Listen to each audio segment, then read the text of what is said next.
Australian Nationals. We're starting here at the pairs competition. This is super exciting. You can see people are already flipping and going to town right away. Oh, wow. And for those of you listening,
Welcome to the Australian Nationals 2025. We are 448 into this pairs competition of our day two, a huge weekend down here in Melbourne. But I'm kind of joined. I was going to say joined. I'm not really because he's on the other side of the planet. But you might recognize him as a commentator from Worlds this year, but also a regular on Euro Jigsaw Jam as well. Jim, g'day, mate. hey, how's it going, Taz? How cool is this? What time of the morning is it for you? It's 7 p.m. over here in the States right now. Beautiful. Okay, so strap in. You've got a long night ahead of you. We're seeing some amazing puzzling right off the bat. Can I just get you up to speed? We're 5 minutes 20 in. There's two puzzles standing before these teams, and everybody is doing it in this order. So there'll be this puzzle first, this Hadlow ponies straight up, and then they've got a second puzzle after this one as well. Yeah, it's really exciting. A lot of pairs divisions, it's either just a 500 puzzle or just a 1,000 puzzle. This is a really interesting idea to have two 500s back to back like this. Isn't it fascinating? So we get to see everybody run the same race, which is lovely. People starting off with the edge pieces nice and strong here. I'm not much of a puzzler, Jim. You are one of the better ones. How do you approach a puzzle like this? Well, I watch a lot of the puzzling. These folks are infinitely better than I'll ever be. But I think for pairs, a lot of times the decision comes down to, are you going to frame things out early or are you going to delay it for a little while? On this Hadlow ponies, I think getting the border built early is a really good call because it's going to give you a lot of space to operate in. And the border itself has good chunks that you can work in. You can see that there's that blue sky on the sides. There's sort of the red flowers and that lower area that has this like purple blue water. You can really chunk things out into small sections and then build it quickly. And you can see that Melissa and Rihanna on the far left here are blazing through that full border. They did a pretty decent sized sort early on, and then they're both able to operate going forward. On the right hand, you can see Reese and Sarah. They almost have that border done, and Sarah's doing a lot of sorting in front. One of the things you're thinking about is this an investment that's going to save me time later? Right? Like every time you touch a piece, you're sinking a little bit of time in. So the idea with the sort is that it's giving you an advantage down the line. Yeah, you want to help yourself not just in the first 7 minutes, but in the final 7 minutes as well. It makes every single step of that puzzle easier. Is this something where you can pull apart the white and the black of those horses and do them early, do you think? Oh, absolutely. I think a lot of puzzlers might be nervous going for those black pieces early on because there's a little bit of shading in those trees that might be a little tricky to see out. But that's a really good call early on, because you can get those center islands worked out. I think one of the things that might work out really well is also doing those dogs. There's a couple dogs in the water that are sitting there, so that brown fur can sit out pretty well. But there's also those flowers on the lower left hand corner. But again, flowers tend to be one of those types of textures that a lot of puzzlers shy away from. Oh, they'll shy away from it just because it's just too much of a repetitive pattern. Yeah, anytime you get duplication, it can be a little tricky because you have more options for that one piece to go into. So the more you can try to target an area that's, about 8 to 15 Ps, that's pretty distinct, you can just think that right away. Now, how do you delegate roles in this situation? There's two of you. Do you just go, well, I'll take the top half, you do the bottom half at the start, or can two people do completely different jobs at this point? It really depends on the pair, right? Like you have some pairs where both individuals are very, very strong puzzlers, and so you can split it just half and half. Sometimes puzzlers work together a little bit more of seeing islands and sort of trading off who's giving information and who's receiving the information. So that way you're kind of doing little more chunks that are closer together a little bit. You see over on the right hand side, I think that's Sarah and Marita. They're doing more of that top half sky, lower half, and then working in together from there. Whereas Melissa and Rihanna on the left hand side, they did a little bit of sky and the bottom, but they split it up by those blues early on. I can see the team in the middle as well. Emma and Denise have done a little bit of edge, but they haven't focused on it as much as the other two around them. But they do look like they've got those really sorted piles. Like that bottom right pile there, the dark blue, looks like it could just go in, twice as quick as normal.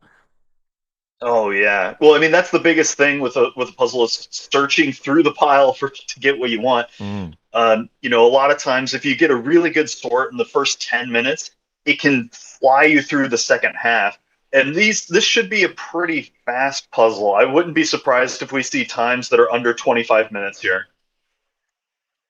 Now, how exciting is it to see everybody here in this competition doing these two puzzles in an order? Because it means that when we see that second puzzle come out, we'll know exactly, who the front runners are. We don't have that sort of to and fro of, oh, hang on, is this their first or their second puzzle? We will know exactly that the ponies is first and the ocean treasures is second. Yeah, I think it's really exciting to do it that way because it's easier on the logistic standpoint for the judges to kind of keep track of things. But it's also a relief for the puzzlers because there's not that extra layer of, oh, did I make a wrong choice? Or sort of that planning of, do we do the harder one first or the easier one first? We've offloaded that decision for them so they could just get to town right away. So we have two puzzles then. We've got the Hadlow ponies, we've got the ocean treasures. Is there a difference really in them? Like, is there one that's a lot faster than the other? I think the Hadlow ponies is going to be a little bit faster than the ocean treasures. Maybe not by a whole lot. The ocean treasures has been out a little bit longer, so people might have seen that image before and sort of aware of it in one fashion or another. Um, I think it really could go either way, and it depends on if the puzzlers are more texture based or if they're more color based. If Oh, they're really good at seeing distinguishing colors in greens and blues, they can do a really good cash up on ocean treasures. But if they're better on and like textures and playing around with that, Hadlow ponies is where they're going to get a little bit of an edge. well, we are seeing the left and the right teams do very similar approaches. They've done kind of what you didn't want to do. That was those flowers in the bottom left corner. Those have gone in pretty quick. The sky falls together and the water as well. So those are all coming in basically across the board. That's almost a universal approach to this puzzle. Yeah, they're just sandwiching it in with this really cool. And you can see Sarah and Marita on the right hand side. They're getting those horses built in, using those whites and blacks to outline it out a little bit, and then they're going to be able to branch out from the center and from the ends and sandwich in towards the center of this puzzle a little bit more. There is a fascinating way because it not only is it how you start a puzzle, but it's how you finish it, right? And yesterday we saw in the teams, everybody was finishing with these tiny little spot pieces, tiny little greys that just hadn't gone in across the board. Is there a way that this puzzle, do you think, will end? Oh man, I think probably for this one, there's going to be a lot of those weird spots in the green grass throughout the middle. So that's likely a culprit of where it's going to end up. The other one might be some of those tree areas in the middle third towards the top or in the upper right hand corner. It kind of depends on the texture there, but my bet is going to be that bright green grass is going to be a little loopy for people Oh, because these that covers a good puzzles. third of the puzzle and it's all spread out. But if they outline a lot of those other targets, it's going to make life easier, and they'll probably only have maybe 15, 20 pieces of that The floating around that'll be indistinct. the team on the right, Sarah Marita, are flying at the moment. They have done that. There we are. They've locked in their edge completely. They had been Mhm. trying to find a couple of missing ones, I think, for a little while. They finally found those. And then you can see they've outlined basically everything. Half the horses in, Oh three in the yeah, top right. The flowers are coming in across the board. They're just closing it in really quick at the 13-minute mark.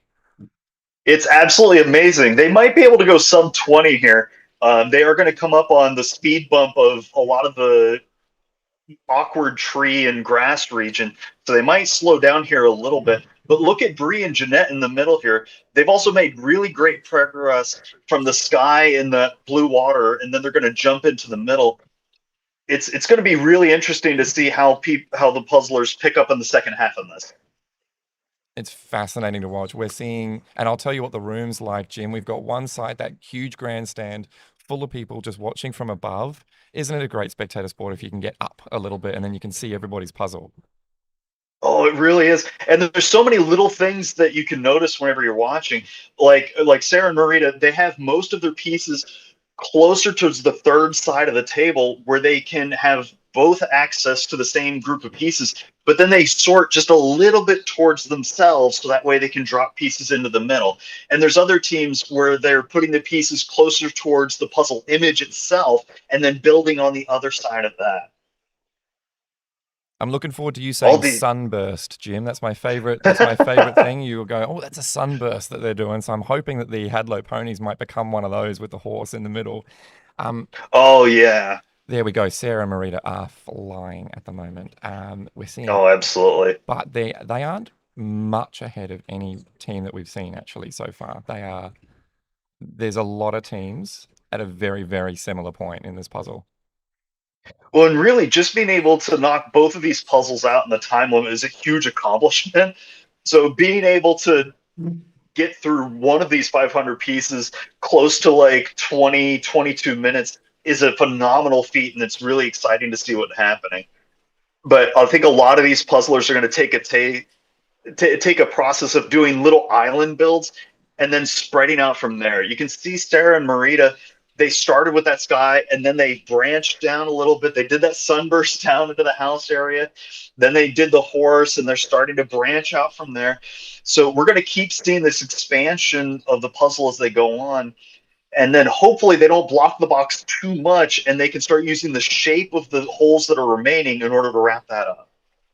They're already starting that as well. What's it like for you, Jim? Because you're over in the States at the moment watching this, on YouTube. You might be in bed at the moment. We don't know what you're wearing. But you're sitting there, you're watching this every single time we see a competition anywhere around the world, puzzlers are getting faster. Oh, absolutely. It's so exciting, because there's always so many more things to learn about optimization. My partner Mari says that puzzling has a little bit of a misnomer, or it's more of an efficiency puzzling kind of game. And so you're learning new things all the time about what can be a slightly better way to do this. Do you want the pieces real close together, or do you want them spread out a little bit? Because then you don't have quite as much of a distinction, or you don't have quite as much of an issue where one piece looks like the start of another and the end of another. They don't overlap as much, but when they're spread out, you have to travel that little extra distance. So there's always these trade-offs that people are learning from and getting better at every day. We're seeing a lot of these pairs as well. They've been together for years at this point, and they just know each other inside and out. It's almost like they don't need to talk. They're at that point where they work as one particular unit. That's got to be so helpful in these pairs competitions. Oh yeah, one of the things that's really cool is just knowing about the different words that puzzlers will use for things, because sometimes they'll both see the same color of green, and they'll say something like, "I need the yarn color."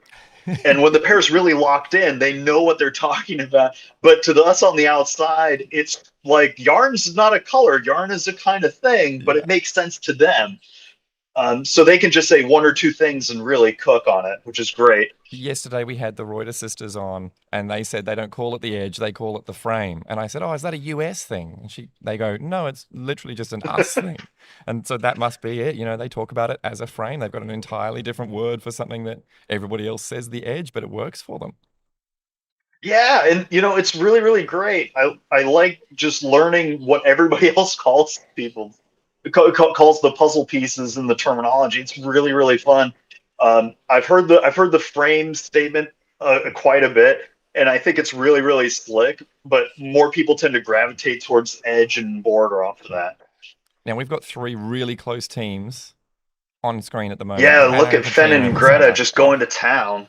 it's amazing how quickly these teams have all sort of got to this point, and we're now seeing the final, fewer than 100 pieces going in at this point.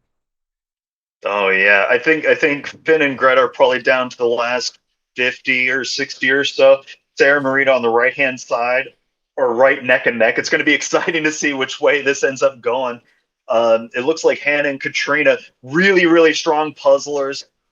Can't quite see the lower or the left hand side of what they're working on, but that right hand side looks like it's ready to clean up with that little bit of tree left. But this is where you start getting the pairs sort of doing twister around each other's arms in order to get those pieces in really quickly. This is super exciting to see. We're seeing teams as well, about 50% of them use the box in the stand on the side. So at least one puzzler is looking at it from the right direction. Well, actually, they both are, because if you're upside down puzzling, at least the box is upside down for you as well. That seems to be a strength that a lot of people more and more are using in this year and onwards.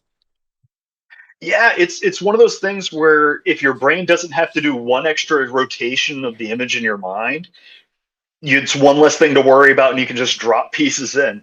But if you're not used to it, it can really throw you off, because you can be thinking about the images in their right side up orientation, and if you're not used to it, it'll throw you off.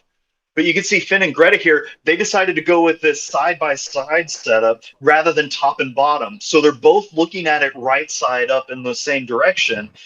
But from a landscape standpoint, they have to reach across each other a little bit more. So there's always these trade offs in speed puzzling. We can see it happen live. Honestly, they've done it a couple of times as you were talking about it. Here we go. We've got three, maybe four teams all within that final 30, 40, 50 pieces range. Oh, wow. Look, It's getting Melissa and punchy. Rihanna coming into the close as well. They have a little bit of green left, but I think Finn and Greta are ahead of them. It's maybe about 15, 20 pieces left for them. And then they're just flying through here. But you can see that whenever they pick up one of those black pieces, they have to try it in a couple of different slots before it really locks in and they clean it up. Whereas Melissa and Rihanna, they're communicating really well. You can see that they've already put a lot of the green pieces over towards Rihanna, I think. So that way she's going to be able to clean those up while Melissa finishes up the white and blacks. Finn and Greta are kind of hands over on top of each other. Who's going to be able to get this one in first and move on to the second puzzle quickly? Melissa and Rihanna get that last one in. There it is. They get cleared by the judges. They do a quick fold, and they are on to the next. Finn and Greta are only seconds behind them, and this is where the transition is going to become really important. Melissa and Rihanna pick up the puzzle and drop it in. Finn and Greta slide it off, and they get going right away. This is exciting. Those transition moments can cost, anywhere between 5 to 15 seconds, and that can be enough to switch places. And we're going to see what comes down the pipeline for them as they keep going. And I'll update you as to what happened in the room as well. Those first two teams were so close together. I don't think they'll realize that it wasn't for them, if that makes sense. One applause went up. It was one big applause for the two teams. So it's very exciting. Oh, Very, very yeah. exciting. They may not realize And then there it's is got to someone be on their heels. thrilling. Oh, and here's Hannah and Katrina. They're coming in on that horse region that's a little tricky. There's some greens that are even out. You can see that they've sorted some of them towards the top a little bit. So that way, every time you can get those micro advantages that make it a little easier for you to get one more piece in, you're really, really in a good spot. They're finishing in a slightly different spot too. They've got more of the horse head and more of the grass to finish off, whereas a lot of those previous teams, the two previous teams, were finishing basically on the back of the horse too, which made it a lot harder. There might be a few more gaps we Yeah. can't quite see though in that one. Oh wow! And here we have our first look at that Ocean Treasures start. And you can see that Gene and Kathy Reuter. Oh, Gene and Kathy Reuter are on the second puzzle as well. Are U.S. puzzlers um, coming in to hang out and take part at this big event? You can see that they are going to town and getting their flip done. Sarah and Marita have also started the Ocean Treasures puzzle. They are flying right now. This is going to come down to the wire on this next one.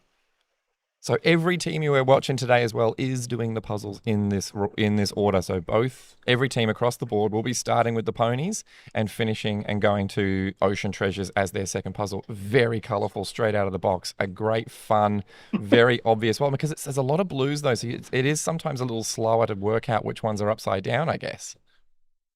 Yeah, and that's where the teams the pairs that have really good color acuity, this is going to speak well to them because those blues have a lot of different hues in them. But yeah, looking at this one, I'd be a little nervous just going for straight blue because there's so much of it that's split. So you might want to start off with something that's more like the purple or the pink, those slightly smaller targets are grouped. It wouldn't surprise me if after a border goes in, we see some of those pairs start in the yellow palm trees and sort of sunburst down from there. Oh, he said it. He said it, everybody. Oh, I I was looking forward to did the thing. that. So we saw those puzzles, the fastest teams finishing their first puzzle in 22 minutes. Those are some insane numbers.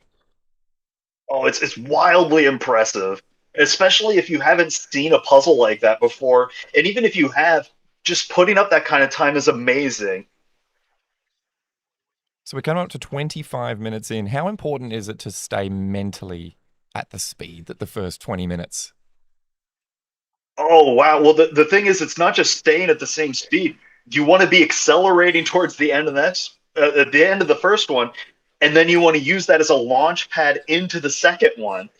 Because if you start going, we found a pace, we found a rhythm, it's real easy to start slowing down and feeling comfortable rather than really pushing yourself to get that next piece in.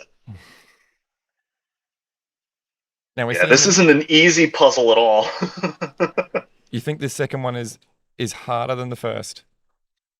I personally think it's a little trickier.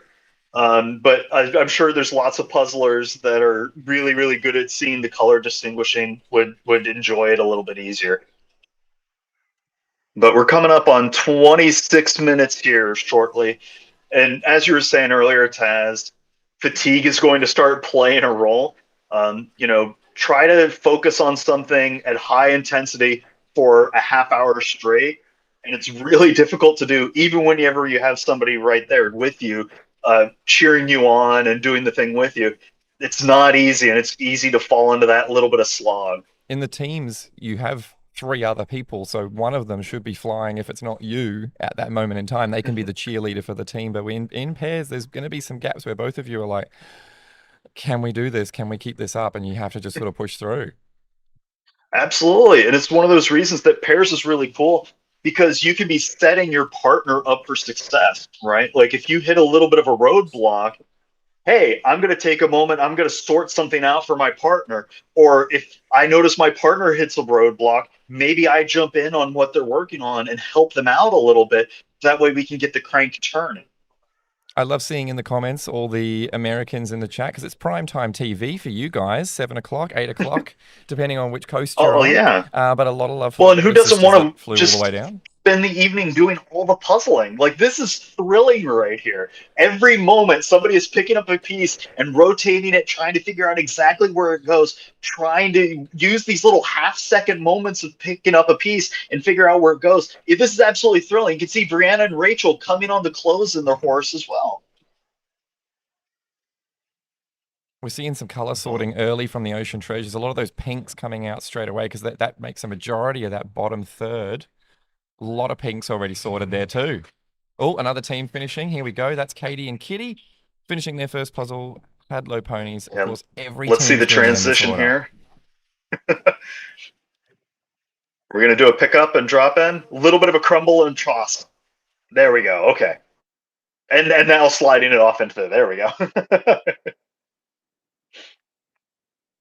That's all right. Yeah, I wonder how many of those pairs practice the choreography for those transition moments. So what different transitions have we got then that we might be seeing today? So some teams will do a fold or a trifold. Well, they'll flop the two of the ends on top of each other and then just slide it off the table into the box. And that's usually pretty quick because the puzzles stay together in one unit rather than you having to go back and fight for pieces to pick up randomly. It's all in one package and you're good to go. We've also seen the cinnamon roll or the roll where you roll it up from one side and then throw it into the box. Um, I've seen it a couple times where pairs will try to like grab it from the ends as one whole thing, drop into the box, and sort of airdrop it in, and that's a little tricky. But if you crumple it up and then slide everything off, that goes pretty quickly as well. Sometimes if you try to do the crumple and then pick it up into the box rather than sliding it all off, you eat a little bit of time because you have to make a couple extra trips in order to get those pieces. Hopefully, we don't see too many cinnamon roll transfers to this morning because I am already very hungry and no one wants to hear me eat into the live stream to the microphone. Well done, Brianna, Rachel. There we go. There it is. Get it in. Fantastic. Great slide. Very well done. Perfect one. They're onto their second puzzle. I think that's about, I've lost track already. I think that's about 10 teams, maybe more now, that are onto their second puzzle, and we're not even in 30 minutes. Yeah, this is really tight race coming into the end for the top slots. But I know a lot of these pairs are also here to just do the best that they can, right? Like there's some pairs where, it's exciting for them to get a 500-piece puzzle done in an hour as a pair, let alone to try to hit one of these really, really top times. So it's exciting for everyone in this building, well, in that building, I should say, to be cheering for each other and going as fast as you can. Because at the end of the day, it's you and your partner versus the puzzle, and everybody else is there for community and fun. Yeah, well said. Perfectly, Jim.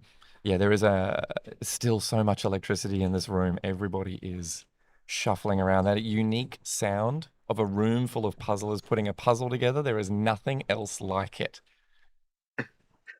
The ones that I've been at, it sounds a little bit like falling rain because everybody's like flipping pieces or dropping them in, so it's these little drip, drip, drips.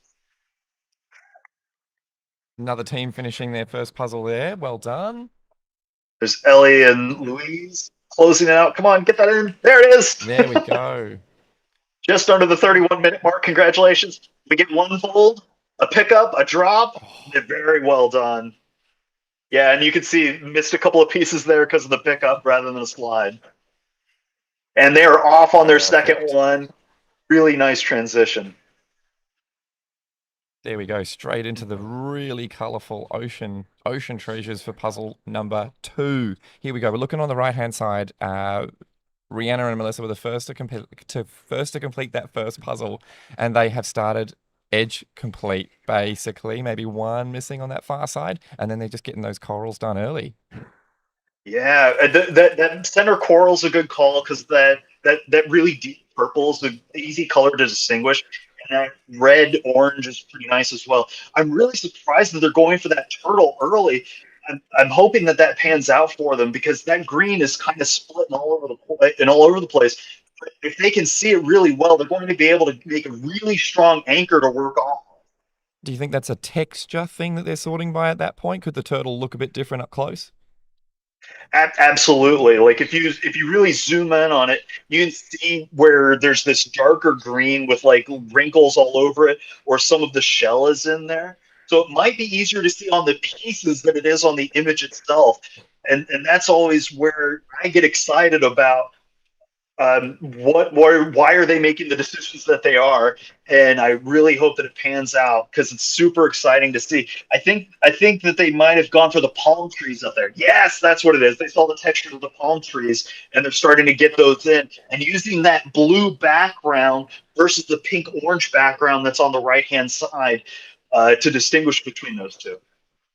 It's going to be awkward too because the blue is in the middle of this puzzle. Often the blue is the sky and it's at the top and there's edge pieces to help you and you can kind of build off that. This blue might be the last thing we see. It might just fold in on itself just like the previous puzzle.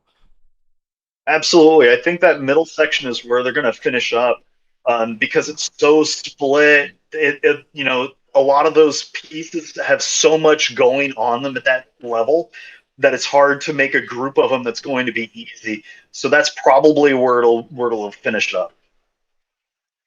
We're probably seeing about 10 to 15 teams now onto the second puzzle already. 33 minutes into the competition, we saw Melissa and Rihanna at 22 minutes, and then Finn and Greta right behind them, like seconds behind them, if not 2 seconds behind them. It's so cool. Just a few years ago, the idea of getting a puzzle done in a pair and a half hour is wildly impressive, and it still is. But the level of competition over the years has gotten so much more fierce that everybody is just shooting for those like 25, 22 minute lines, and the Overton window just keeps shifting a little bit faster and faster. A lot of color sorts, a lot of people building for the second puzzle, building outside the frame, like we can see in the middle with Amy and Jessica. They're getting those corals done and they'll just be able to plonk them in once they're happy with all the color and all of the pieces that they've got. We're looking, here we go. Proper view of the puzzle and Melissa and Rihanna, the first ones to Yeah, get onto building Ocean Treasures. outside of the frame a little bit is a really good way to make sure that you're saving space for your partner whenever you're not entirely sure where something's going to go, or if you're both working in a similar area, because then you can build out what you can see, drop it in, and then it works for your partner rather than being right on top of each other the whole time. I haven't seen these two get in each other's way once.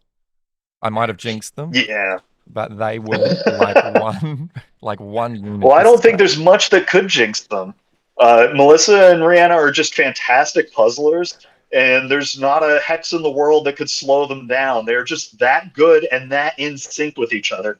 And you can see that they're doing little micro pulls out of the puzzle, out of the pile, rather than doing one big sort. They're being really targeted about what they want to work on.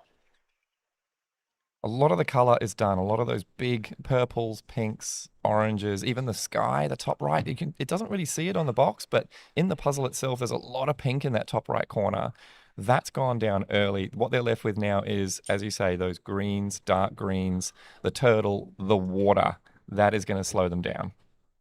Yeah, and that's where it becomes a game of seeing the texture and really switching the lens of how you're looking at the puzzle from just straight color into these tiny little details. Can you distinguish where there's a little pack of fish that's a texture that you might be able to play with versus some sort of shadow that's floating around in those dark blues? You can see Finn and Greta, they are catching up really, really quickly. They don't have quite as much of the left hand side worked out, but look at how much progress they've made over on the lower right. They only have a couple of tiny little gaps there, and then they're flying through the rest of this. Reese and Sarah, you can see that they're doing a really solid job. They have that full border worked out, and they've done a good sort on those purples. But Melissa and Rihanna are really, really flying right now. Both puzzles coming together very similarly as well. That top right corner, those corals. Top left seems to be an issue for both teams at the moment. Mel and Ree, and also Finn and Greta, both struggling with that top left. There just mustn't be the detail needed to really distinguish it from the rest of the turtle and everything else. Yeah, if you really look in on that, that palm tree has background of blue, and it's split because you have one that's on the top and you have one that's on the left side. But then there's so much white and black in that little area where that orca is jumping out through the wave that it can really distract the eye and look like a lot of duplication that's tricky. But you can see that Melissa just sunk in that orca really, really quickly. Once she switched the lens and focused on the outline of getting those black pieces in with those blue background, and then filled it in really quickly. There we go. They've almost stopped puzzling those two on the right, and they are now doing a bit of a color sort or some sort of sort for the next phase. It feels like that was phase one. They've put everything else that isn't water together and in, and now they're just sorting out the remaining turtle and water in the final stretch home.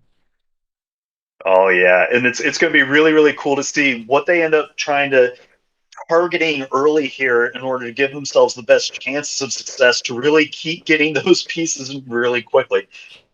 You can see Sarah and Marita in the middle there. They have a lot of pieces floating in the middle of their puzzle. And this is one of those things where if it's in there and they're putting it so that way they can untangle it quickly, it's going to be really, really cool and a great anchor to work on. But it can also obscure the field of view and make life a little bit difficult. But their hands are moving so quickly. I have a pretty good idea that they know what they're doing, and they're going to crush the second part of this. We're seeing on the left our first glimpse of anybody really attempting the turtle properly.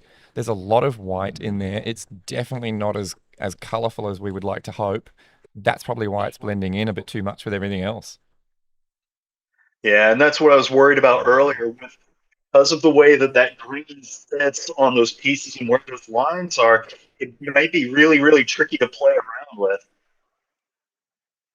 So many Oh puzzles wow! But absolutely flying this morning. We're probably seeing about 20 teams, I would say, onto their second puzzle. 38 minutes. The first puzzle was done by the fastest team in 22 minutes, with the second team 22 and one more second than the first team. So we're 5 minutes away from a double 22 mark, that 44 minutes. this is going to be really exciting. I think they have a shot at getting the rest of this done in the next 3 minutes or so.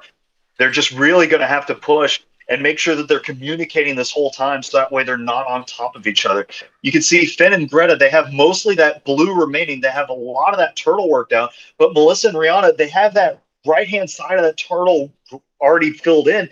So if one of them switches gears and goes, I'm going to finish up that turtle, they might be able to sink that in really quickly because they can use the shape of the hole in order to wrap that up. Yeah, look at Finn and Greta. You can see that they've pulled the green of that turtle up above the puzzle, whereas a lot of those other blue pieces are below it. And I think they just did a little bit of a shift to give a little easier access to their partner. Yeah, they've sorted those greens, at least the turtle greens up above the puzzle. There seems to be a lot of loose pieces in the middle of the puzzle for Mel and Rihanna on the right hand side. They're almost getting in their way right now. Yeah, and you can see Gene and Kathy Reuter in the center there. They very rarely put anything floating in the middle of the puzzle that they don't know exactly where it goes. And they are so strong in the color acuity. They are going to really blitz through the second part of this. I think they're going to try to outline that wave line where the water meets the sky a little bit. And then they're going to be able to just fill in the blanks here. This Yeah, is going to come down to being a really tight wire. we can see Finn and Greta on the left hand side doing that almost. It's that horizon line between the turtle Mhm. and the water, effectively splitting the two sections that they'll need to fill in. Yeah, and look at Melissa and Rihanna. They've already sorted out those greens versus the blues. Yes, and I think Mel's going to start doing a cleanup on those greens. Once you're in cleanup mode, it goes so quickly because you're not really thinking about where do I want to work on. It's a I know what I'm aiming for, and I can find it and work on it really quickly. Wow, look at them go. This is going to be really really tight. These were the two teams that finished about a second apart for their first puzzle, and they are neck and neck in the second as well. The Reuter sisters not very far behind either. A couple of pieces, if that. Oh man, I'm surprised that these puzzles didn't have any rabbits on them because they are not going at a turtle speed. They are going full rabbit fast rat now, and the Reuters are finishing up those blues, and then they're going to go back and work on those greens. There It's we go. almost the inverse of what they've done on the other side. But look at Melissa and Rihanna; they're down to just a lot of those blues. It's going to be so close here. Those greens are split though for the Reuters. There's those lighter blue or lighter green turtles on the left hand side that they're going to have to iron out. And I think that Melissa and Rihanna already have those worked out. And look at Finn and Greta. They have almost all of that blue worked out. So there's only that turtle remaining. They're getting those darker pieces of that turtle ironed out really quickly. That wrinkled area they've worked out really, really well. Melissa and Rihanna only have that blue line remaining. They are getting one piece at a time. You can see they're right on top of each other. The Reuters trying to get more of those greens in, but Melissa and Rihanna are flying through the rest of that blue section. They only have about 4 pieces remaining. Can they get those last 2 in? Such a fast close right in there. There it is. Congratulations, 42.38. Melissa and Rihanna. Wow.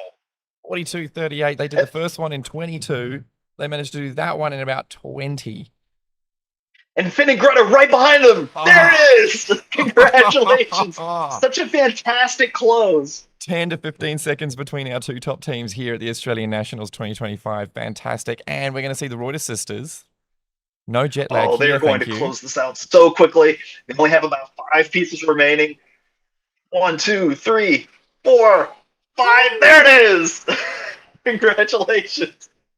43 minutes 12 for Gene and Kathy. Fantastic. You see, they both do the quick puzzle dust check on their hands.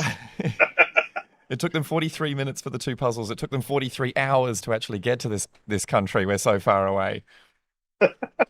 Here we go. And we're seeing Sarah and Marita. Wow. They have been fierce the entire competition, and they are not far behind them either. Again, those blues just being the last part of this puzzle. Yeah, and really being able to see what the texture is that you want to play with, or even if you can make little distinctions in the hues, that can give you enough of an edge to work it out. And this is one of those things where sometimes puzzlers start to neglect looking at the box because there's so much adrenaline, there's so much excitement that you forget that the solution manual is right there. And if you take a quick glance up, sometimes that can solve the problem of what you need to figure out to do next. I'm seeing Mel and Rihanna, the winners of the competition at the moment, in front of me. They're just celebrating, taking a lot of photos, being really happy at their time and their fantastic effort. I'm hoping to drag them over here to have a chat, Jim. Oh, that'd be wonderful. I'll let you know when they come over, but they've got a lot of people to see before us. Oh, no, they don't. Come on, they've Sarah said, you know Marita. what, friends, family, you can wait. We need to say hello to Taz and Jim. Come on in, girls. Can you breathe? I'll turn your mics on. I'll go get your mics. Really? 43 minutes something or 42 minutes something. A fantastic effort. Melissa, Rihanna, welcome to you both. Hello, hello. We had no idea what time we did either of those puzzles in, so that feels incredible that we did them in 44 something. The table next to us said, "Oh, it's only been 33 minutes or something halfway through our last one," and we went, "Oh, really?" So that's excellent news. Hey, Jim. Hello, and congratulations. That was so cool to watch. Thank you. Yeah, we knew that we had a lot of people hot on our tail, so that really pushed us and sped us up. Because, yeah, I'm still shaking. And we still did. I mean, second place only seconds after us. So when we heard the claps after we just pulled the second one out of the bag, we thought, oh no. Actually, Finn and Greta, the applause that you guys got for your first puzzle was the same applause they got. They were about a second behind you after the first puzzle. If it was only a 1 puzzle race, we would have had to go to a replay. It was that close for 1 puzzle at least. And then at the end, they were only, I think it was 10 seconds between you and second place. It was too close.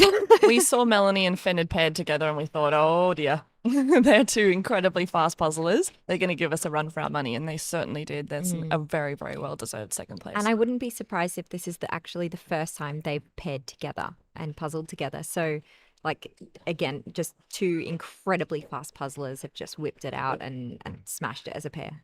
Absolutely. You'll have to get them on. Jim, have you got any questions for the girls? Oh, I have a million questions that I can ask you guys. Like, what did you think about the puzzles whenever they came out of the bag? Like, were you excited? Have you seen these before? Was it nerve-wracking? I know that sometimes fur is one of those textures that are a little wacky for puzzlers. Well, as soon as I saw them, I went, oh, we owe Katrina Coleman some money. And the reason being is the Aussie All-Stars always make bets on what puzzles will come up. the night before Nationals, and yesterday she put her money on the ponies. So we all need to cough up to Katrina, who has now won our bet. But no one betted on this gorgeous turtle puzzle. So, but they're both really, really strong for our styles. And beautiful images. Yeah. So we were stoked when we Now, put them out. when you guys have a bet, is it a monetary bet, or do you guys bet like next time we do a puzzle, you have to do the part that's all black? No, it's money. We pay per puzzle, however many you want to bet on. It's just a Oh, thing wow. we've done for the second year in a row now. We do it some of the state comps. So far, and Mel, you've actually taken out some cash dollars one time. Yeah, I think I'm the only one. Well, now Katrina as well. But yeah, I managed to guess one of the puzzles in the SA comp this year. Well, congrats on that.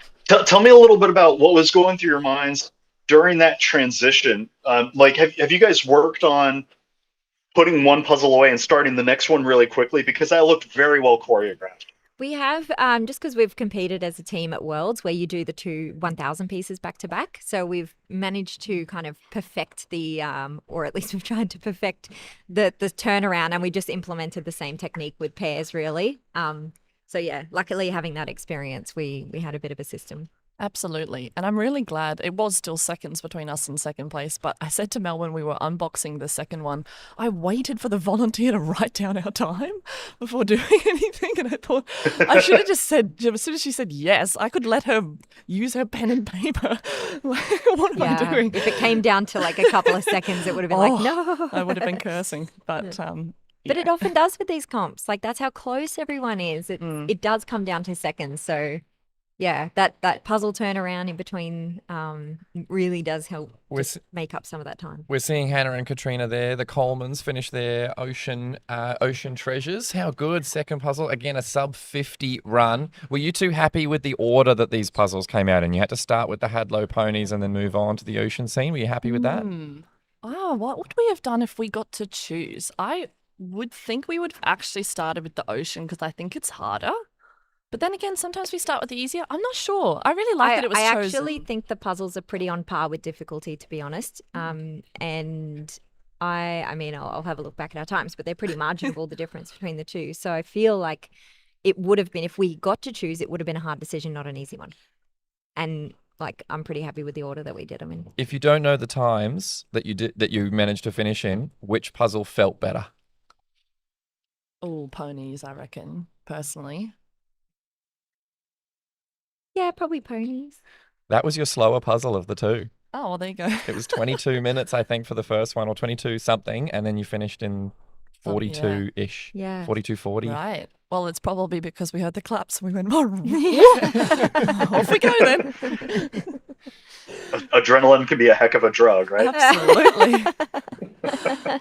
And because from after you finish the first puzzle, any of those claps could be them finishing the second one. Now, obviously, if we're only halfway done the second one, we don't think that it will be. But if we're close, is similar to where Hannah and Marina are now. Any of those claps of people congratulating for the first puzzle could be the winner. And that's scary when you're trying to really race and especially when you're going for a top spot. Every clap could be the one that is taking that away. Yeah, and I think that's even worse when people get to choose the order because you don't know which puzzle people are working on first and second too. So you've got to take that mentally into consideration. Hannah Marina, they're stoked. At one point we heard Hannah's laugh. And it was quite a nice sound for us, so yeah, I think it helped. Familiar noise. How much communication are you guys doing mid-puzzle? Are you constantly just chirping away to each other like two birds, like two lorikeets? Or we just say colours mostly, like, oh, rainbow, bubbles, and oh, green, blurry green, and then we'll just point. There's a lot of talking to ourselves, which we're used to. And also, like if Mel's just moved on from another section, I'm like, hey, nice work on those palm trees. Yeah, you're very complimentary. Oh, that's very good. I do it mostly because it's good to keep positive stuff up, especially when you've just finished one section. It's quite daunting when you're looking at the pile of pieces to know what you're going to do next. So knowing, hey, I did that, let's move on in a good way. So we're pretty kind to each other. Yeah, I was going to ask, was there any like conscious decision about who was going to work on what at certain points? Or was it sort of like, this is the thing, I'm claiming it, and I hope that you help me find the pieces if I need it? So because we had a couple of minutes to view the boxes before we began, we did do a really quick strategy of basically which ways are we going to do the puzzle? So which sections are going to be closest to you? And then like we both just kind of studied our areas, but also pointed things out to each other, like, oh, by the way, you've got a house in the hills, and hey, there's another dog over here, and blah blah blah.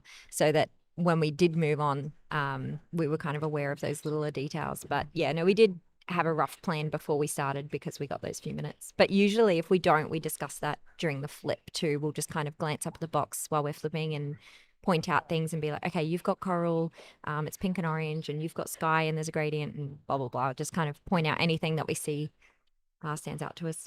Absolutely. And Mel tends to be the sky person. Both of these had a sky, so that was a nice, easy decision. Yeah, it was. Yeah, there's a comment in the chat from Sarah Does Puzzle saying, you don't trash talk each other the whole time like Lauren and I. Sarah being Sarah Schuler and Lauren Yes, of House. course. Bless. No, actually, we're the complete opposite. Hype squad. How hard was it to differentiate the green from the turtle from the rest of the Oh, greens? Because God. Jim and I talked about this at length because we couldn't quite see it. We didn't have hands on with the puzzle. Was it tough to know what was turtle and what wasn't? It was hard to know which turtle was what turtle. So there were three Yes. turtles. Yeah. But I said to Rihanna when the puzzle came out, I said, lucky you've got the palm tree queen with you, because I love a palm tree. I hate palm trees. So I pulled all the palm trees for Mel. The green for that was really obviously palm tree, especially as someone who despises them in a jigsaw puzzle. I can pick that out like no tomorrow. Then you've got this mossy green, which you can see Christina and Heidi on the left, on the very the closest to where it says Australian Nationals. Their bottom right, their yeah. bottom is you've got like a mossy kind of stone that came out, and I showed that to Mel. I said, if you find any of this moss, and then everything else, the coral green, the turtle green. Oh man, Mel did an incredible job on that top turtle and working on the two small ones while I did the water. So good. It was really, really slick to watch because as soon as you guys got done with those greens, you both jumped in on filling in the rest of those blues, and that went so fast. It was a fantastic close. Just like Reese and Sarah are doing here, finishing up the rest of the blues here. Get those last couple in. Can they keep it under the 55? I'm pretty sure they're going to be able to. Yep. Only one piece left. Get it in. Go. There it is. Well done. It's funny you say that the end felt really slick because that felt like the longest, like 5 seconds of our Only life. because we're anticipating claps the entire time. We're like, we got 5 pieces. If we hear claps, we're gonna die. There's a little bit of relativity there. Is that it? Absolutely. That was, Yeah. that felt so slow. Every piece went in the wrong hole. I was so shaky. But hey, it's done. Hallelujah. And we did it. We commented how quickly you guys were able to work together and not get in each other's way because the camera was on you for a little bit. There was about 30, 40 seconds there where it was just you, and we looked and tried to count how many times you got in each other's way, and you didn't that entire time. You just worked so well together. But that comes with experience, right? Yeah, we've trained a lot together this year because we partnered together at Worlds as well. So we've had a lot of practice, and that's been something that we've really tried to work on is how do we bring out the best in each other without overlapping each other. And luckily we do have complementary skill sets when it comes to puzzle images, which does really, really help. We do have a few overlapping. So sometimes it's like, I'm going to do this. And you're like, oh, okay. She said to me, now I'm going to build the houses. They will help me with the trees. Do not build them. I'm like, oh. So Sarah Does Puzzles in the chat. They do kind of trash talk each other. It is coming out. The longer they're here on the live stream, the more we're getting. Just the real not you. during the puzzle. Yeah, absolutely. No, we have worked a lot together for sure. And we work best on a puzzle when we do have separate sections. So this ocean one, what's the name of it again? Ocean Treasures. That's a nice name. Ocean Treasures. You know, as soon as Mel had finished the edge and I'd pulled all my coral, I said to her, goodbye. Which meant I'm going to work on my bit now. Yeah. See you in the middle. Yeah. And that, when we can do that, that is perfect for us and our strengths. Yeah, and often when Ree feels overwhelmed working inside the puzzle, she'll build off of the puzzle. So she'll just gather a bunch of pieces and then work in a little corner of the desk. And I feel like that helps her get in the zone and not feel overwhelmed by the whole image and just work on something small and then drop in. Yeah, which is Yeah, I did that for this pink coral on the right-hand side of the puzzle. I that looked so overwhelming, but I could build it off the puzzle and then drop it in. And when I'm working off too, it gives Mel full access to the puzzle just for a brief moment. Yeah, we both have our little ways of doing it, but yeah, excellent. What was it like doing, knowing everybody in the room was doing the same puzzle at the same time? I Was mean, that better or worse? like in the same order. In the same order, Better, yeah. much yeah. Better. Yeah. Yeah. Much Because better. you knew that any applause was related to you, and you went, Yes. okay, there's Most a couple of seconds likely. behind us or Yeah. whatever. Especially when the first set of claps came in, we're like, okay. Whereas if they're doing a different puzzle to you, you don't know if it's easier or harder. So you're like, I don't know what I'm in for next. Whereas if it's the same one, you can be like, okay, we know where we're at, Yep. in regards to that puzzle. And you can tell the claps between them finishing one puzzle and finishing the second puzzle. Like there is a difference in the clap. So when we'd only heard, if we had chosen Ocean Treasures first and then we heard claps before we'd finished it, you'd be thinking, is that on Ocean Treasures? Is that on the ponies? Yeah. And that gets in your head, and half of the battle of puzzling, I'd argue almost 90% of it is just being in a good headspace. So it's really important that I think that they've chosen to do it in this order, and it's a lot easier on the volunteers. Yeah, I think we were talking about that a little bit about there's an advantage where the decision making has been offloaded a little bit, so it's one less thing that you have to worry about. Absolutely. And then because you're not really thinking about which applause is for which puzzle, you can focus on one thing and only worry about some things at a time rather than everything. Yes, absolutely.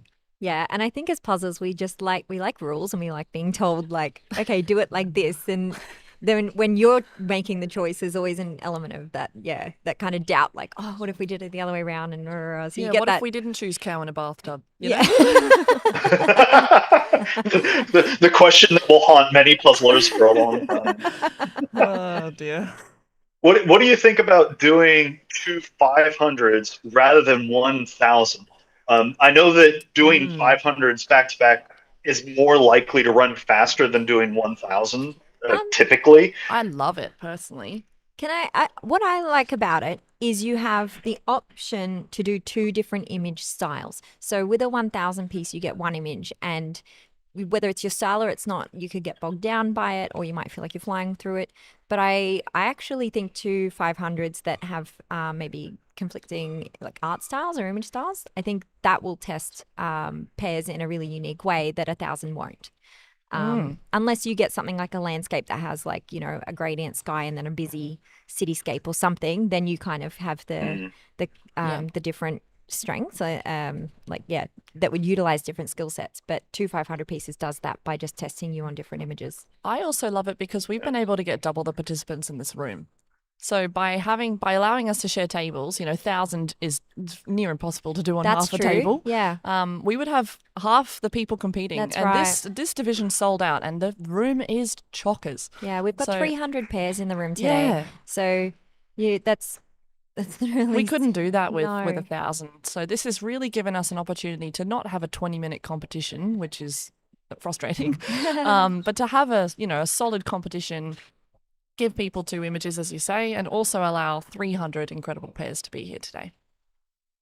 It negates Really a like little that, bit and of I also like the idea of being a thing where because you can have 2 different styles, there's not a case of, well, this came out and we just lost by default because it's not our jam, Yeah. Yep. Absolutely. right? Like there's that opportunity to do really, really well on one no matter what. Yeah.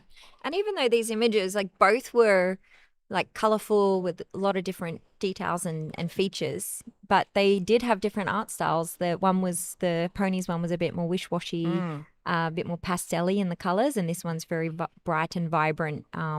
So yeah, I think even though I would say they're probably both similar in their like in the level of detail in the art, the colors were very different, and the textures were very different too. Got a question on the chat because we're all Aussies here, apart from Jim, who's watching over in the States right now. And thank you so much for joining us, Jim, all the way over from overseas. There is a question in the chat saying, you guys just used some Aussie slang that I don't know. Oh, Can you- chockers. Chockers. Can you define chockers for us? Chockers, chock-a-block. There you go. Does that help or make it worse? Chockers means really full. Yeah, busy. Busy. Busy, full. chockers. Yeah. Chockers. Supermarket's chockers. Yeah, Yeah. absolutely chockers. The Savo was chockers. Absolutely. That's a real sentence. That's a good question, though. And it's nice that we've got international listeners. Oh yeah, no, you have a whole fan club around the world right now. Amazing. That's adorable. Yeah. Love it. Well, we've also got a fan club No, here it's- in Melbourne, which is It's a lovely really too. It's been very fantastic sweet. event Yeah, it's this been lovely. weekend. Everyone's commented on like how smoothly everything's going. It's so positive, so vibrant, Good vibes. good vibes, very wholesome, like competitors and spectators. It's really lovely. Is it true?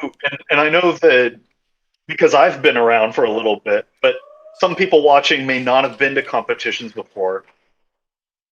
Do puzzle competitions in Australia tend to be very cutthroat? Is it very like I'm not going to look somebody else in the eye, or Oh no I don't want no. to set things off? My or gosh. what's the feeling? I don't know how many good lucks we had from top competitors before we started, but it would be close to 10. It's incredibly sweet. Yeah, when you're walking through the tables or even just like you're out in the foyer, everyone's smiling and greeting each other and wishing them, good luck, have fun, and it's super duper friendly. It's cutthroat in a competitive scene. Like there are so much, like the talent here is insane. There's not an easy ride for anyone. So yeah, we were definitely kept on our toes the whole time, and all weekend, in fact. But yeah, no, it is really, really supportive from all the competitors. Just imagine 600 Chris Hemsworths in a room, all hanging out, being good looking, smiling at each other. It's not a bad room to be in. That makes sense to everybody. It sounds like a fantastic place to be. Yeah, look at them all. Look at all those Chris plane ticket Hemsworths. rolling. I don't think I see one, but oh wait, there he is. Oh wow, yeah, there. Yeah. I think Jonathan Bailey's sexiest man alive's in Sydney at the moment. Maybe he should have come to the competition. I feel like he'd like it. That's going to be in the next puzzle. Try to find all these like Australian celebrities to start bringing them in. Hey, There's Lou and Ellie. That just Congratulations. finished. That's exciting. classic comment, but a team of 3 there. Yeah. Ellie's expecting. It's really cool how many of these pairs are able to get 1,000 pieces done in like an hour and 5 minutes. It's very impressive. Yeah. It's wild. A few years ago, getting 1,000 pieces done close to like an hour 15, an hour 20 was really, really impressive. And whenever you can break it down into 2 images, everybody has a better shot at getting it done a little bit sooner. And they are flying right now. Well, it wasn't even that long ago that doing a 500 piece as a solo, would be around the hour mark or more, and that was top like placement times. So just the talent over the last few years is just skyrocketed. So been times have halved and more. Like it's crazy, and that's where we have to keep training to keep up with it. If you kind of take your foot off the accelerator, it's really quick to fall behind. Well, what was a pass mark for you guys? You unveiled the 2 puzzles. I know every puzzle's sort of different, but what kind of time were you aiming for that would have been? These should be sub 30s. For us, you mean? Yeah. Each, yeah. Or as Each. solos? No, pairs. So I was aiming for, I estimated both puzzles done in 45 minutes. Oh, well, you are Cool. bang on. I was bang on.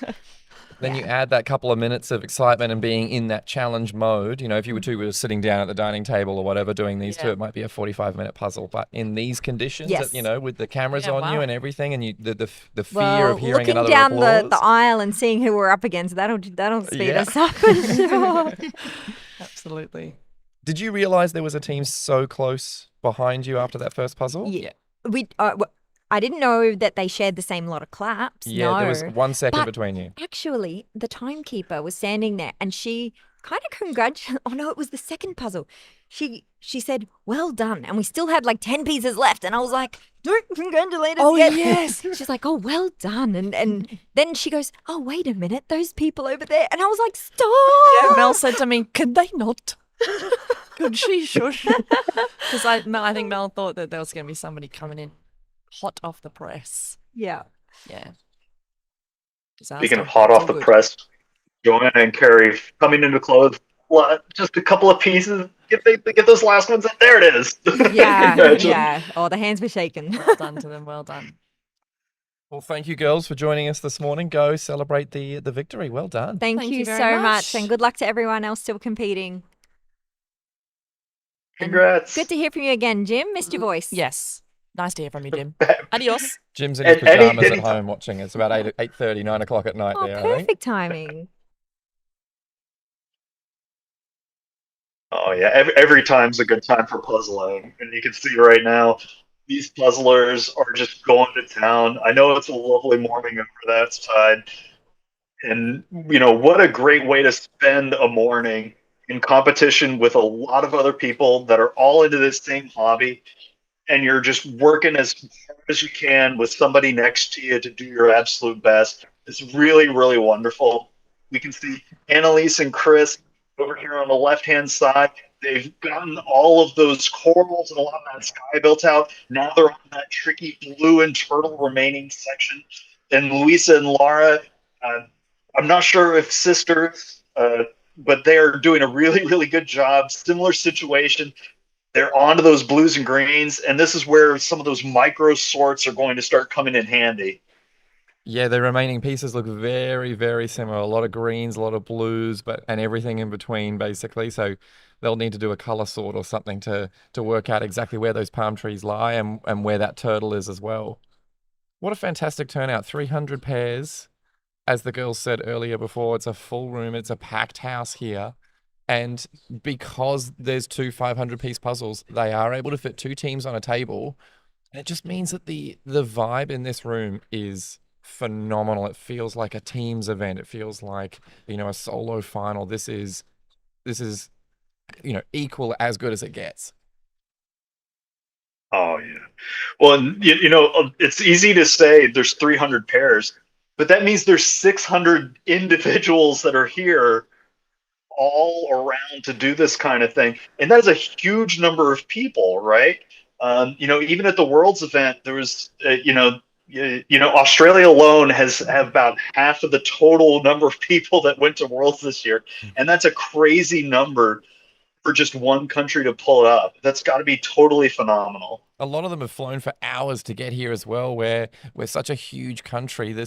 A lot of them are from Melbourne, but some South Australia, Queenslanders. It's more than a couple of hours flight. You've got to get hotels and things like that too. So it's a big effort to make it, and there's so much excitement from everybody here because it is it's still our country, but it's a destination for a lot of people to fly in, and they've made a holiday out of it, and they've taken the weekend or the week out off work to get here and to puzzle against some of the best.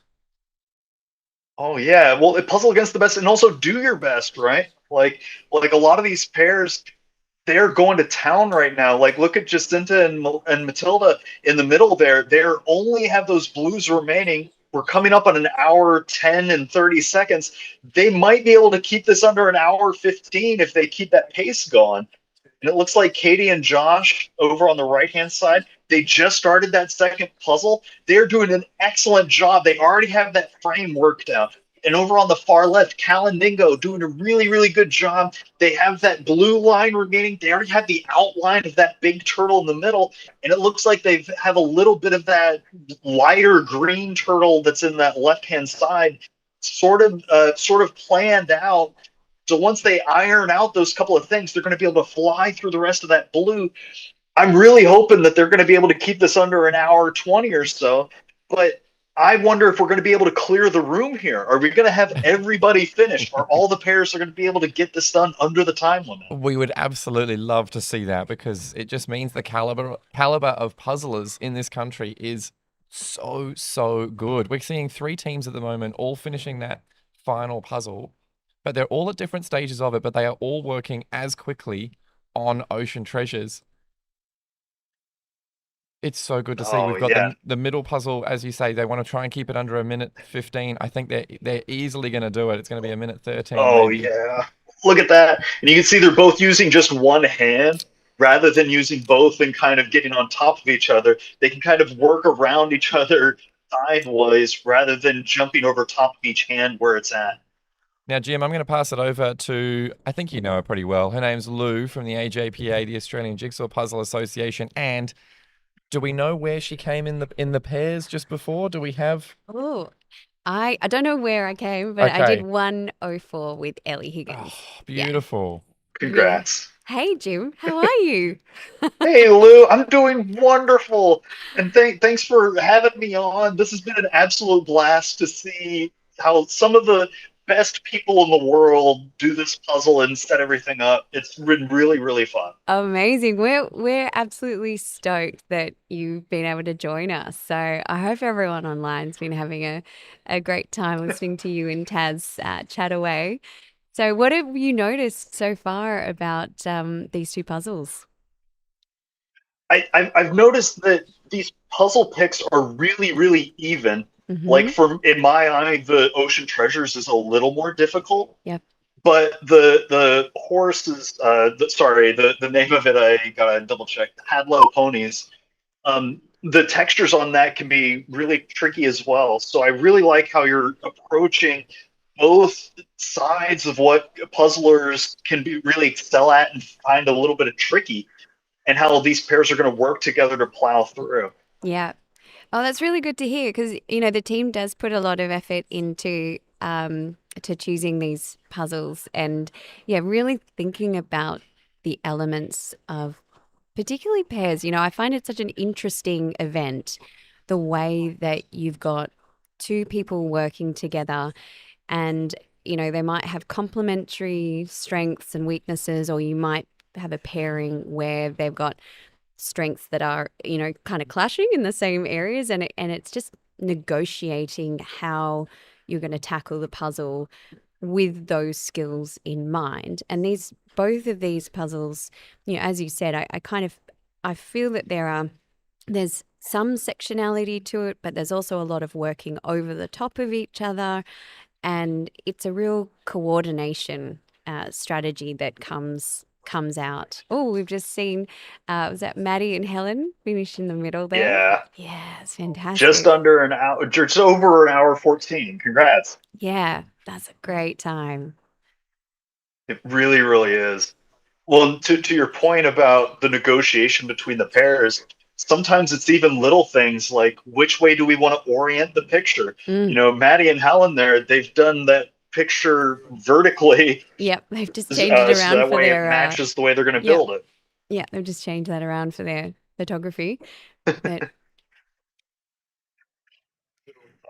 And Cal and Dingo over on the left side, they have it where they're doing this side by side orientation.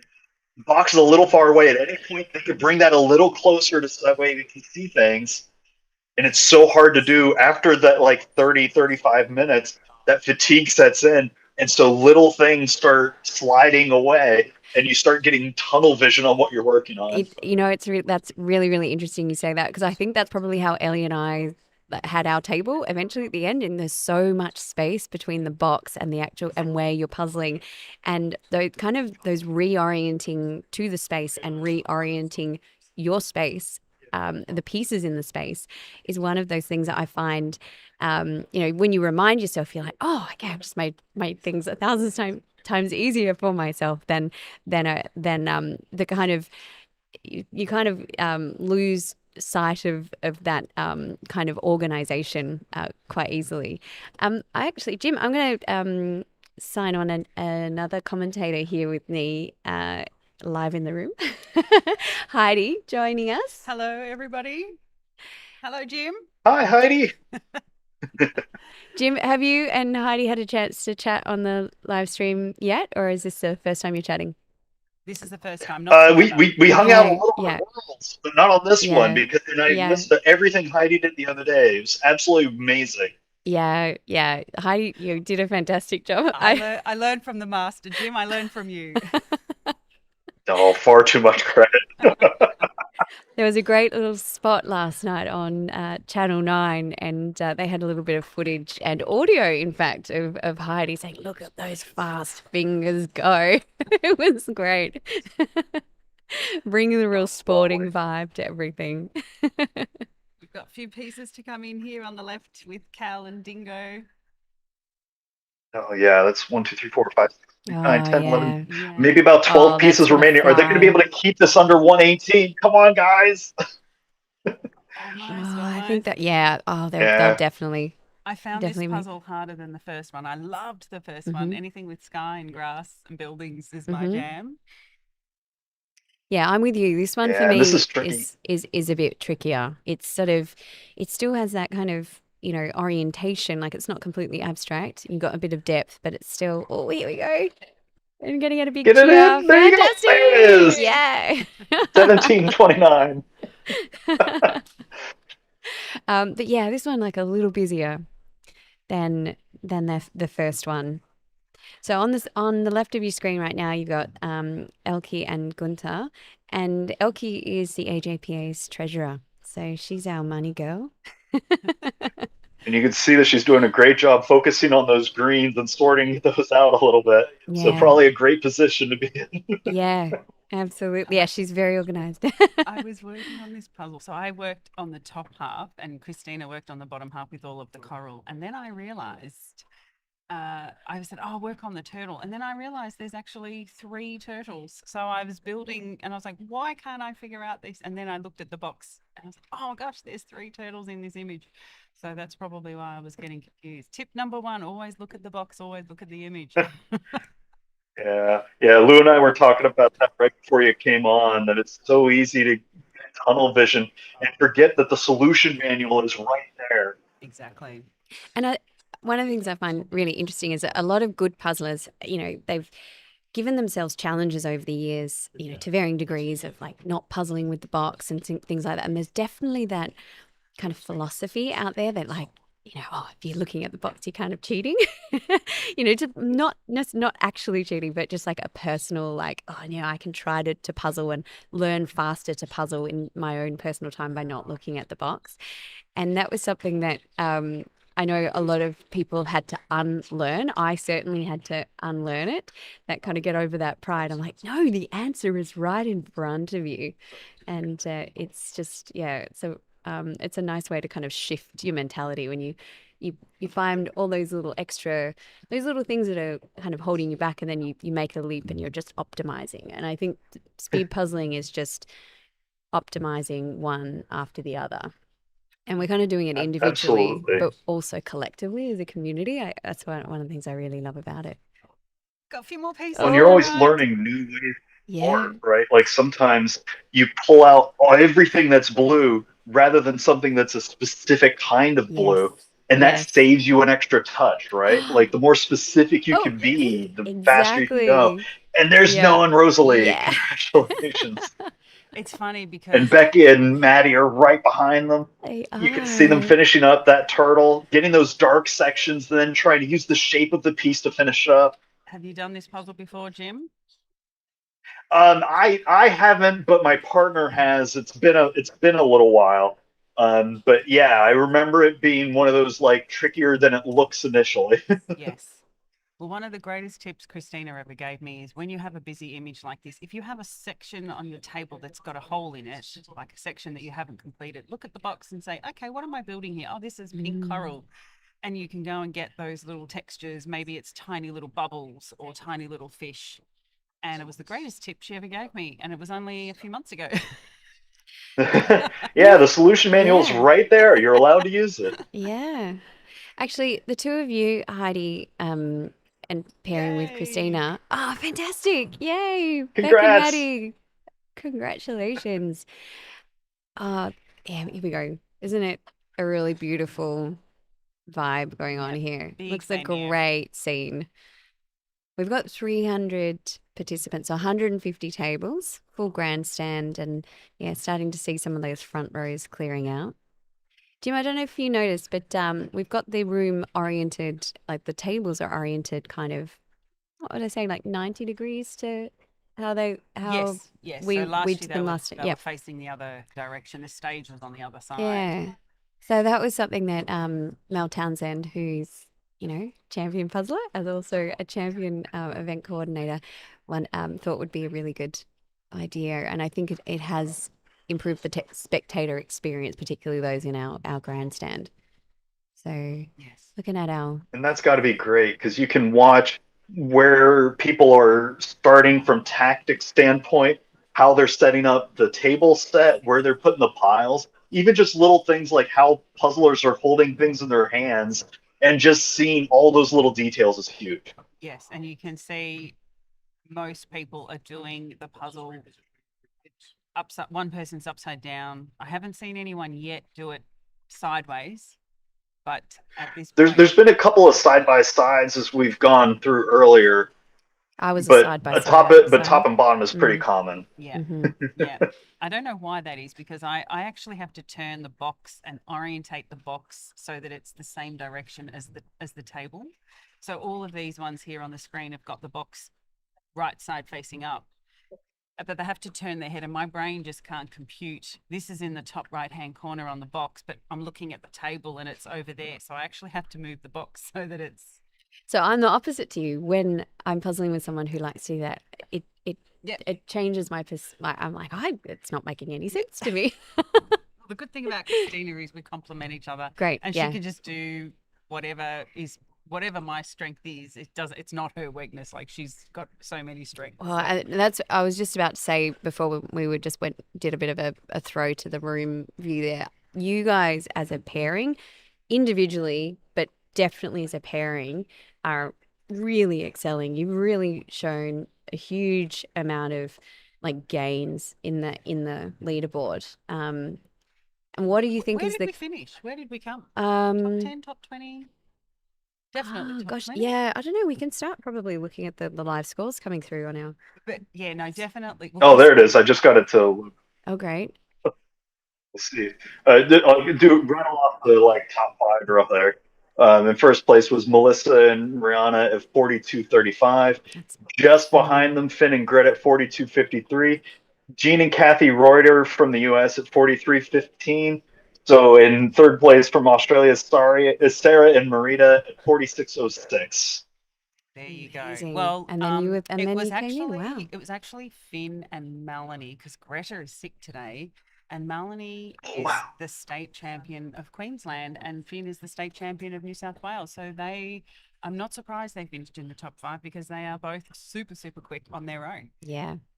And I think, Finn's just very grateful that Melanie hadn't already signed up as a pair. So she was prioritizing the solo event and had kept herself, not part of the pairs competition, but agreed to puzzle with Finn yesterday when his sister was sick. So I love those last minute pairings.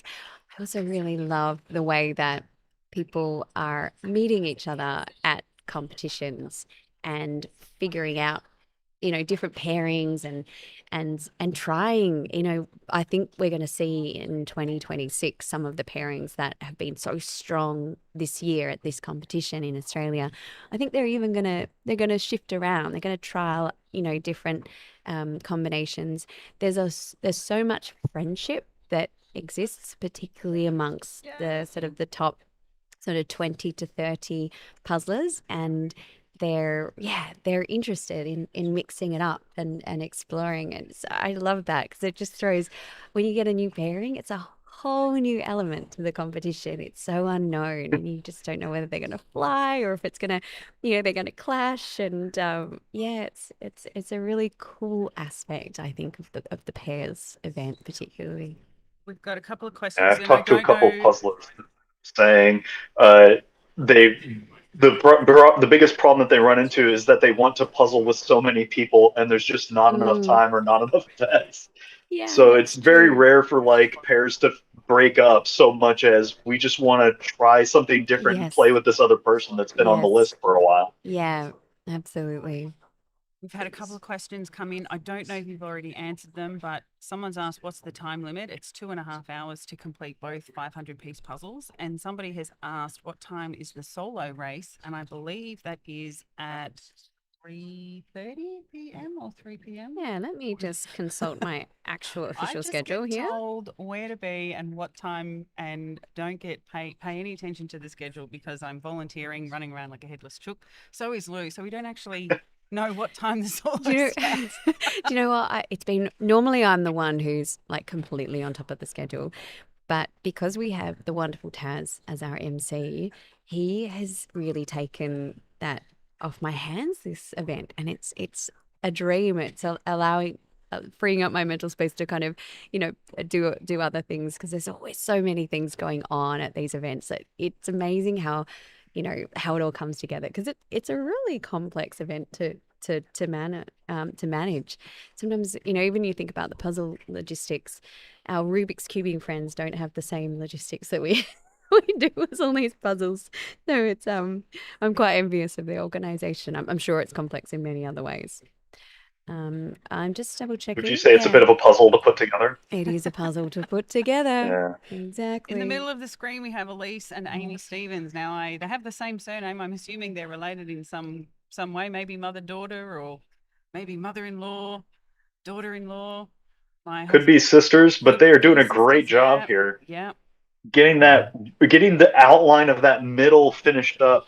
Yeah. And then it's going to be a little bit of a slog, but they are definitely going to be able to get this done under the time limit. And they're doing it in that side-by-side direction. Yes. Yeah. So that's what you did, Lou. That's what Ellie and I did for both puzzles, actually. Yep. We put the muck.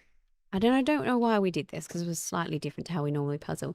But we put the muck between the puzzle and the box, and that's completely against what we normally do. so again, we were just, we just, You were so excited. Yeah, we were so excited. Yeah. Yeah, I find adrenaline's a heck of a drug. It makes you do goofy things sometimes. It does. I find as you complete the puzzle and the pieces shrink, I find that I need to bring the box closer and closer. Not that I ever do, but that's what I want to do, because it's so far away. Looking, where am I doing? What am I building? So drag the box closer as your pieces shrink. And there's always these trade-offs, right? Sometimes you fall into this trap of, it'll cost me too much time to reach over and move the box, or if I move all these pieces around, it's going to cost time. But sometimes it's an investment that pays off, right? Absolutely. Like if it takes you 1 second to move the box closer, and that saves you 15 seconds of squinting and trying to figure out what you're looking at, that's a really good trade. Exactly. Right? Like we can see Amy and Kylie over here on the left-hand side. They've done a pretty decent micro sort of those greens versus the blues. And so they're going to be able to use that to close out one of those colors and then finish up the other one using shape work, which is really, really smart. Absolutely.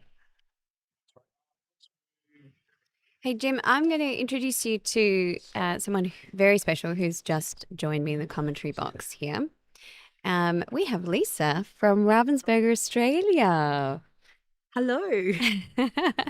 Hi, Lisa. Hey, how you Let going? me introduce you to Jim. Jim's joining us from the US, and he's lovely. commentating for us from home. So we are a multinational that is Australian competition. Absolutely, that's awesome. What state? Sorry, excuse my ignorance here. I'm up in Massachusetts, on the northeast part of the States. Lovely. And quite frankly, after meeting the Australians at Worlds, I would rather be the only place I would rather be is actually there. But I love spending time getting to be part of this huge event and just all of the excitement and the wonderful people that are there. It's really, really wonderful. So thanks for having me in. Yeah, it's wonderful. So Lisa, how have you been finding the experience? Because you've provided all these beautiful puzzles for us from Ravensburger. What are you taking away from today? It's amazing to see 2 basketball courts full of puzzlers, and the response on the images and what their puzzlers like. It just shows that we're picking the right ones. Yeah. So that's a big tick. And the fact that most of these puzzles they wouldn't have seen in Australia. So that was a particular little launching pad we're using down under. Yeah. And it's that's Elkie and Gunther just finished. Yay! Hi, Elkie. Let's go. Hi, Gunther. I met them yesterday. They were lovely. Yeah, fantastic. Real kind of beating heart of AJPA, those two. Yep. No, it's amazing. And just the variety of of competitors we've got here. We've got families, you've got friends. It's amazing, and it's brought people from all over the country, which is amazing. Absolutely. Yeah, and that's one of the things we're very, very grateful the work that we've done with you this year to be able to get some really cool puzzles that were not previously available either at all or even easily available on our market. Not yet. Which is so it means they're coming to stores, is that right? Watch this space. Watch this space. Yeah. Oh, that's fantastic. So all the Australians who are trying to get their hands on these, they'll be probably, watch this space. If you... Absolutely. Although I think the lovely... One. Also go. Also, I was going to say, what a treat for the competitors that are here that they get first crack at those puzzles. Yep, absolutely. And it's good to see, how fast and I can't believe how fast some of these people are doing these puzzles. Yeah, it continues to defy belief. This sport is still relatively very young worldwide. You've got some pockets, particularly across Europe and in North America, where the competitions have been a little bit more ingrained for several years. But the speed at which people are improving individually and collectively as this sport evolves, it's just it's amazing to see. I can't imagine the speeds we're probably going to see achieved in like 5 years from now. Oh man, it's going to be the competition, and more people.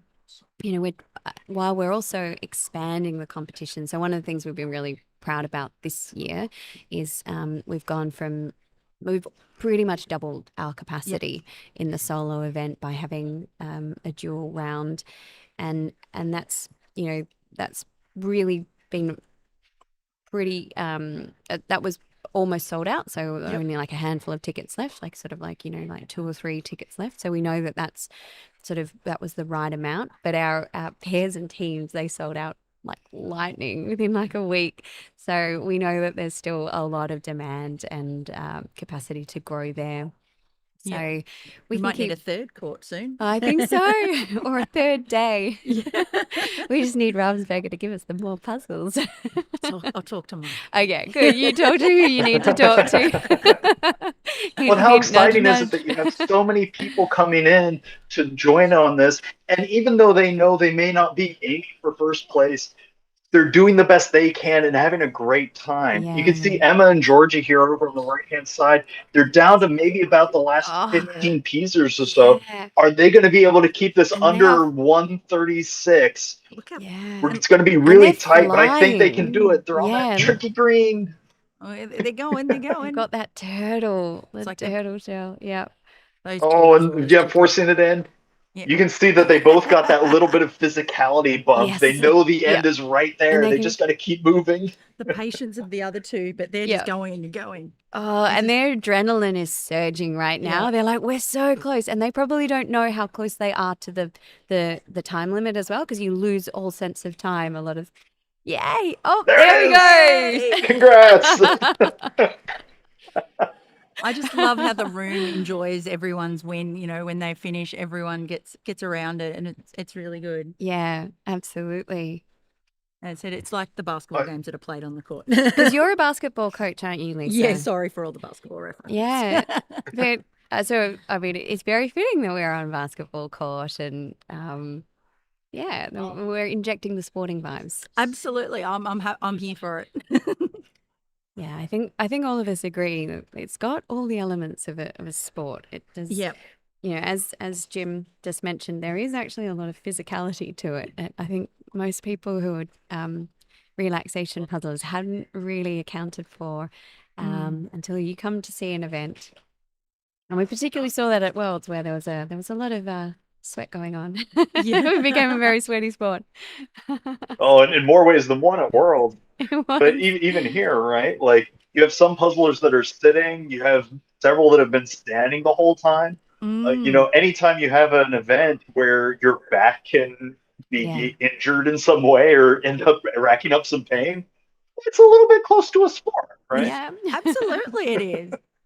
You can do a back or Yeah. No, It's definitely close to a sport, or if not a sport. Oh, it definitely is. I'm putting it up there now. Okay, we've got Ravensburger have I'm called ranking it. I'm Yeah. ra- I'm ranking Yeah. it. It's official. Somebody clip that. Yeah. Put it on the thing. My phone will just start ringing. Yeah. What do you say?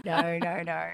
Start getting called from the Well, IOC or something. Yeah, absolutely. I mean, truly, there's so much strategy involved in every step, and so much stamina, right? Like some of these puzzlers have been going for an hour and 37 minutes now, Mm, and that is a grind, right? There's marathons, 5Ks, mm, 10Ks, that kind of thing, mm. where people are getting done a little bit sooner than that, and they are still going, trying to maintain a pace, trying to get this thing done, and they're doing a really good job. You can see Chloe and Sonia over on the left-hand side. They only have that whole the main turtle remaining. So if they're able to like get some of those darker pieces in, they're going to be able to crush this. Are they going to be able to keep this under an hour 40? I real hope so. Mm. But you can see that fatigue just slowing them down, that physicality sort of draining away, but they are trying to be accurate, that precision that's going through. Sarah and Amanda in the middle there, getting that horizon line from the water in, trying to finish this up just a little bit more. You can see that they've done micro sorts here, where some of that darker green from the turtle shell, they've pulled that out to the side. So as soon as they're able to drop that in, it's going to be able to lock in more things to be able to operate by shape work. Those little strategy moves add up, and just maintaining the physicality and the focus at this point is really, really difficult, and it's so exciting to see how well they're doing. Mm. And you're absolutely right. Sarah and Amanda have just closed in that waterline really, like, that is taking shape so well. And they both just focused on that area together. And then suddenly that big blank, that big open space has just, it becomes so exponentially faster because they've gone through that middle with that line, and then having a smaller space to fill in on either sides of that line. That will come together so well for them. So imagine if we flip back to them, they will be very close to finishing. Okay, so who we got on the screen at the moment? We've got Chloe and Sonia. That's right. So they have that. They have that central turtle, and then that's the section that's Yeah. thrown a lot of the puzzlers for a loop. The turtle's tricky. Yeah, and it reaches a point where you have to ask, do you want to start doing a little bit of a shape sort and orienting the pieces based off of if it's a little darker, a little lighter on the cut.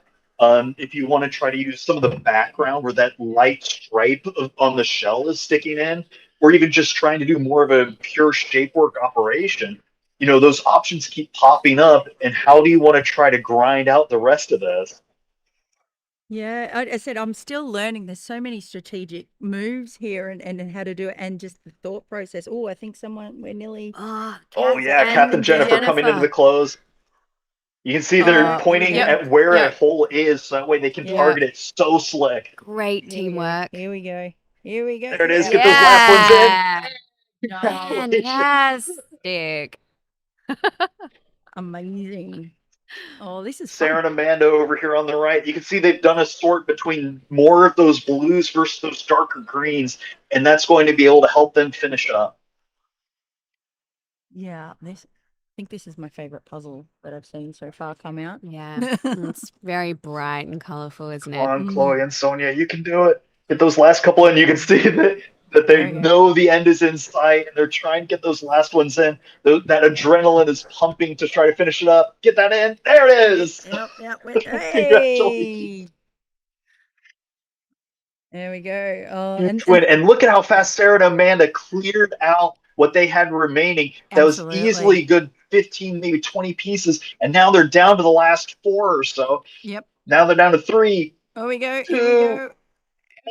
Is it the last one? Yep, they're Think done. it. There it is. Yeah.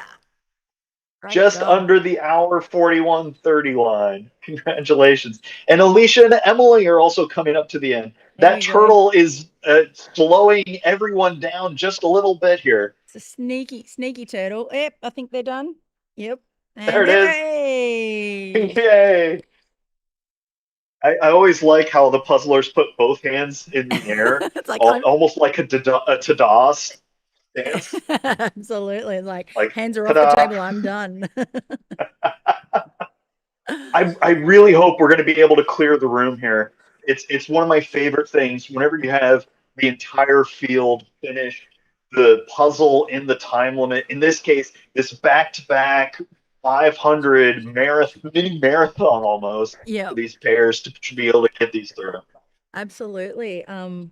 And I can say I don't think we've got anyone. Oh, I'm sure they'll find someone close for us to look at in a minute. But yeah, no, I think that you were saying earlier that the turtle is definitely that bogey on this puzzle. It's got them all a bit stuck. Yeah, and there's three Yeah, turtles. That's just Three cheeky. turtles. the sneaky ones in there, those lighter greens. Yeah. Oh, When we were talking to Melissa and Rihanna earlier, and they were saying that they really liked how instead of having 1,000 puzzle, the two 500s make it where you can have images that have a little bit of different art, or it's approaching different tactics that puzzlers might excel in or find tricky.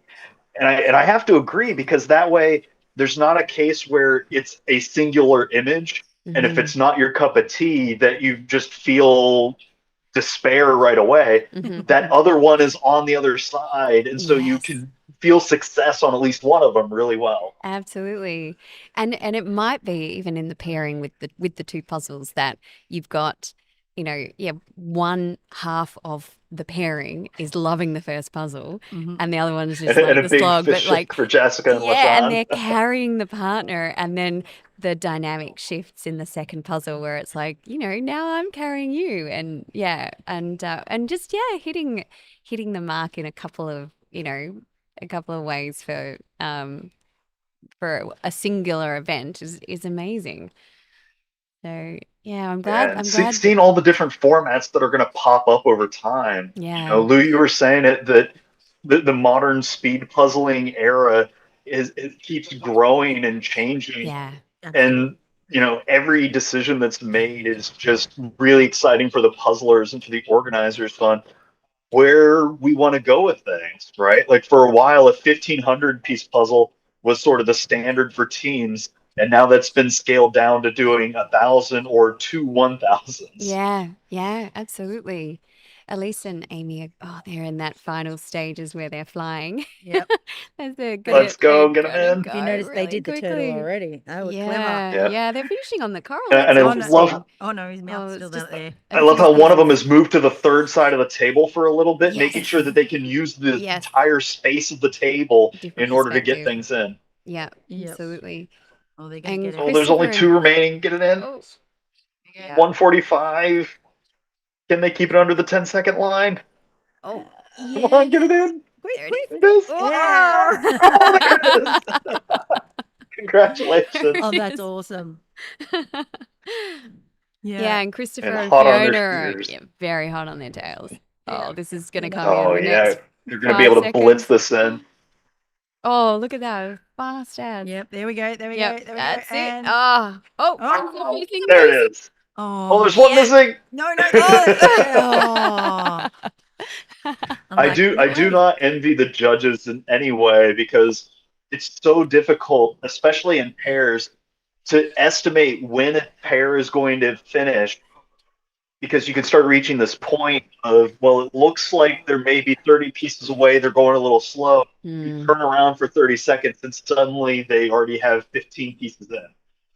That's So actually, it's so difficult to yeah, estimate that. it's one of the things that we thought strategically about when we decided to kind of prescribe the way in which, in the order in which the puzzlers needed to do these pairings. So, um, obviously at Worlds there was a lot of choice and a lot of selection, and you see this in the teams event, particularly when you have a couple of you're choosing 2 out of 4 puzzles.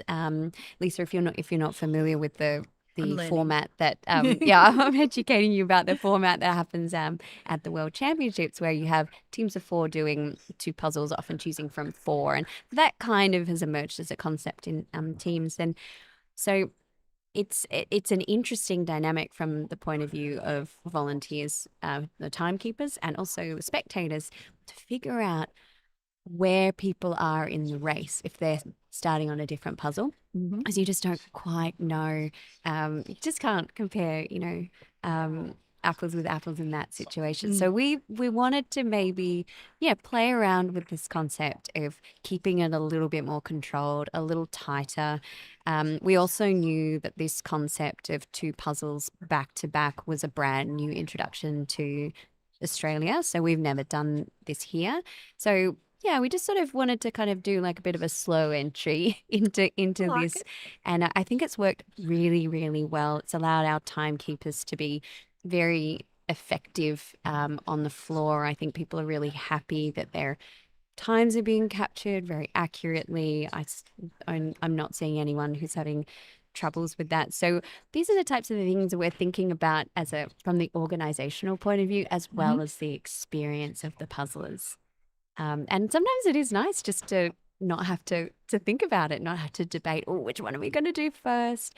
That has its merits on its own as well. So again, kind of what Jim, you were saying, that, there's so many variables that we're all just kind of tweaking and playing around with as a concept as we create this sport. We're, really developing the concepts and the different formats, and it's something we've really loved pushing the boundaries, I think, this year at AJPA. The other thing we've showed our puzzlers that we're prepared to try rounds, and we've now had square puzzles. So we're kind of, interested in pushing the boundaries of what we can do in a competition.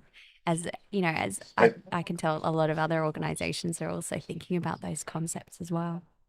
Yeah, I love how much thought you guys put into this, because there's so much to be said for what do you want to test the puzzlers on, right? Like whenever they have to pick the puzzle, that extra layer of what is the right choice comes into play.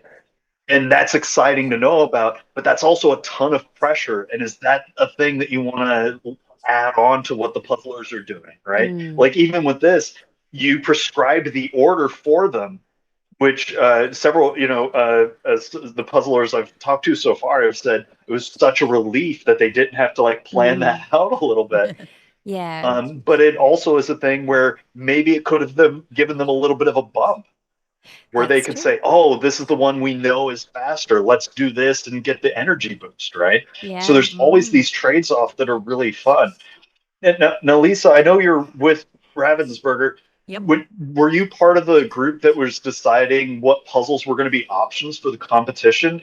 And how did you come to those options? Because that's really on everybody's minds on how these things get figured out. So I wasn't involved in this one. I did see the list. Yeah. And I've seen sort of part of it, part of our it's part of our 2026 launch. And for Australia and New Zealand. And when they're looking at the puzzles, they look for, I know Alex and the team consult Marco at Ravensburger. So Marco looks after Oceania sales and international sales.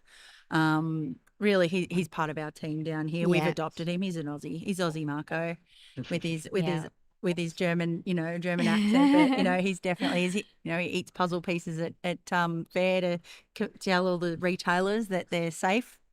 But the choice comes down to what they were maybe, was at Worlds, and the type and style is very considered. I won't give away too many secrets. Yeah. So Jim, in answer to your question, so I was the one who chose the puzzles with Ravensburger and got Lisa and her team to bring them in, and Jason was heavily consulted in that process. So we were very strategic in what we wanted, but Ravensburger were amazing in allowing like the options that we sort of had to choose from. And I think, it was a little bit easier for me in the fact that being in Australia, there were a lot of puzzles that hadn't been released in our market. So, I keep a close eye on the European and North American Ravensburger catalogs just to, to try to, see if there are any images in there that we can capture and bring to puzzles in Australia, because I'm really conscious that we're a long way away and it's a long way to go to a world competition. So all of those things, are really kind of driving, the experience of the puzzlers. We want to strike that balance between having a competitive environment to, really celebrate the skill of speed puzzling, but also having an inclusive environment that we know that everyone who's coming to the competition feels like they can have a real go, and that the puzzles aren't too hard. There's something in it that they're going to love, and that they're all having like a fair go at the same competition. And yeah, it's one of the things I really love. So it's been really, really fantastic to see the reception of these puzzles. Absolutely. Oh, look at these. Seen a fantastic reception. There goes Benjamin and Ben. Sarah finishing up last two pieces. Yes. There it is. Great. Fantastic. That was work. almost like a sigh of relief when they did that just then. The lean back. Oh yeah. Well, I mean, the thing to think and keep in mind is that even though this is two 500-piece puzzles, that's 1,000 pieces, and for a lot of people, it is wildly difficult to get 1,000 pieces done in 2 hours, even with a pair or a team. It takes me So days. being able to do this is so impressive. Yeah, Yeah. absolutely. It'd take me days, and it did take me days when I was puzzling when we were having our lovely COVID lockdown. We were very fortunate, obviously, to get puzzles sent home. Mm-hmm. When we had the kids and everyone, it was a family puzzle on the coffee table. And God forbid anyone touched a piece that, went missing. And you find my son walking around holding one piece going, I don't know what you're talking about. Do you have any cats in the household? No, I'm a dog. Okay, I'm a dog. okay, I'm a dog are the lady. dogs interested? I find that cats are more interested than dogs are in the pieces. It's actually a question when retailers now, and someone comes out and goes, my puzzle's missing a piece, knowing the strict Ravensburger manufacturing process. The first thing is, do they own a cat? It's a genuine. Cats love puzzle pieces. I don't know if it's the cardboard and the wood, and that's where mum is or dad. So that sort of I know there's one puzzle company where if your dog eats a piece or if your pet eats a piece, you can send a picture of the pet and they'll try to like replace the piece or something like that is like the bounty for it. Yeah, absolutely. But pets doing the pieces is wild. Oh, but they do. But yeah, we unfortunately can't replace under 9,000 pieces due to the manufacturing process. Yeah. So our cutters are only used about 100 times before they're sharpened. So and the skilled I didn't realize they were replaced that often. That's so cool. Yeah. So and they're actually trained tradesmen in puzzle making. They're all handcrafted, which is why a lot of the manufacturing is done in Europe for that quality assurance and that handmade quality. So that's why you can pick them up and someone's finished, and they can So that's why we unfortunately can't replace if the cat eats, we can't send a piece.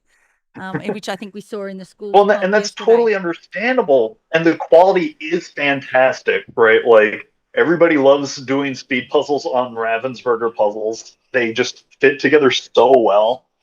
And like the artwork on it is wonderful. And I like how the cut gets a little bit sharper year to year, where it's like the same format, but there's enough of a difference that you still get to play with it. It's so slick. Yeah, it's amazing the fit of the pieces that they're the satisfaction and the feedback that everybody gets just from doing one of your puzzles is just it's this hit of like, serotonin all the time. I don't know if that's the right hormone, but Look at Alana and Jamie coming in. dopamine. They're about to be Yeah. satisfied here. They're going to be able to keep this under the 2-hour line. And as they're working on that, look at the middle panel with Claire and Atlas Craven. They're doing this puzzle upside down and side by side, They are. That's clever. Well, is it clever? which is so It's cool. amazing. Hey, I sometimes think when you turn something upside down or sideways, you get a better view. I'm a Yeah, big I've fan talked of- with some puzzlers Yeah. where instead of doing text right side up, it's easier for them to do it upside down because they can treat it like this abstract line work rather than getting in their heads about what That's the so order of the interesting. letters is. Absolutely. I'm a really big fan of, particularly in pairs, just switching places with my bed partner. It's like a 2-second kind of move. But I always find, just for me, I'm certainly not a top puzzler, but just for my own experience of the puzzle, There just it is. having that kind of forced change perspective. There we Oh, go. that's Alana and Jamie. That's awesome. No, switching positions is a huge move. It's really, really important because it shakes you out of that tunnel vision, right? Or even just yeah. getting a better angle. Sometimes the glare, or there can be like a weird lighting thing going on. Just switching where you're standing is enough to reset your brain for a minute to go, oh, I know where all these things are. Absolutely. It's such a smart move. And it's one of those things where as time drags on, you start to forget those little things that you might be able to do, or you might get in your head of like, I want to be able to finish this now. And sometimes you can finish it a little later. You just take a little break and then come back to it. Mm-hmm. But you can see Helen and Nina finishing up this blue line. Yep. They are going to blitz through the rest of this because it's all shape work at this point. They can use that color for a little bit of context, but they're going to be able to do each piece they pick up is going to go right in somewhere. There's no ambiguity left that they can work on. Are they going to be able to keep this under the 2-hour line? yeah. We're going to be over the 59 line, but they're going to be able to force fit this in. Come on, girls, you can do it. You can do They're it. getting there, they Oh, it's those One more nervous shape. fingers. There's only 4 left. They're going to be able to do this. Oh, they're checking the floor. Oh yeah, There must be that missing I love the piece. division of labor. One person Yeah. keeps cooking while the other person grabs the piece. Yep. There Yeah. it is. Oh, there it is. Amazing. Congratulations, Helen and Congratulations. Nina. And I've actually enjoyed watching that. The puzzle trays have come out, Yep. and They've got the baking trays. yep, the baking trays. Yep. Like it's all the different ways that the sorting happens. Mm-hmm. Like I Does said, it I've learnt a inspire lot. you, Lisa? Like you've not. So here you are, our Ravensburger rep, and you're learning all about speed puzzling, and you have access to an amazing repertoire of all the puzzles that we want to get our hands on. Are you just going to go home and just start speed puzzling?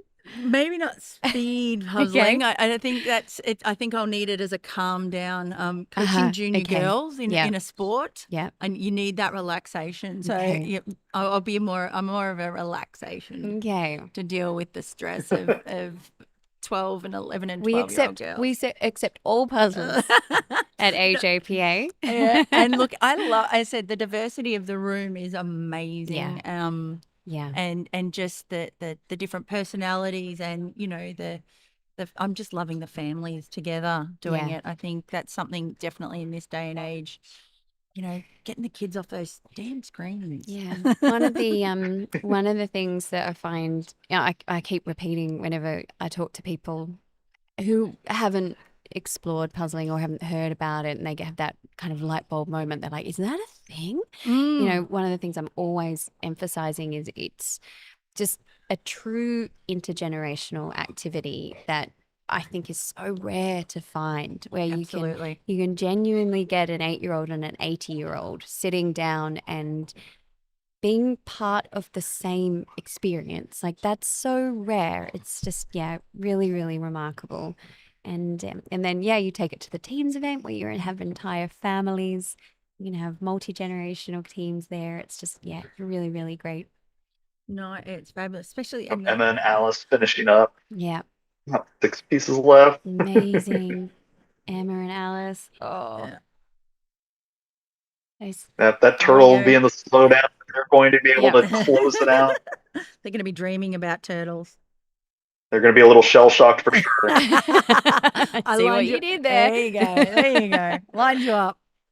Oh, they've got an Oh, Oh, extra is that an piece. extra edge piece? An extra edge piece. Oh, I'm not sure. It is hard, isn't it, when you've got these quite busy images and you've got lots of, they end up being very pick and place at the end, that it can be very challenging to be like, oh, is there a piece missing? I'm not really sure. Or you've got a piece, where does it go? Finding that final spot is, can be a real teaser on the eye. I said, especially if the puzzle, the table's the same color, you're in strife. Yes. It's nice that this It's does have a lot of contrast. Yeah. But white on white. Yeah, the bright colors on this Ocean Treasures really help stick out. And it lets you know pretty quickly if you're missing something explicitly. We just had the puzzle board slide there, very elegantly done by Cassie in the bottom on the right. side of Cassie the and screen. William on the right. Yeah. Yeah, absolutely. That was very slick, wasn't it? It was It was like- all on the side of the and blue it all line. stayed. It was Lovely. very nice. Nothing flipped over. Yep. Do you know why that is? And that's the hardest part on those Yeah. slides, is making sure that it doesn't Yeah. flip over and then cost you more time. Yeah. So it's like a combination of the talent of the slider, but also it's because the beautiful weight of the Ravensburger piece. Oh, look. Yes. Stop it. I should do one of those toast drops tests, see how often they land face down coming off of the lip of a thing. like a cat. It's that special blue cardboard, which caused when everyone wanted a puzzle, Ravensburger having trouble getting that special blue cardboard. It's called the German blue board, isn't it? It is. That's Yes. learning Well the lingo. done. It's amazing how much puzzle knowledge I actually do have. I just have to think about it sometimes. Do you have any other kind of almost like Ravensburger trivia that comes to mind? Things that you've really been interested in about the company? As I said, they also own, so Ravensburger internationally own Brio trains. So the Brio trains are owned by Ravensburger, and the Think Fun children's educational, more maths and strategic games are also owned by Ravensburger, as well as Disney Lorcana, the trading card game, which is a lot like Pokemon and Magic the Gathering. There's a whole quite community diverse, the learning. repertoire. Yeah. So but the games and the puzzles, obviously where they're at, they opened several new factories during COVID to keep up with demand. Cool. Amazing. All those factories are still going. Amazing. And Probably significantly in part to this. oh, absolutely. And even the evolution, just the rate of sale. I can talk for Oceania Down Under and New Zealand. The 500-piece puzzle demand, like last year, was Well done to Cassie and William and Alexandra and Josh. Also finished. was exceptional. So it's creating its own little spike, Well, it's which nice. is fabulous. Nice to know we're having an impact. So. Absolutely, it is. And it's and you'll all these lovely puzzlers will get to see. The There we expansion. go. There we go. We've got Elkie and and there's Patty. There's quite a few people saying hi on the.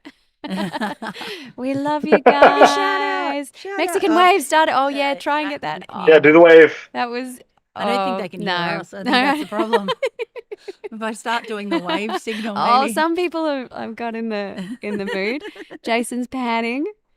Yeah.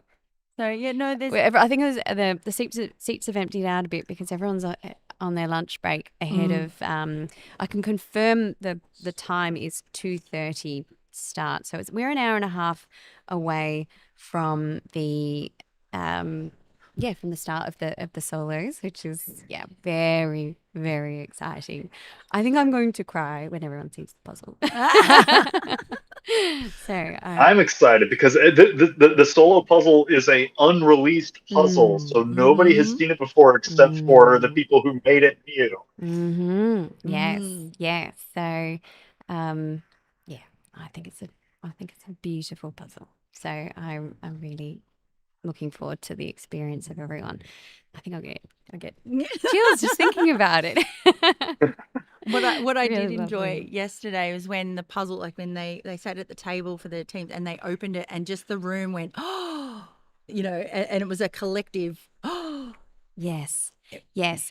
And Lisa, that's actually something that I that's the moment that I really want you to notice because oh, I did. it will be next level, I think, with the unreleased puzzle because Yep. the puzzle that we had for the teams yesterday that was from this is an amazing choice for our Yeah. team, right? And so on top of that, you're going to have, the concept of everyone in the room seeing a beautiful piece of art for the first time. And then there's the layer of, this is what it's going to be like, the competition that's just about to unfold before them. And they'll be thinking strategy. And there's just so much wrapped up in that release moment that the puzzle, like the image reveal kind of there's just going to be so much for you to appreciate in that moment as we have 300 eager beavers just ready to Ready to go. ready to go. So yeah, it's one of the things I also love about puzzling is that aspect of image and art appreciation and photography appreciation. It's sort of it is an extra platform for amazing artists and photographers to have their work appreciated and truly appreciated on such a detailed level. Um, Absolutely. yeah, and I know that had at the USA Nationals earlier this year, Jim, you'd probably be able to speak to this experience. But my understanding was there were some fantastic artists. It was either this year or last year that you had a panel of artists at the event, and I imagine that engagement that they must have, seeing all these people just adore their work, must be incredibly rewarding. Oh, it's absolutely exciting for them because you have these puzzlers that are appreciating it on two different levels. Mm-hmm. Because sometimes they're working on it so quickly that there's little details they don't catch, and then there's sometimes where they're working on they're on it so quickly because of the little details that they put in there, right? Like I think one of the Dean McAdams one, people were saying like, "Oh, I saw these little creatures that were hanging around," and he was like, "Yes, I put those in there because I wanted people to be excited about it." And then there's times where people don't really recognize what they're looking at so much as they're getting it done, but then they get to appreciate the image right after they're done, or they're going to go back and do it several more times. Because most speed puzzlers, they might do it in competition, but then they're going to go home and do it again. They might hang it up. They're going to share it with friends and family, which is really, really cool. And the artists have to be so excited knowing that they're bringing so much joy to puzzlers and just people around the world and getting this artwork out there. Yeah, absolutely. No, it's amazing. And, rather like I know that they look for artists and for new photographers all the time for their images. And you can even get your own puzzles made. I don't know if you're aware My of that. Ravensburger puzzle. Yeah. Yeah. Yeah. Which it's something that even they do ship to Australia, which is exciting.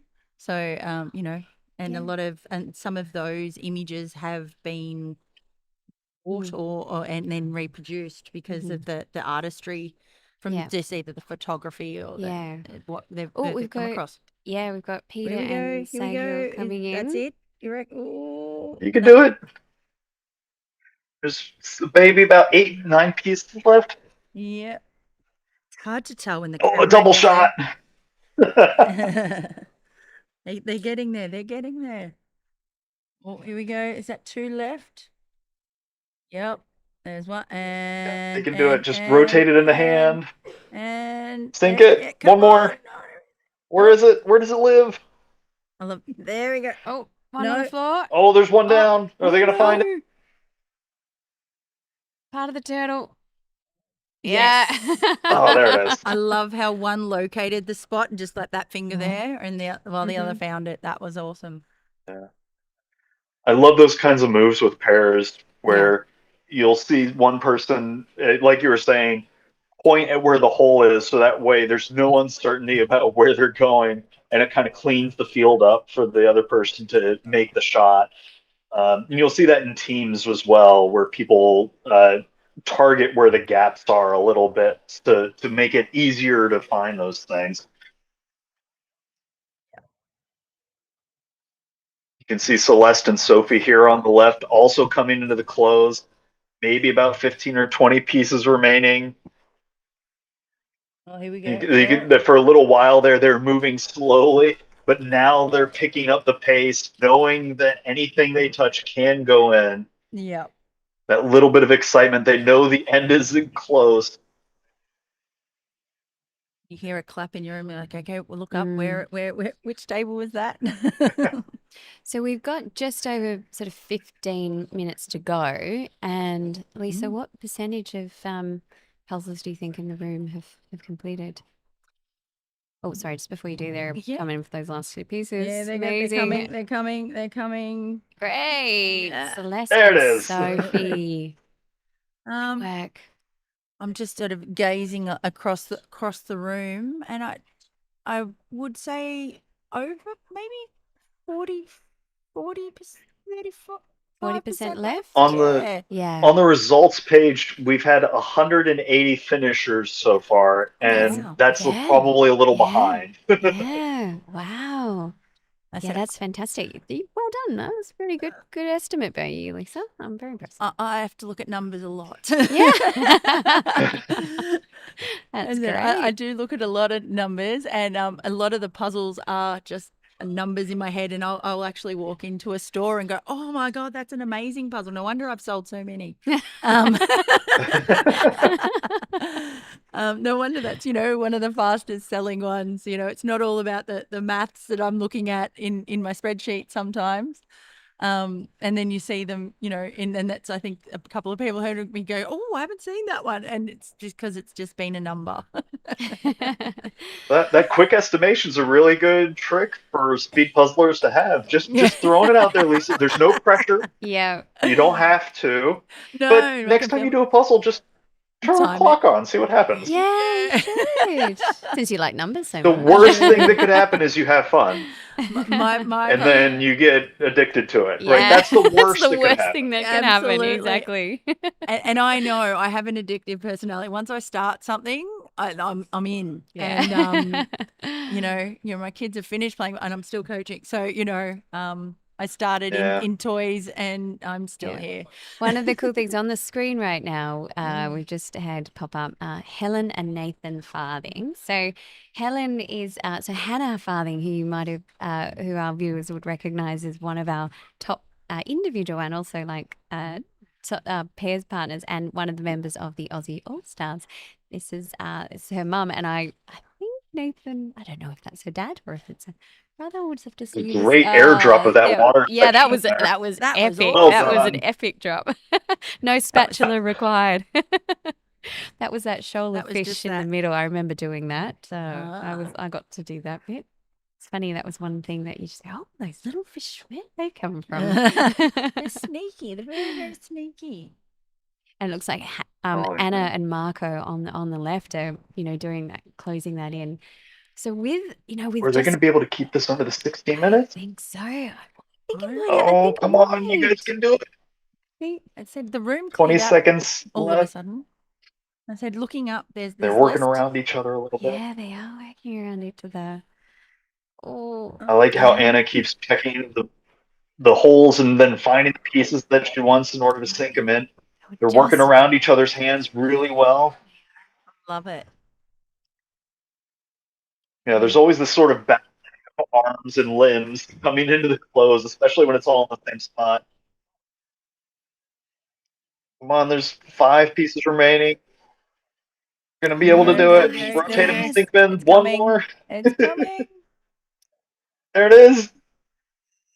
Do it. Yes. Yay! Oh, and they were so happy. Congratulations. Yeah. The double So high five. happy.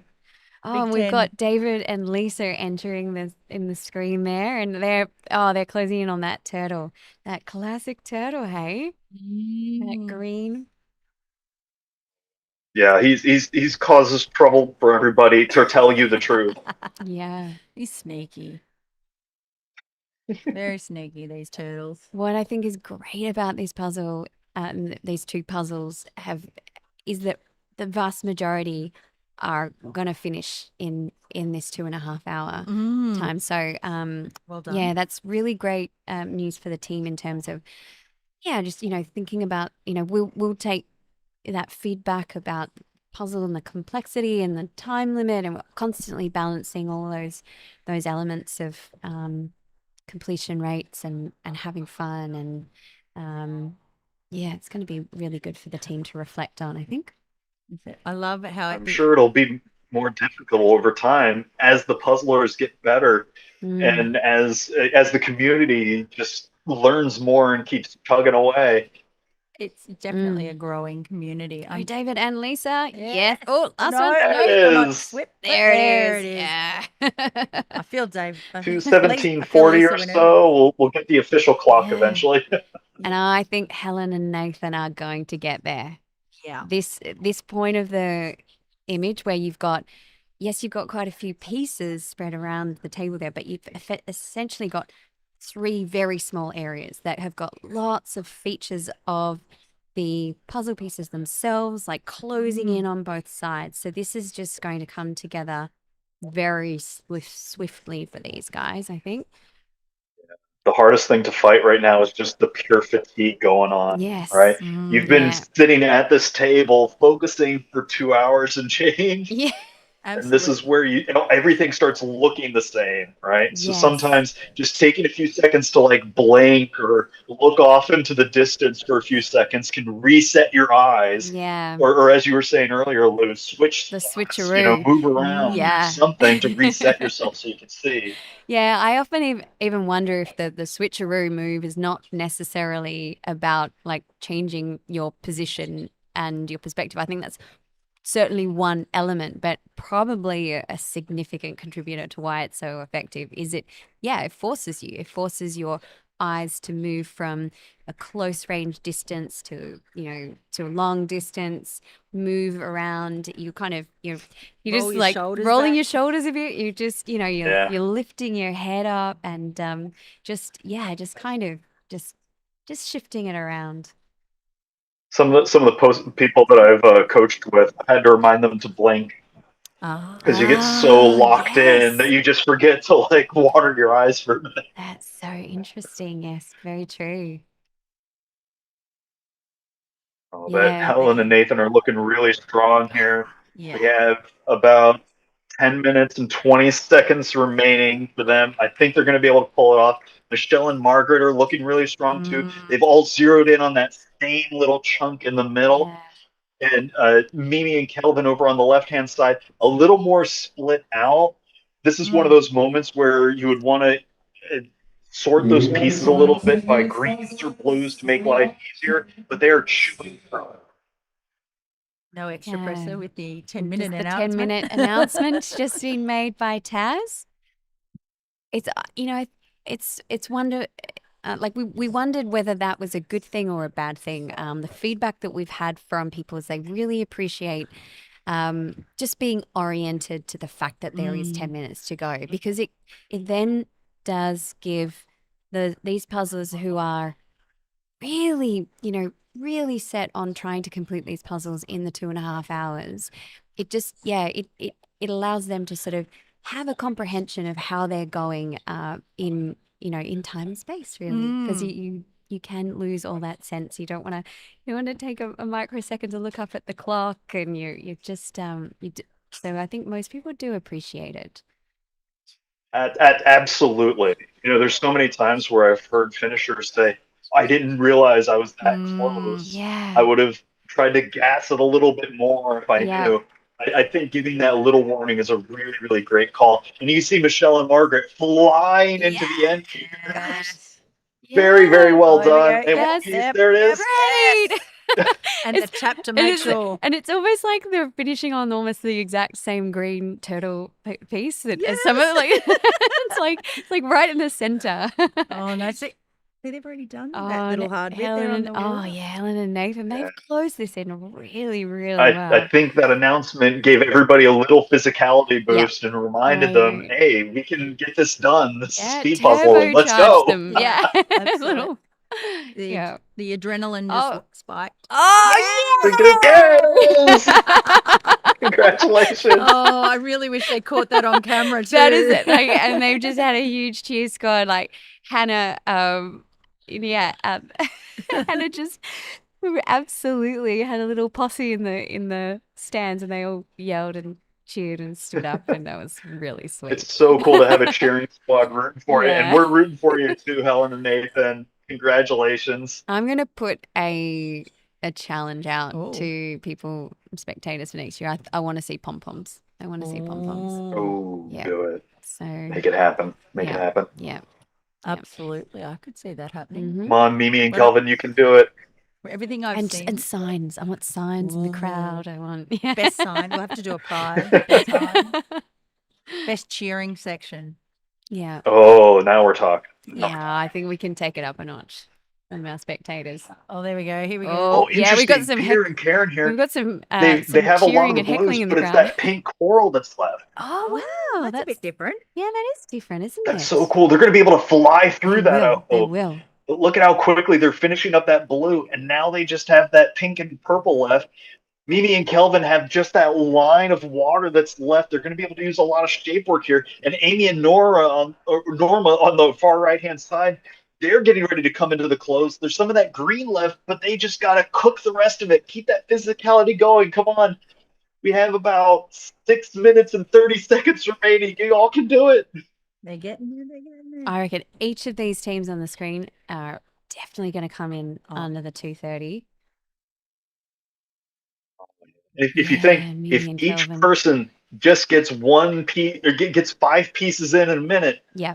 they can get 10 done in a minute as a Yes. pair. And so that Mm. means if they're 20 away, they can totally do this. You just got to keep Absolutely. moving. Mimi and Kelvin This coming last into the two. end. Can they get that last one? Yeah, fantastic. That's fabulous. They'll be stoked with that. They absolutely should. I keep saying it, and I'm going to repeat it until the cows come home. Getting 1,000 pieces done under the time limit is absolutely phenomenal. And these folks should all be really, really proud of themselves. Yeah. And even if you don't get it done, the fact that you've made this much progress is absolutely amazing. But keep pushing until the bell rings. Peter and Karen are so close here, and so are Amy and Norma. They're there. They're just. I think you're absolutely right, Jim. They're going to fly through this coral. That is just, it's almost like they're saving the best to last. Like a really just a nice, fun section. And the concentrated look of thinking and looking for which piece goes. Like they're actually looking at the pieces. Oh, hi hello. everyone. Oh, where are we? No, where are we? Oh, wait. There you go. Do we like our colorful microphones? Thank you, Yeah. Jason, for our colorful Very- microphones. I purposely It matches picked the purple puzzle one. image very well. Yeah, it does. It's very.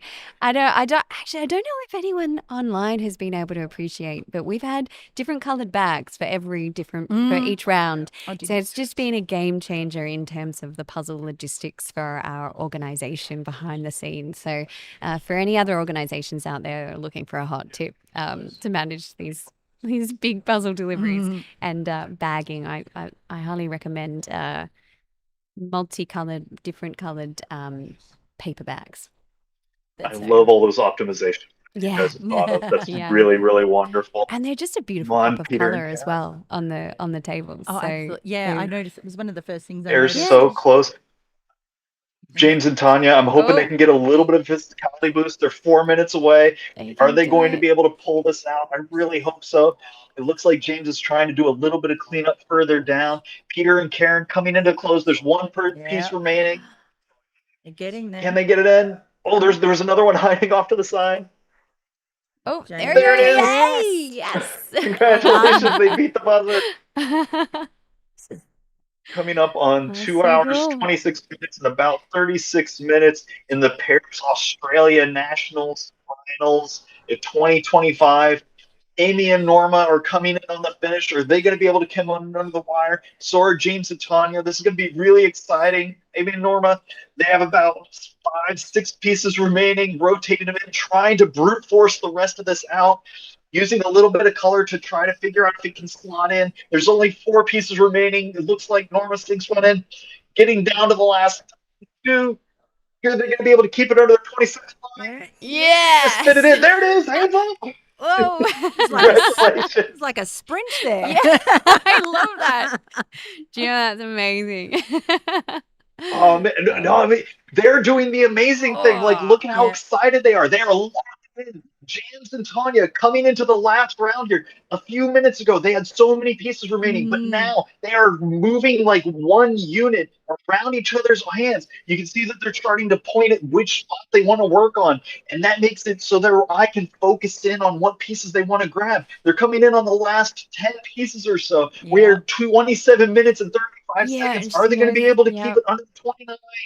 yeah, I'm loving. You look up and you can She's- just see people standing up now, Yeah. like they're getting closer. yeah. And these Oh, guys that little are bit of- racing for this, you know, you can they'll do Yep, definitely yep, make yep. it. Come on, yes. Like two Oh, pieces there's Only last 4 pieces. pieces remaining. Cheer each other on. Keep that little bit of Yes, physicality yes. going. Are they Yes. going to keep it under 28? There it is. Beautiful. Oh, that's Congratulations. awesome. That's great. Oh, Oh, that's Absolutely phenomenal. nice. Yeah. Oh, there's the. I think that Little, was little a, bit of a that shuffle was from the a, handshake. yeah, A little bit of shuffle excited. afterwards. I don't think that was a that wasn't a whoopee. penalty or anything. No. Look at Anisha and Great, yeah. Manakanan. Sorry for the name butchering here, but you all are doing absolutely fantastic here. Getting that coral Yeah. and that sky part done is so difficult. You got a minute left. Can you get 5 more pieces in before the line? I believe in you. You can do it. I think you can.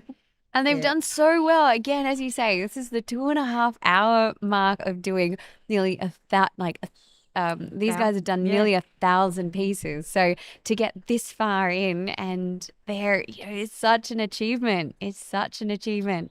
Oh, do we think Lisa and Nicole are going to do Oh, Lisa and I Nicole, think they could do can. it. They could do it. I think Are they're they going to be able to pull it off if they both get 10 pieces in the next minute? Do they have the physicality to knock it out? Is there clarity in order to try to iron this out? Or they're going to pick a color to try to clean it out? Oh, here we go. We've got. Lee and Tristan doing a great job as well. Coming into the end, they feel so proud of themselves. But this is coming up at the last 40 seconds here of the Australian Pairs National 2025 final. This is a bit awesome. Come on, you can do it. Lisa and Nicole trying to get some more of that turtle in, working through those lines. It's so difficult on that shell because of the duplication of the color in there. We have about 20 seconds remaining, but they're going to get a few more pieces in here. Anisha and Man getting those pieces in. You can see that they're wrapping up that coral, trying to get some of that work in.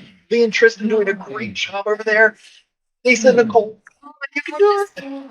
last Get that few water line pieces. in. Yeah, just pop that line in. Amazing. There it is. Congratulations. Congratulations to all our competitors. Incredible. That is Wow. an amazing feat just to get Absolutely that much phenomenal done. job by That was everyone, great. all the puzzlers, to be so proud of themselves, Oh, and all the organizers proud of this fabulous event that you've set up for everybody, and just the wonderful time everyone's having. well, it's just been so wonderful to have you join us, Jim. I've just been, yeah, it's really wonderful to share this with you and to have your insights because you are so knowledgeable about this community that we're building and this, yeah, very exciting sport that is still very much in its infancy and has a fantastically bright future ahead of it. So we're, yeah, wonderful to spend time with you, Jim. Thank you so much Thanks for for having joining me, us. and congratulations to all the puzzlers. It's really, really wonderful to be a small part of their huge day today. Like, it's really wonderful. Amazing. It is amazing. All right, we'll sign off to everyone who's online. And yeah, hopefully, you guys, as many of you can join us back in 59 minutes when we get underway with the super exciting solos final for the Australian National Jigsaw Puzzle Championships with an unreleased Ravensburger puzzle. So thank you all. Bye. Bye. Bye.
Well, g'day and welcome to the solo final of the Australian Jigsaw Puzzle Championships for 2025. This is next level. The pointy end of the competition. All these puzzlers have worked so hard to get here. Qualifying rounds yesterday. They woke up very nervous, and we've just seen our first glimpses, really, as we're 6 minutes in, our first glimpses of this brand new, unreleased Ravensburger puzzle. They had about a minute or so of perusal time before cracking in. Everybody went quiet as soon as the puzzles came out of the bag. We're seeing a couple of different approaches instantly. Jean on the right, starting with the car.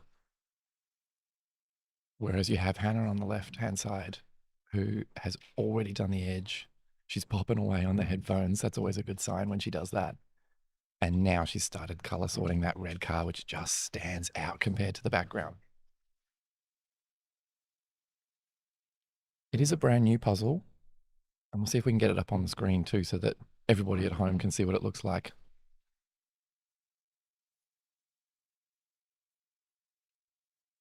I'm going to get Lou from the AJPA. She's the president. She's the big dog. Joining me. Hello, Lou. Hi, Kaz. Have you got a picture there that we can have a look for the puzzle as well?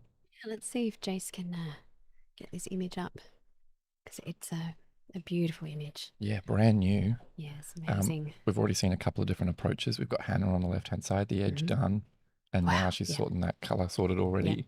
Yeah. Whereas Jean on the right, car first. Car first, yeah. That big feature. I like that a lot of them have sorted out those red pieces already. In fact, all of them on the screen have done that.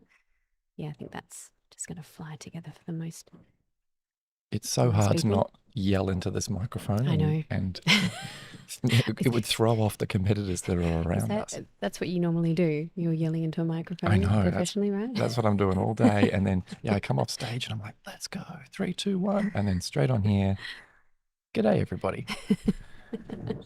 300 puzzlers in the room, but it sounds like there's only 2 people here. Yeah, it is absolutely. silent. It is silent, and the only thing you can hear is that kind of mesmerizing Yeah. the concentration on everyone's faces. So we gave them a couple of minutes to study the image, which is a little bit more generous than we normally give, isn't it? And we tried that out almost by accident in this competition.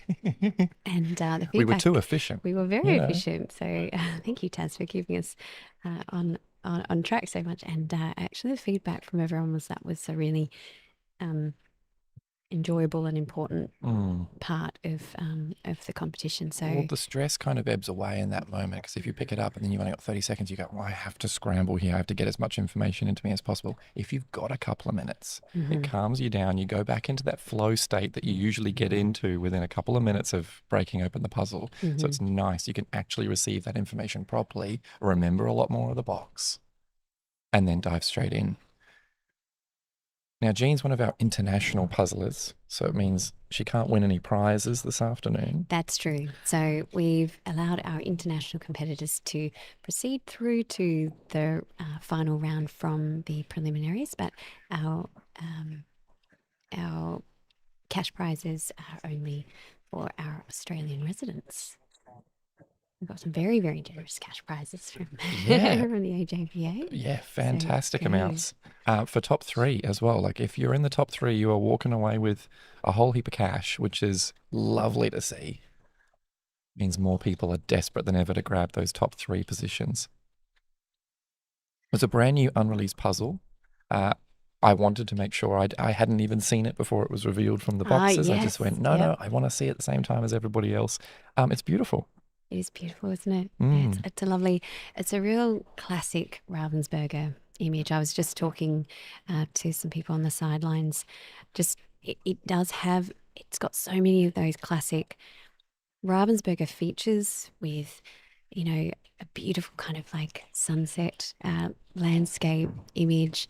And then from a speed puzzle element, the elements that really are emerging as classic components of a good speed puzzle. So you've got that feature, that bright red car, which is that, first draws your eye and allows you just to kind of swoop on in with something really, really distinctive and just start flying.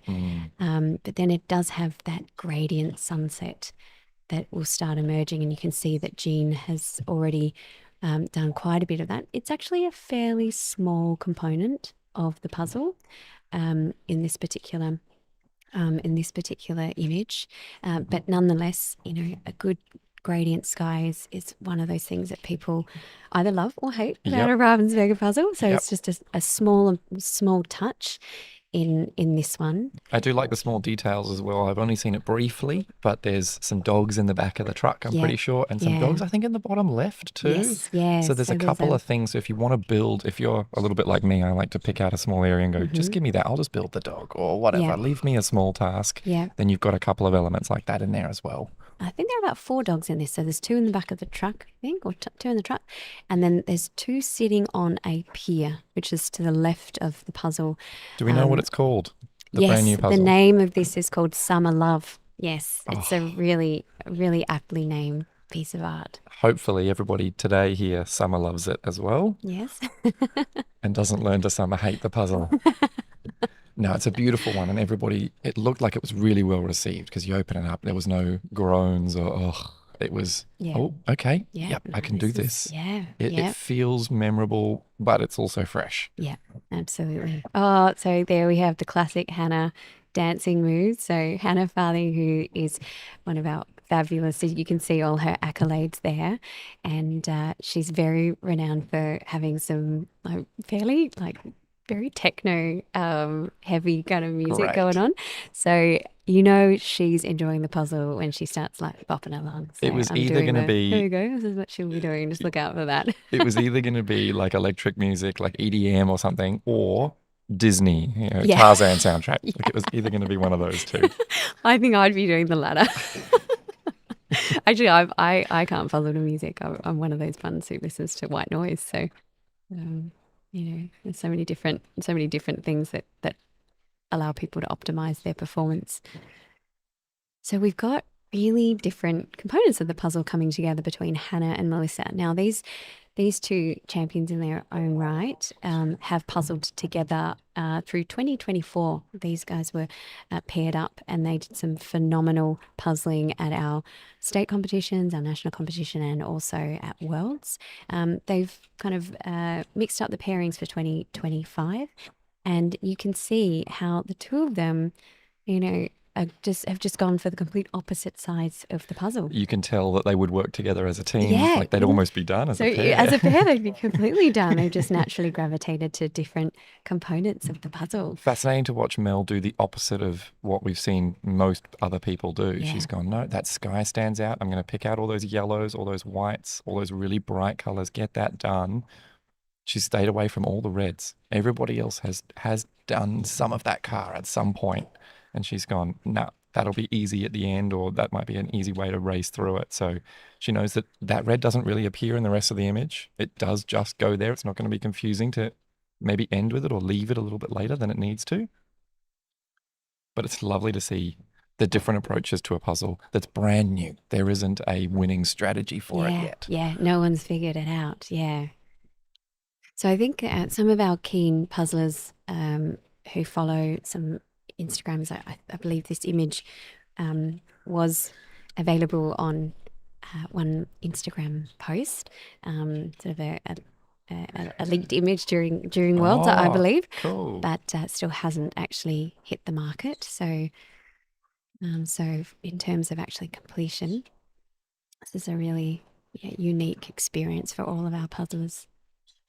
I said when we were on stage earlier before that not only will we be crowning the national champ from this competition, but if this puzzle's never been done before, you'll be the world's fastest at this puzzle. Yeah, absolutely. Going straight on myspeedpuzzle.com. So. Yeah, there's no one else that's beaten you at this point.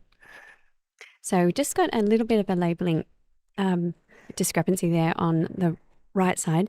For our viewers at home, that's actually Katrina Coleman. So Katrina is our reigning national champion, and she was also our 2022 2022 champion. She was our first ever national champion in Australia, and so She's it's flying. and so for the history of AJBA competitions, we've got on the right of the screen Katrina, the 2022 champion, Melissa Townsend in the middle, 2023 champion, and then the championship went back to Katrina the year after that. So it went Katrina, Mel, Katrina.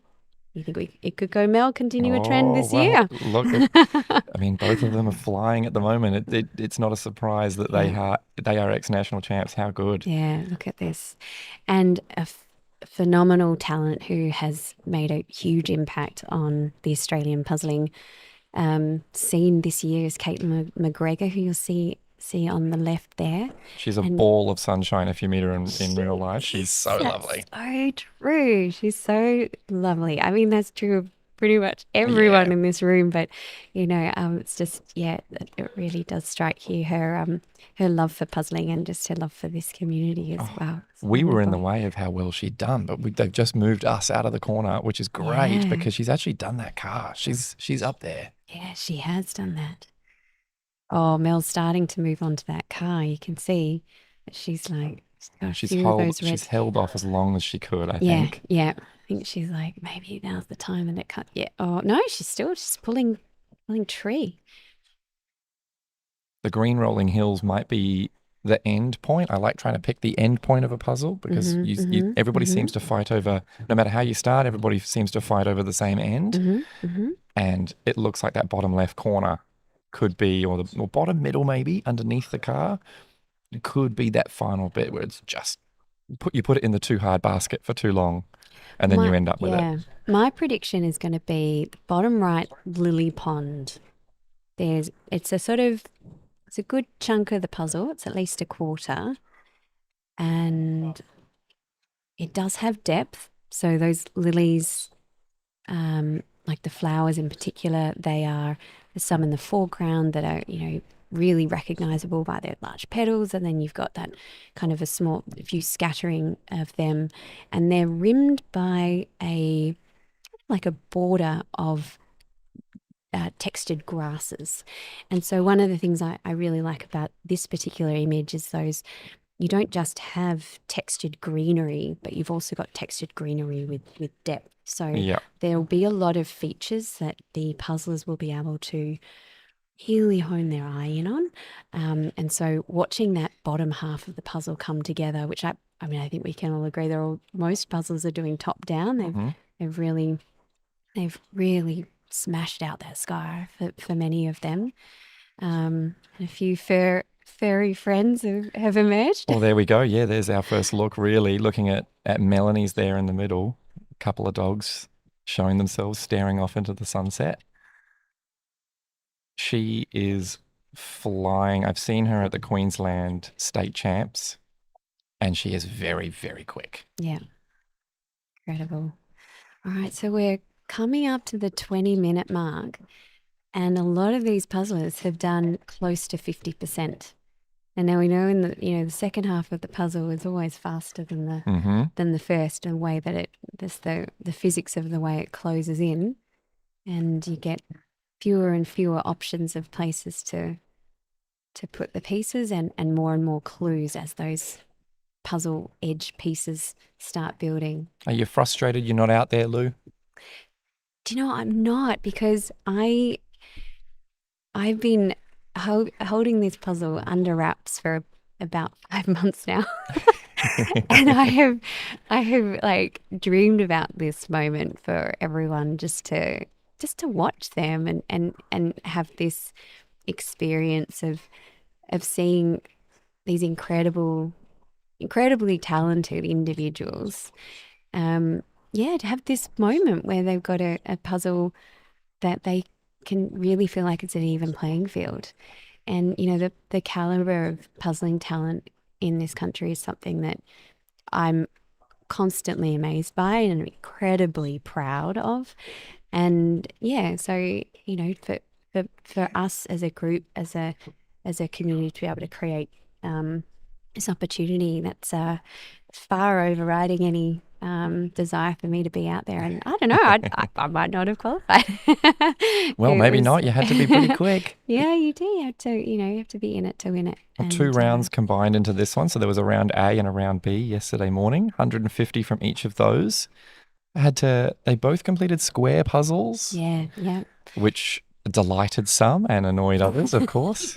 There's always a few that We're go, always throwing a few things. give me a regular at them. size puzzle. Yeah. Well, you got your regular size puzzle now.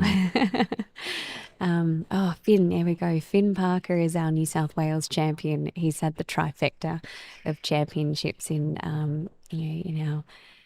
New South Wales. So for our international guests, that's where Sydney is the capital of New South Wales, not the capital of Australia, as some Yeah. people think. It's Canberra, guys, a city you've never heard of if you've never been to Australia, but that's okay. It's supposed to be equidistant or something, isn't it, between Melbourne and Sydney? Not Yeah, quite, but Not quite.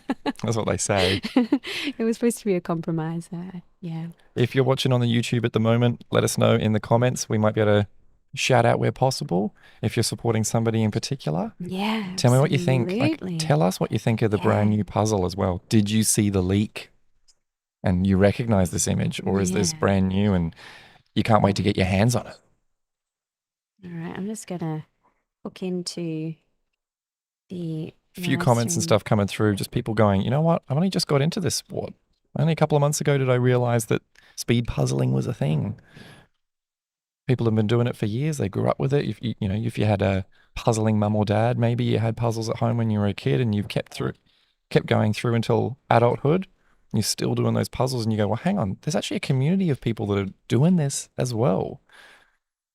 So welcome. You've joined the best community in the world. Finn, on the left-hand side, that is the halfway mark of that puzzle, almost exactly. He's just cut it right down the middle. He hasn't even done the edge pieces of the bottom half. He's just gone, nah, just going to do it from top to bottom. And it's a beautiful skyline. We can see even the people behind Finn and Katrina as well, still puzzling away. Some people have touched that red car. Some have put the pieces there and they're ready to go when they need. Hey, But- hey, Taz, this is Jim. Just popping in. G'day, legend. Welcome back. What time is it for you at the moment? It's 10:54 p.m. So we're just Lovely. cruising away. Beautiful. What do you But think it's of the puzzle time we're there at. What do you think of the puzzle? We're 24 minutes in now. I think this is absolutely beautiful, and I think it hits a lot of different skills that these puzzlers are going to need to have. Because that sky section, it's not an easy gradient. Those blues and purples are sort of splotched out everywhere. We call it sometimes a fingers gradient, because it's sort of like your fingers are sticking through it. And so I've seen several people do a sunbursting tactic, starting in one spot and spreading out through it. It's really fascinating to see which people have tried to make an islands build of like the cars and those dogs. And this is really tricky. I'm curious to see if we're going to have anybody that can get this done on around the 35-minute mark. Yeah. I was thinking 35 minutes was where my ballpark prediction is. So I mean that's 10 minutes from now, Wow. and I mean a lot of these puzzles have done well over 50%, and you've got that final bit that closes in pretty quickly. And Melanie's doing really well. Melanie's flying. Like Yeah. that full border is 86 pieces. Mhm. So that's already 17% of the puzzle done. Mhm. So Finn right next to her doesn't have that border finished up. So it may not look like a lot, but it adds up really quick. Melanie is flying through her. And in fact, she's not only just done that bottom border, in contrast to Finn there, she's done the border plus some down that bottom. Well, have a look at the medals they've got Oh, to yeah. their names. There's Finn on the right, 23, 24, 25 New South Wales champion, and we've got our 23, 24 Queensland champion on the left with Mel. They know how to puzzle, these two. Yeah, they and really do. they're either going to be up the top or very close to it in Yeah. the push comes to shove in probably 5 to 10 minutes time. I think so. Oh, yeah, this is certainly neck and neck. And it's so fun to see the different tactics that are going on. Like Melanie is really starting to do a little bit of a pick and place, a little bit of DRing, trying to get some of those small chunks in now that those flowers are in. And it looks like Finn's trying to do little groups of things, but that green area is a little tricky. I think he's going to try to finish up that boardwalk underneath of the dogs there. And Deborah Forsyth, it looks like she's done a big sort of those greens on 2 different boards. That's so interesting to see.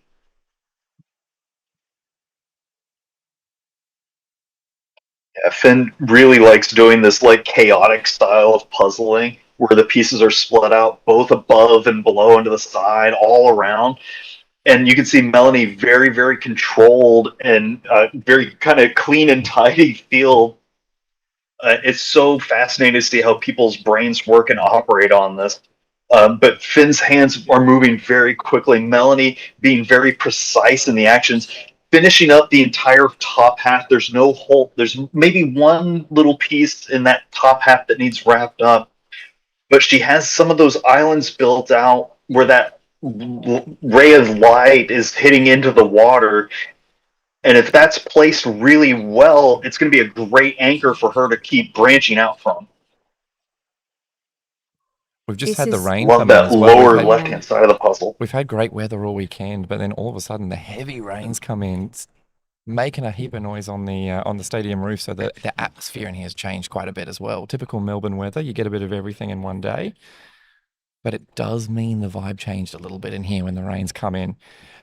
Jim, we're seeing basically the 3 puzzlers on screen at the moment are fighting over the same bit of puzzle. Pretty much everybody in the room's gone, you know what, that sky stands out.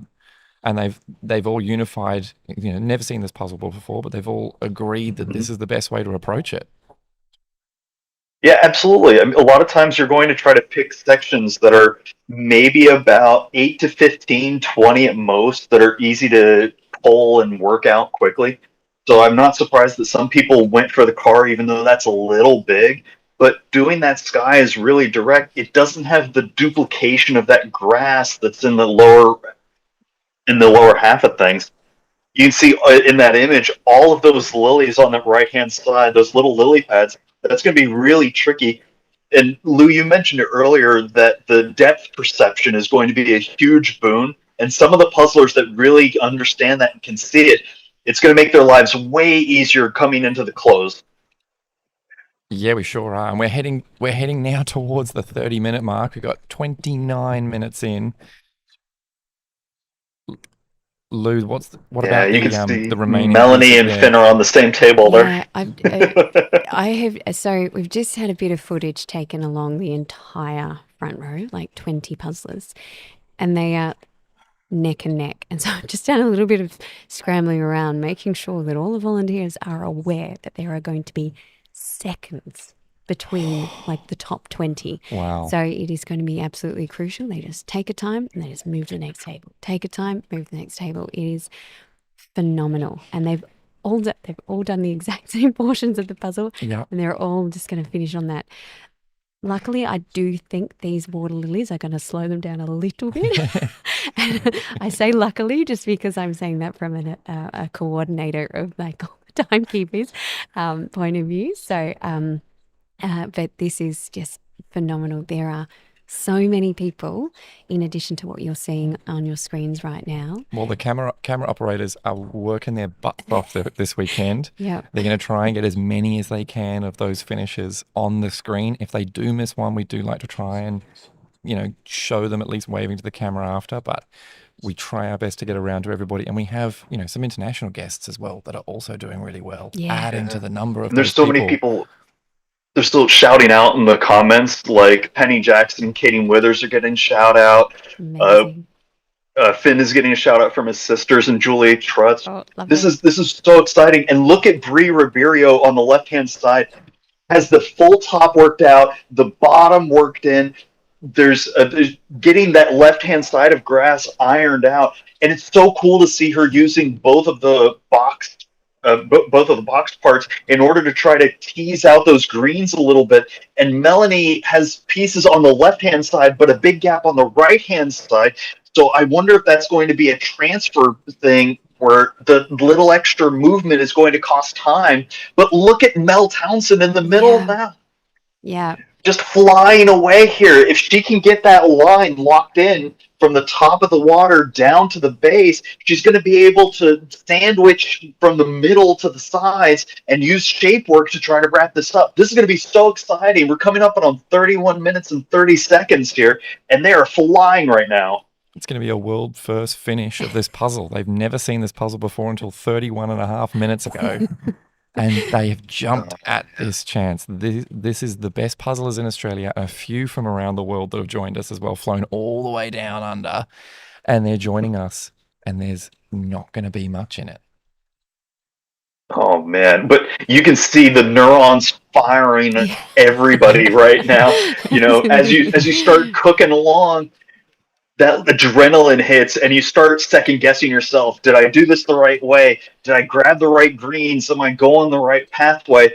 I think Bree is going really, really well, but you know that fatigue has got to be setting in. So much of this looks the same. There's so much duplication in there that it's easy to get lost in the sauce. But look at Melanie over on the right. She's outlined so much. She's going to be able to start using pure shape work to finish this up. Yeah. Melanie has just flown through this greenery. It looks like she's focused on those water lilies that you thought would slow her down too. Yeah, everybody down, but she's really gone. You know what? I'll build really those. gone. And I think Taz, she's going to finish on that bottom left. So give it to you. I just get puzzles, guys. That's, You what get can I 'em. say? What can I say? Can't do them. I can't do them, but I get it. We predicted, Jim. I was like, I think they're going to finish I think the water lilies on the bottom right is going to be where people finish. And no, Taz was like, no, it's going to be bottom left. So Bottom left, yeah. yeah, bottom left. Well, Bree's done the bottom left. So it's phenomenal how there's a fantastic piece of footage that I've just reviewed going down that line of those 20 puzzlers. Every puzzle looked exactly the same. It was I'm just like, that's incredible. I can see a few in front of me, even just from here. Yeah. That are getting really close. There's the first row, even the first two rows. There's going to be 5 minutes in it, maybe, between the first person and the 30th. Yeah. It's going to be a lot. It is going to be, an absolute phenomenal finish. Jim, are you wearing your I puzzle do not hat? envy the judges right now. Are you wearing your puzzle hat, Jim? They're really, Oh, absolutely, I'm wearing the puzzle hat. We're going to need all I got the the hat puzzle. and I got the vest. Yeah. I'm excited. Great. We're going to need all of that because we're going to come up to this final stretch. You did say 35 minutes. It's not going to be much longer than that. 34. A little over, I think. But Melanie has down to maybe about the last 40 pieces or so, 45. I think Bree is down to about the same amount. Bree has all of hers all in that concentrated lower right-hand side. Melanie is a little more split out, but look, she's picking up the pace because of the way that she's built things out and outlined it. There's not so much of a big gap, so she can really use that shape work to finish up and really lock things in. I think we're going to see an acceleration on the second half here. Oh my God. Oh, my heart is racing for these guys. It's incredible. Well, Melissa made a great work on the lower left-hand side there. That bright green standing out and her finishing it up. But now Melanie sliding those pieces over a little bit more to get to the right-hand side. Bree, neck and neck right there. I think they're almost the same piece count. Oh but I think my Melanie's starting to gosh. pull ahead now. Oh my goodness. But Bree's she just is seeing them so accurately as well. It's neck and neck between these two. Systematic. I like the way that Bree takes a piece, checks it, and sinks it. Sometimes she's feeding from her left hand to the left hand, and then putting it in. But Melanie seems to have hit a little bit of a wall, that gap over on the right-hand side. They are about neck and neck right now. Oh, we just lost. Okay, we've still got Melanie and we've got Bree. Oh, this is so close. Oh, it's just. You can see they're both locked in right yeah. now. And those. Look at how Melanie has the image on the right-hand side, so she can just look up real quick and check it. Bree, it's on the opposite side of where she's working, so she kind of has to look around to double-check things a little bit. But Melanie is accelerating to the end. She only has about 6 pieces left. That shape work is just flying right now. She's down to 3 pieces. Is she going to be able to keep this under 36? Not quite, but she is going to launch herself into first place here. Get those last couple in. But this is so close. One more. Congratulations. Congratulations, Melanie. She's gone from Queensland champion 2023 and 2024, and then she's going, you know what? I'm not even going to be state champion for 2025. I want to go for the big one. Amazing. National champ. And then there's straight Bree. away, Bree, Congratulations. seconds later. 2 seconds Superb behind. effort. And, Wow. and Melissa just behind. This is so thrilling. And the Whenever you There'll have be it a lot finished, of that's puzzlers that'll- close. just gone silent again. It can even come down to weird things like how many pieces are face down during the flip. So whenever you're that close, there's a little bit of luck involved. But these puzzlers are still flying because we have the rest of the top 10 finish out. And Melissa is trying to use that adrenaline spike to wrap this up. You can see that she's at that point of zero ambiguity. Anything she picks up can go in. There is no question. So she's using that physicality to finish this up. Look at Finn on the right. He's gotten through that those greens on the left-hand side of the image, but Melissa is flying through got those this. last 10 pieces And or I think so. she And knows it. Caitlin is doing a great work on that right-hand Amazing. side. Here we go. The final few pieces for Yep. Mel as she goes 3, 2, 1, Yeah! and there we are. Yes. Congratulations. Third place. Well done, Melissa Townsend. Take a deep Superb. breath, a well-earned Amazing. breath. Australian champion and an absolute champion in the AJPA. She's just phenomenal puzzler. Phenomenal person. That's our top 3, and there is a whole heap of puzzlers as we move some cameras around now because those were the favourites for a Yep. while. Yeah. But there's a lot of puzzlers that are knocking on the door, and they're coming up to that final home stretch. Again, that bottom half. It's so tricky in that zone because there's duplication, and even how those lilies sit on the cut can be a snag. So looking for those teeny tiny clues. Is there a little more blue in there? Is it a little darker on one side? Anything that can give you a little edge to give you a slightly higher probability of getting that piece in is a huge advantage. And Caitlin is trying to typewriter this out, going from one side to the other to fit those pieces in. He is trying to get those last little bits in. Hannah coming in on the close as well. Finn not too far behind. But Caitlin is closing this out, and I think she's going to be able to lock in the 4th place slot. I think she is. Here we Yes. go. Well done. Congratulations. Oh, there we go. GoPro shot Oh, of wow. fantastic. Oh, and there's Katrina. Katrina, she's just closing this in. She's on her final streak. We've got so many cameras out there in all the aisles. A few of them are phones, yeah. just to make sure that we capture as many finishes as possible in this end spot. And we've Hannah got on the right, we've huge got cluster. Katrina on the left. These two, there's going to be 10 seconds in this. This is close. National champions, state champions. This is wild. Both And part of the keep in Aussie mind, All-Stars. these puzzlers have already done 1,000 pieces today. So they are deep into the puzzle world and a little mind-boggled. And Katrina is flying to close this out. Gosh, is this going to be a tie? Is Hannah going to be able to catch it? They're down to piece by piece. Katrina is just slightly ahead by a piece and a half. There we are. Gonna Katrina, sink it. well And done. Hannah just behind by a few seconds. Congratulations. That's so close. Good friends in Both of real them life, showing too. why they are state and national champions. Absolutely phenomenal puzzler. Look at that. Oh, Mel and Hannah just having a huge hug just off camera. And those were all sub 40 runs of a brand new puzzle. Incredible. Wow. Amazing. Amazing. We're going to need more I mean, space going on the sub screen. 50 on a puzzle is wild. But sub 40 on a puzzle you've never seen before is just wildly impressive. We're going to need more space on the screen for their achievements. I think think it so, was I know. there's nationals and states and all sorts and worlds Have as like well. ribbons all the way down the side, and yeah. Look at the progress of the entire room here. These are some of the best puzzlers in the world. He's And the our New state South finishing Wales so champion strong. coming in. He's finishing really strong here too. Is he going to be able to keep this under 42? I hope so. But he's Oh, not and alone. Oh, and there's Jean. Kate finishing. Congratulations. Oh, congratulations, Kate. Looks like Jean and Finn are neck and neck. That's amazing. Yeah, I think Finn might have a little bit of an advantage with its He's got one all on the area. left side, but Jean has 2 gaps. She's going to be able to shape work this out. Yeah, there's She might no chance. Anything she picks up goes in. There it is. She's going to be able to sink those last 4 pieces pretty quickly. Congratulations, There it is. Jean. Congratulations, Jean. Our first international finisher. Amazing. And sinks the last one. Well done, Finn.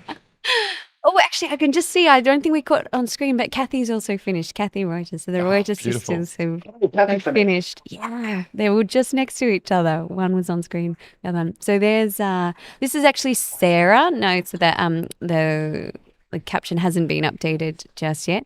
This is Sarah Lorenzini, and she won the solo round A yesterday. So she's a fantastic puzzler. She was quick yesterday, I remember it. She'll be happy with 42 minutes on this one. We've seen some insanely She's close quick finishes yesterday today. and quick today. Yeah. Today, this morning, we had that finish, Jim, with a couple of seconds in between. Today, again, our first 2, very, very close together. Yeah, it's starting to get to the point where every little move matters, and trying to harness the adrenaline for good rather than evil. She got an extra piece up the top there, Sarah. All right. Oh, she's missing a piece there. She's seen it. That's an She's extra. like, where does it go? Oh, it's extra. A little thumbs piece. Little freebie. Oh, Amy Cripp's another strong puzzler just coming into that. Oh, that's the bottom left. okay. That's it. Yeah. Yeah. Have you heard about being the bigger person, Lou? Amy's amazing. She's really, she's been in a lot of our competitions at Victorian, and she's got a lot of accolades to her name, as you can see there as well. There'll be a lot of international viewers watching going, okay, Australia is quick. Yeah. Look at them all coming through. Yeah. Puzzling is young in this country, but we are minting them. We also had a couple of teams earlier this weekend from high schools and primary schools around the country as well. The Interschool Puzzle Club, superb effort and some really, really quick times for some 500 pieces as well. So the next generation's looking quick. And I think it's going to be wonderful to see that puzzling talent come through with schools. And I think it's not going to take much time at all that the puzzling amongst kids is going to mature, and we're going to start seeing kids come out of that school program and straight into our competitions, and we'll just it's going to be really exciting to watch that talent emerge. We're going to start making puzzle starboard. Yeah. There were some quick teams earlier. There were some quick pairs, in the pairs event earlier today, where one of them was, 10 or 11 years old or whatever. They were really young, and then they were with their mum or their dad, and they were quick. So there are some really fast kid puzzlers that'll soon be old enough to be here competing with the big dogs as well. We've got Reese on the left, very close, finishing in the usual spot as well. Yep. Seems to just be the way the puzzle has come together for all of these. Sebastian in the middle has a couple little ones to come through, so that might go together quite quickly because they all look a little different. And then Kate on the right-hand side, again, that dark green spot seems to be this end point. And it looks like Sebastian's really enjoying this puzzle. Like he's got so much. Oh, well done, Reese. Under the 45-minute line. He'll be happy with that. And Sebastian's just enjoying these last few pieces. They dropped in really nicely. Him and Kate are neck and neck. Done. A second and 2 just difference. Wow, there's 2. Congratulations to both. It's so impressive to be able to keep that pace on a new puzzle, especially one that has this kind of paintbrush artwork almost. That's so tricky for the eye to be able to track. And the fact that these Australian puzzles are able to crush it at this speed, with so many finishers at this point, is really, really impressive. And I think you're right, Lou. A lot of these other countries need to be put on notice. Yeah. Australia is coming for vengeance on the puzzling world. Rihanna, she's bringing out the Aussie All-Stars. She's just flying on that last section. Got about 5 or 6. Just trying to brute force it in a little bit, using those little cues on the lilies to orient. Taz and Rhea, brother and sister. So Yeah, she's we'll inherited see. all of the puzzling genes. I've inherited the Amazing. voice. Well done, Ree. Ree. Stoked. She'll be so happy with that. How good. That's Absolute awesome. fabulous puzzling. Jess Bennett's another really strong puzzler, so she's closing in that bottom section. And we've got Leonardo, one of our young, amazing puzzlers. He was, He's quick. yeah, he's really quick. I'm not sure how old he is, but I think he's sort of maybe around 10 by the looks of it to me. Might be a little older, but he's just done What a legend. really such a legend. Well, He's doing being it the same way. this fast, this young is like his star can only go up, I right? know. There's so much to be said for experience, and the fact that he's setting himself up for success this early is just wild. What I And- like to see is he's doing the puzzle the right way as well. Oh, yes, Like the yes. technique's in there. It's just going to Yes. be the speed that gets better and better over time. Like he's finishing it the same way as all the other faster, Yeah. older puzzlers. Absolutely. He's figured that out. He's got that intuitive style of puzzling already. And, he's, the bravery that it takes to be Oh, yeah. that young, to Yeah. turn up to a competition of this size with people so much older than you. Oh, adults are scary when you're only 10. yeah, Like everybody's so amazing. big and, smart and intelligent, and to be fighting and to be beating a lot of the adults at their own game, that's going to be fantastic So to see. great. I mean, he's already scary to the adults as it is. That's amazing Yeah, fun. exactly. But He's look at Ashley here on the right, closing out these greens. And I like this tactic of using the hand to like point at the holes. Mhm. That way your eye keeps track of what you're looking at and keep moving through. Jessica Bennett on the far left here.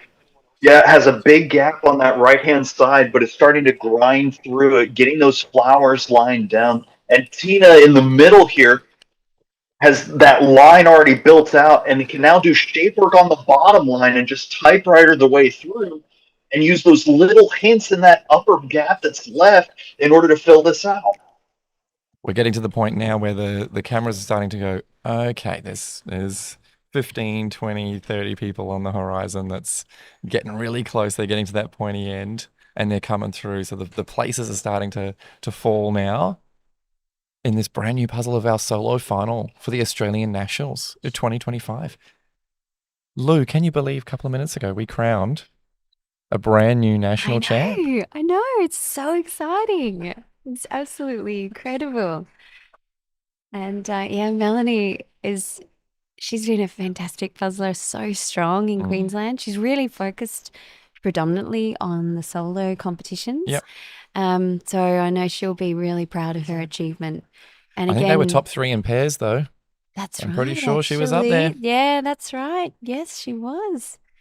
And that was a last Look, we have a minute- roll-off here that was a between last Ashley and minute, Tina. They're addition going for her. piece for piece right now. I think Ashley has a little bit of an edge, but this is so close. Oh. Who's going to be able to Oh, bring this gosh, in? this is Ashley has the a piece missing- that's missing. Is she looking Oh, around no. for it? Tina sneaks the last one in. Oh, Yeah. Ashley, is Ashley going to take the time limit? Oh, There it is. Congratulations to both puzzlers. well done. Getting it Tina. in under Well the done, 50-minute Ashley. line. It's great having that view down the line with the tables being in that direction, so we can just get a sneak peek, just even from this long shot, of how. Oh, that was Keely. Just in your bottom right, I can see Keely. She's cheering for herself now. She's Great. the AJPA secretary. She's been the one who you've been buying a ticket and asking questions. She's the one who, chances are it's her, but she's is responding to you. So she gives a lot of heart and soul to AJPA. So I love that she's having this moment. She will be stoked with a sub 50 puzzle. Yeah, she'll be really happy with that. Oh, here we go. Talia up Talia next, coming surely. into the end. Julie in the middle is a really great puzzler. I've had an opportunity to puzzle with her in a team once before. So she's coming in at a really strong point with this puzzle. And Talia looks like she's done. Yay! There it is. A very modest end there. So, yep, sub Yep. 51. That's Yep. good for me. I'll take that one. So many puzzle Their goal is just to finish it in the time, and a lot of them have the goal to finish it under an hour. And several of them are going to be able to pull that off. I have no doubt of that. And in terms of difficulty, I think this is a pretty solid middle of the difficulty puzzle, right? There's enough Yeah. little traps in here that can trip people up, but it's not so hefty that would be brain breaking in a way. So everyone's doing really, really well plowing through this. Yeah, and it kind of has played out as we were discussing. It's sort of like that top half of the puzzle just like flew, and people just just drew it down. It's almost like it came together, like pulling down a curtain or something. And then they've come in at that bottom part where it's just a little bit more of a challenge. It's just a little bit more of your eye to kind of, it can't follow the patterns of a gradient, and it can't follow the big red features of that truck, or even the shading that occurs on that fur. It's just sort of, your mind just goes, okay, all right, I need to find the depth in these water lilies. I need to find the depth in that water and the grass textures. So yeah, it's just sort of, it's almost like there's two puzzles in one here. And it'll be interesting to actually talk to some of the puzzlers about their experience with Agree. with how mentally they found this puzzle. Come on, Christy. Few more to get in. Yeah, the first half It's felt gotta like be it so came to draining. big Oh, that was cheer a over there. huge cheer. I'm not sure who finished there, but Oh my goodness. oh, it might be. Was it Sebastian? The Hey, Oh, Leonardo. Leonardo. Sorry, yeah, it was Leonardo. I Oh, think. great. Wow, he was Yeah. quick. He had the entire crowd watching him. Yep, there he is. He's done. Oh, he's standing up. He's Beautiful. really happy. 52 minutes. congratulations, Christy. Wow. And Christy, bring it home.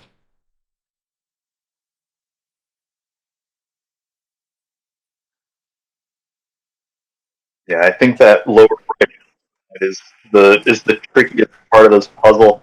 I do love seeing how many puzzlers have outlined that area. They use that shadow of the grass, that darker part, to line it out a little bit.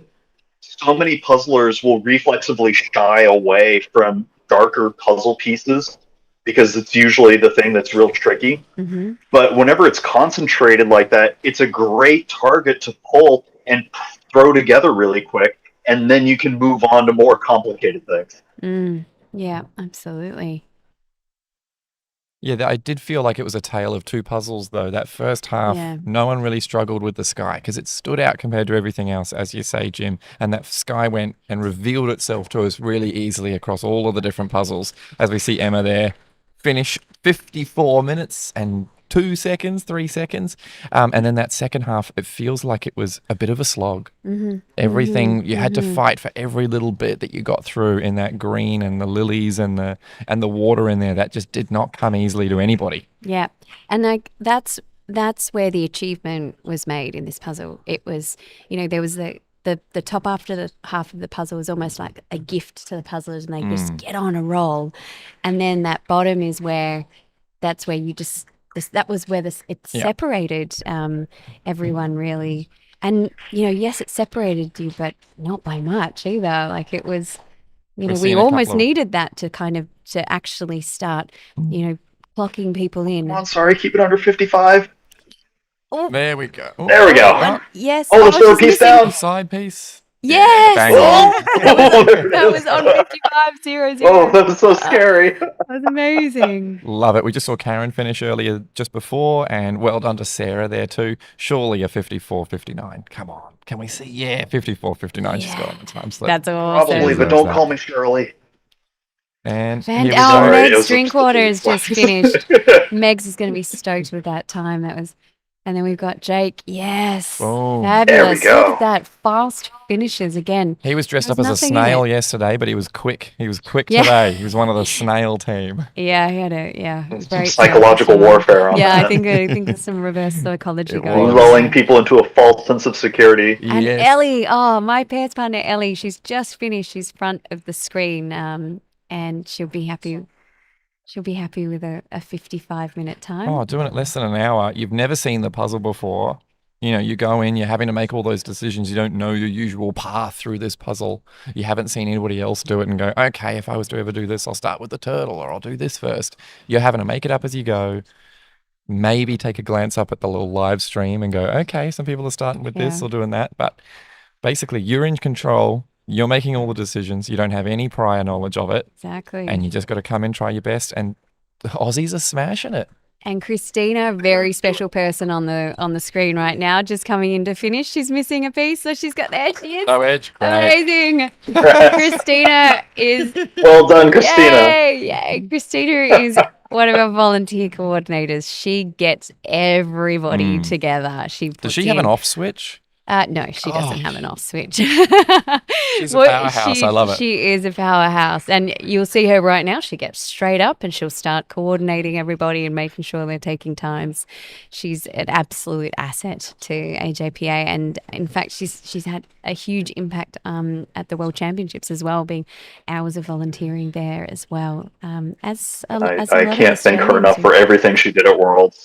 Yeah. I thought you might have something lovely to say like that, Jim. Yeah. Jim, you've only seen the puzzle, or basically for an hour or so. What do you think of it? What are your overall thoughts on it? Is it a quick one? I think it's. I wouldn't put it on the easy side, and I don't think it's very hard. I think this is a really, really good pick for a solid, average difficulty that has things that are little traps that people can fall into. But these Australian puzzlers are just running right over it like there's not even a problem to be seen. Really, really impressive. But this is a gorgeous puzzle for them to work on. My hat's off. Well, my hat's on, but hats off to you, Lou, and for everybody that figured out how to make this one. It's really, really great. Yeah, it's been wonderful to really kind of get this happening for everyone, and Ravensburger's been incredible. So we just had Jessica finish there, 58. Great time, really great time. Yeah, no, I'm hoping that we clear the room on this one. I think that Australia has enough fantastic puzzlers that you're going to be able to get everybody to finish in the time limit. Yeah, I think you're right. I think we're going to have we're coming up to the 1 hour mark, and yeah, just looking across the room, you can see that there's a real kind of buzz of the people who are just mostly on that bottom section. You can sort of see they're working very close to their body, so a good indication that they're coming down on that last section. And I really think that the vast majority of these puzzlers are going to finish this in the 90 minutes. And I think everyone on the sidelines will be cheering on those puzzlers who are, wherever they are in the field. It's going to be wonderful to watch. Well, we're seeing at the moment the top three at the top. Ashley, well done, Ashley. Well done. The top three, their times locked in there. So only 13 seconds separated Melanie and Bree at the very, very top. Yeah. For the solo final for our nationals competition to become the fastest puzzler of the year.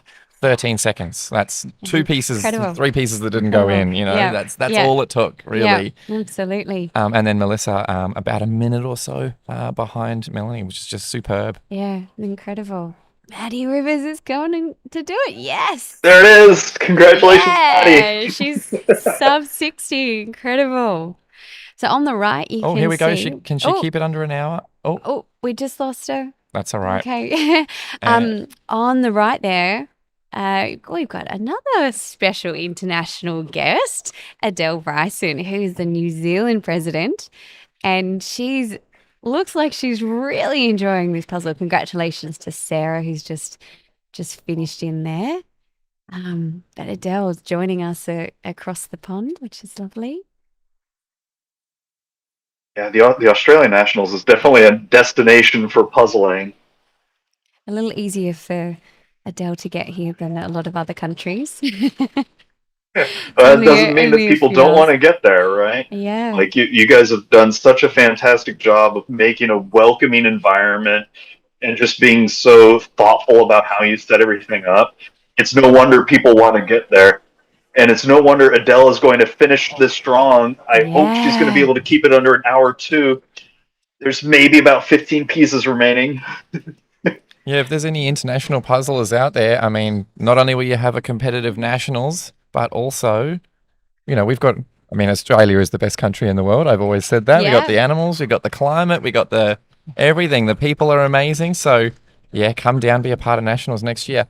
Pretty special guest joining us at the moment. I think, Lou, you might be stealing his headphones. Think Give the I'll- boy some Yes, headphones. give you some headphones. Here we go. All right, the microphone's up here. Come on over. Bring it down here. Tell me your name. I'm Leonardo. Leonardo, lovely to meet you, Leo. Hey, how old are you? 10. 10. We guessed you were 10. Oh my gosh. And you just competed in the Australian National Solo Final and you got the biggest cheer. Well done. Thank you. How was that puzzle? What did you think? Top bit was it's a bit easier. The bottom bit was real hard. That's what we've been saying. It looked like you flew through the sky and did you start off with the car? Yeah. Yeah, great. And the end part though, the lilies at the bottom took a little bit longer than you expected? Yeah, a lot. Yeah. But you did pretty well though. Do you know exactly where you've ranked? Nope. No. Okay.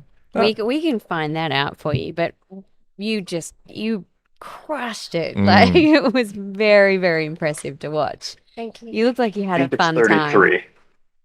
Oh, thanks, Jim. 52:36 time on Leonardo C. 52:36. So Oh, that's such amazing superb time. effort, Jim. Thank you for finding that. Hey, Leo, what does it mean? You are in the top 30, 35 puzzlers in this country.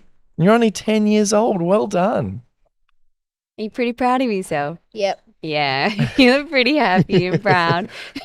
He's of a few words. He's very humble. He hasn't said anything mean about his opposition. So I think there's a future in puzzling for him. What do you think? Oh, I think there's a huge future for you. Are you going to come back next year, do you think? Yep. Yeah, Definitely. fantastic. And you're going to take it out next year, hey? First place. First place. Maybe not. Not Probably first? not there. Maybe where wait- do you want to end up next year? Top 20. Top Okay, 20. top 20, Achievable okay. goal. Give me a high five. You are a Amazing. We superstar, might have- Leo. Well We done. might have to wait 5 years and then you can come first place. You'll only be 15. Oh, I think watch out next year, honestly. Hey Leo, do you have a favorite kind of puzzle to do? Probably cartoony ones.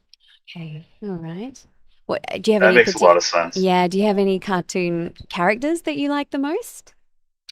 Not really. Do you like Disney puzzles or like Spider-Man or I like the Ravensburger postcard puzzles. The They're- postcard puzzles are a they're crowd- favourite. Crowd favorites, aren't Yeah, they? they're good. Yeah. Have you done a lot of those ones? I've got 2 of them. Got 2 of them.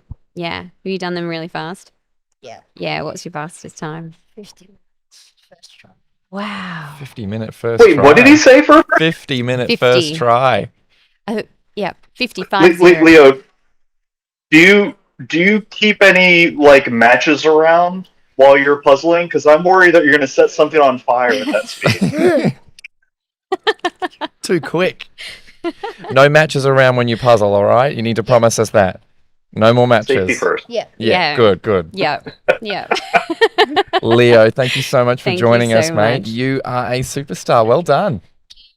Puzzling legend of the future, I'm sure. Future legend. Leo, he's 10. A pretty good puzzle. Pretty He's good 10 puzzle time. and showing us all how it's done. So phenomenal that he's doing that. Thank you. Thanks, Leo. Thanks for joining us, mate. So good to And see. the finishes just keep rolling in. It's exciting to see people hit their goals time-wise. A lot of people just wanted to get into the final. Not even like have a specific time. They just wanted to be in the room when it happens and see this unpublished puzzle and get a shot at it for the first look. And so many people are doing wonderful. We can see Susan closing out with the last 2 pieces here. If she's Oh, that missing, little bit of there we adrenaline. go. There it is. If she's missing any, she can just grab some from that crown, I think. Well done, Susan. That Oh, looks yeah. great. There we go. She's got some on her Nice. shirt as well. Always and good to earrings. have a backup plan. Yep, exactly right. Here we go, switching the All right. microphones a little Yeah, bit. switching up the microphones a little bit. There we go. We're an hour and 6 minutes into this competition. The Australian Nationals 2025, our solo final. Of course, round A and round B, the qualifiers happened yesterday morning. So everybody has worked their way. They have had to eliminate a few people to get here. Not everybody made it to the solo final, not at all. And we had 300 of the best puzzlers in the country. Joining me on the green microphone, though, can you introduce yourself, please? Hey, everybody. It's Tammy, your online host and events committee here. Beautiful. Yeah. Tammy, what do you think of the puzzle? What were your first thoughts? Oh, look, landscape is generally not my cup of tea, but I think that this one has a lot of variances in it. Obviously, your focal points with the red car. I think the lilies are the killer. See everybody finishing around there. So, yeah, it's obviously some really great times though. Like, Yeah, really, really strong. 36 minutes for Melanie taking it out, and then 13 seconds behind her, 36:24 for Bree, and Melissa only a minute behind as well. There was a moment there about halfway through where Lou and I were chatting, and we just went, we actually don't know who's going to win this. It could have gone 4 or 5 ways early on. yeah, definitely. I definitely, if I was a betting person, I did have money on Brie, I've got to say. But yeah, everybody is just so incredible. The field just keeps getting closer and closer and closer. And Tammy, I have to say a big thank you to you. There was a point there where we were just, it was the whole field, like 20 puzzles were neck and neck. And I sort of just had to quickly jump out and I was like, Tammy, can you just rally some of the troops and make sure that everybody who is on the floor is like all eyes on these puzzlers, because it's just going to be boom, boom, boom, like just a domino effect of people finishing. So yeah, it's one of those things that it's really, really tricky to coordinate. We often have a challenge when you have the volunteers, because we've got so many of our timekeepers will actually be puzzling themselves. So it's usually a little bit easier once the first sort of like 10% finish, because we've got a lot of expertise in those ones who are willing to get up and take time for the rest of And the I love field. that the new volunteers are just so engaged, and they'll just like all just congregate around somebody who's about to Congratulations finish. to It's so Emily good. Guinness, who just finished in really, really strong there. We've got Tess from the ACT on our screen too. So she was part of the team that won in the ACT state earlier this year, just back in October.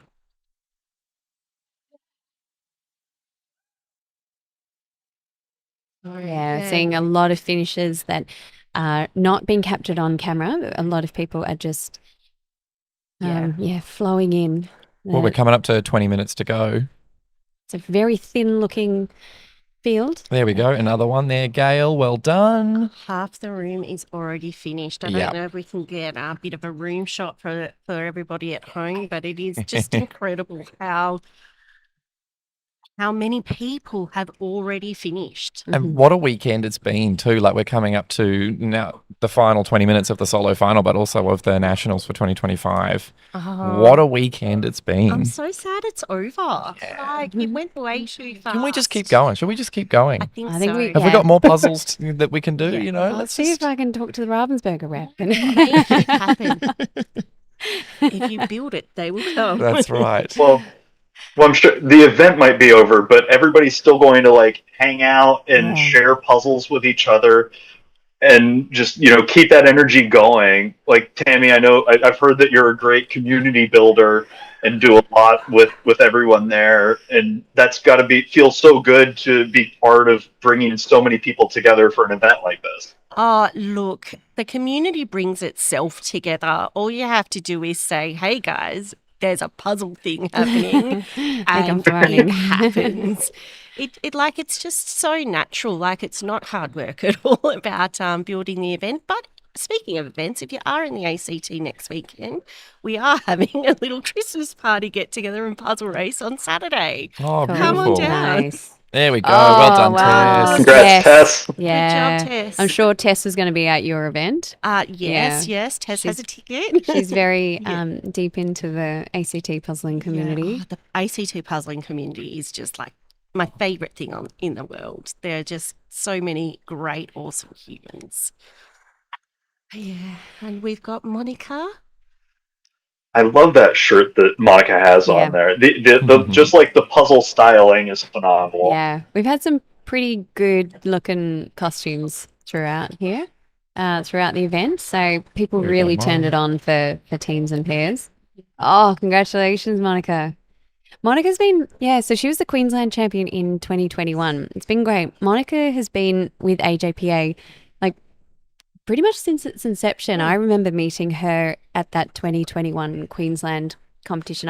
I was sitting behind her and, I still remember coming back to going to my first event and you see the people who win and you get like a bit starstruck and you're, oh my goodness, and so I'm really cognizant of that experience for so many people here. There'll be many people today who this is their first experience and they're coming in and seeing a lot of, some people have got, many championships under their belt or that they've been to quite a few competitions. And never know. There's many of those people, they just come out of the woodwork and That's exactly what happened with Katrina. Very first comp, yeah, bang, national champion. It happens. absolutely. Yeah.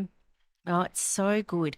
And I just love seeing like the people that are just starting, like just love the community as much as we do. And even if they don't finish, they're having the best time.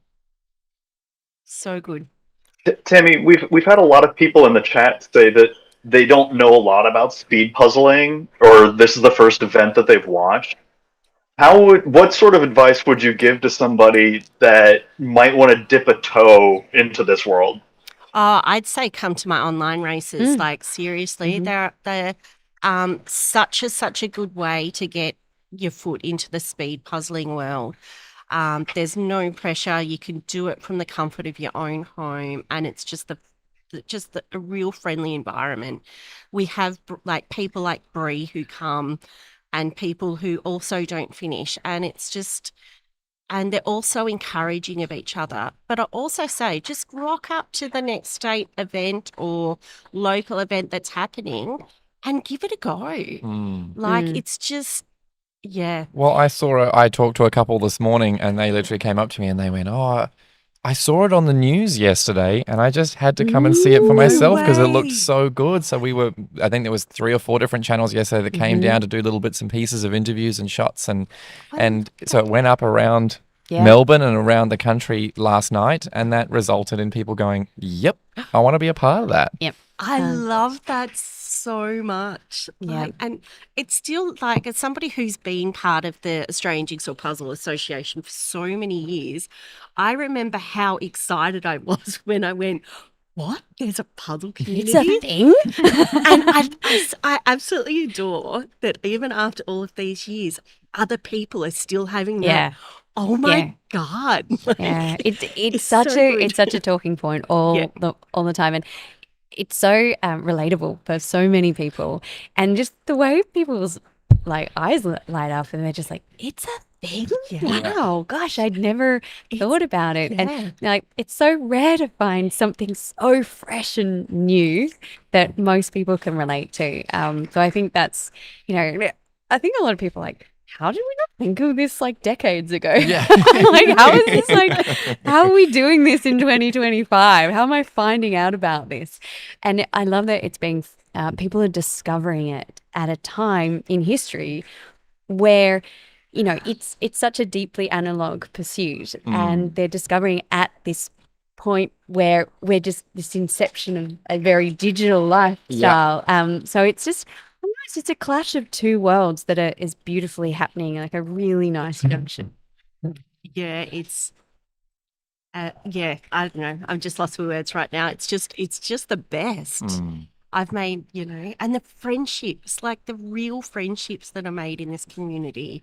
And it's really cool. Yeah, it's so Jim, it good. was a nice thing that you mentioned there, just about, like asking for advice about how people can get into speed puzzling, because certainly we find that here in Australia, like the online comps that AJPA runs, which is Tammy's domain, they're kind of a monthly event, plus or minus a few additional sort of special events. But they're always really well attended, and it's a low stress way to get in. And then we also have quite a few alternative, like non-AJPA options for people in Australia to do online competitions as well. So Speed Puzzles Australia is something that that Katrina, our previous national champion, has set up, and that's been wildly popular. What's the experience like with online comps across the US that you're aware of? Right now in the U.S., there's one main one run by Jonathan Clough. That's the speedpuzzling.com online comps, and he sends a couple out each month, and those are really, really well attended. And just across the board, the general thing I think is the worst thing that happens is you have fun, right? Try one. Yeah. And if you get really into it, that's wonderful. If you find out it's not your thing, that's okay too. Yeah. I've done a lot with the Euro Jigsaw jams, and Michelle does a fantastic job with that. And you see a lot of the best puzzlers in the world. Yeah. And, many of the best puzzlers are here today at the Australian Nationals 2025. Absolutely. And it's so good that people from around the world, like the Reuter sisters and Adele from New Zealand, have actually come over. I love that we've got such an international contingent here today. Well done to Anna there. We've just seen her on the screen. I think it really speaks to the kindness and the joy that the Australian puzzlers bring to the whole world. Because several of us experienced it at Worlds and just wanted to keep hanging out with you guys. And Gene and Kathy have known several of you for a while and wanted to participate, knowing how well everything is and just how welcoming the community is. So if people from around the world wanted to come hang out, if you're in Australia,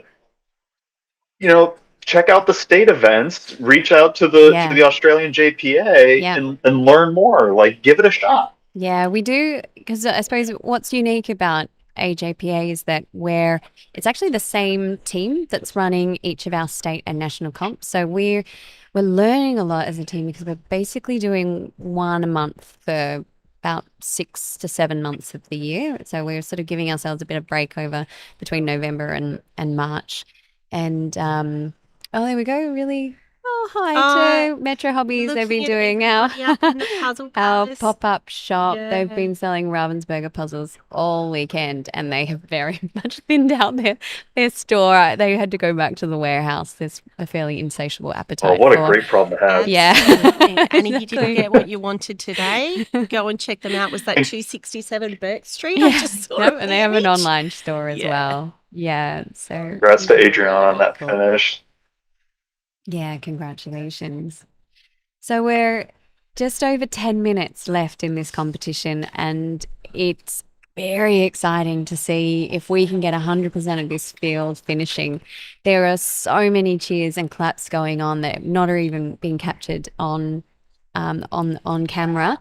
As those tripods do move around, but lots of cheers. And in fact, of course, because of the way that we've got the room structured, with that sort of qualification and allocation of table based on where people finished, the field that's left are actually closest to the spectators. And so they're far away from us, but they're close to the spectators. And so there's this real buzz on that side of the room where there's a real intimacy where everyone can really see how individually these puzzlers are going.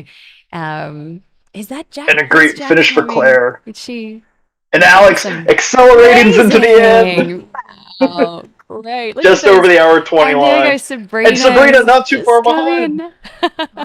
I love that it looks like Gunther is actually hovering, so it does look like my puzzle partner is about to finish. I think that is. Yeah. Oh, this is so exciting. So exciting. Very, very And this is the part that I get so jazzed for. Oh, I know. You're that so for a strong lot in the of last people, 10 the minutes. goal is just getting into the finals. Yeah. But now you're here. You're so close. Just get the rest of it in. You can do it. Yeah. Everyone can do it. We just missed a 10-minute announcement, so I think we consider whether we need to say that. Maybe it's a 9-minute announcement It now. might be a 9-minute announcement. I'll just jump off and just ask Taz to make a little bit of an announcement. There's the big crowd waving to the cam, getting a Yeah. few seconds. I'm waving back at them. I'm waving back at them too, like everybody. Yeah, maybe we should get a Mexican wave started. Who's in the That'd be fun. audience right now? Oh, there we go, Katrina. Let's get a Mexican wave started. Yeah. I reckon we can Try to bring these last puzzlers home. Let's do it. Oh, look at Sherry, Elise, and Jade here. All right, puzzlers, They're- we're coming up they're- to they're the all in that final same 8 minutes. line. Can we have a huge round of applause from the spectators here? They have done such a great job. Just over. Oh, there's the 8 adrenaline minutes to hit go, that's going to puzzlers. push them into the end. Yeah, we've just done an 8 minutes to go announcement, and the crowd has just given a huge cheer. Yeah. So I think they're all racing just to beat that clock. And Elise has You can see 8 Elise getting those last ones in, pieces just that in there. little bit on the right-hand side. no, and I've noticed that everyone is finishing around those lilies. Yeah. It's definitely the harder point of the puzzle. Two more. No, she's Yeah, still it's missing definitely the zone that's Elise. trickiest. Congrats, Elise! Yeah.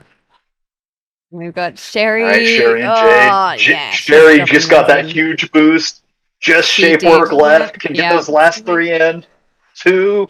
And the Come last on, one. get the last Yes. one. Oh, There it is. she gave it everything. Yeah. It's just holding her breath That's there. such a nice feeling getting to that point.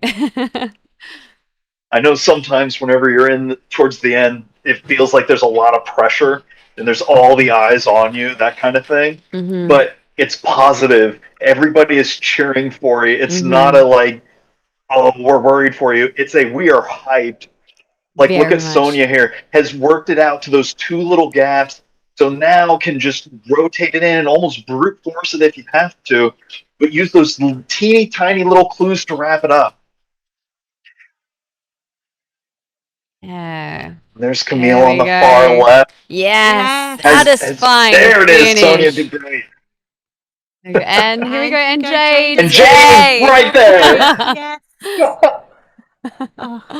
If you watch back that Jade finish, there's this moment where there's a transition from uncertainty to everything is going in right now, and I love that moment. Mhm. Yeah. Yeah. Yes. Yeah, there's a switch that goes on for all of them. They're just like, I got this. I know where everything goes now. It's just, it's My just eyes a are feel in good. and I can just pick and place. It's Yeah. so amazing. That's where there's no ambiguity.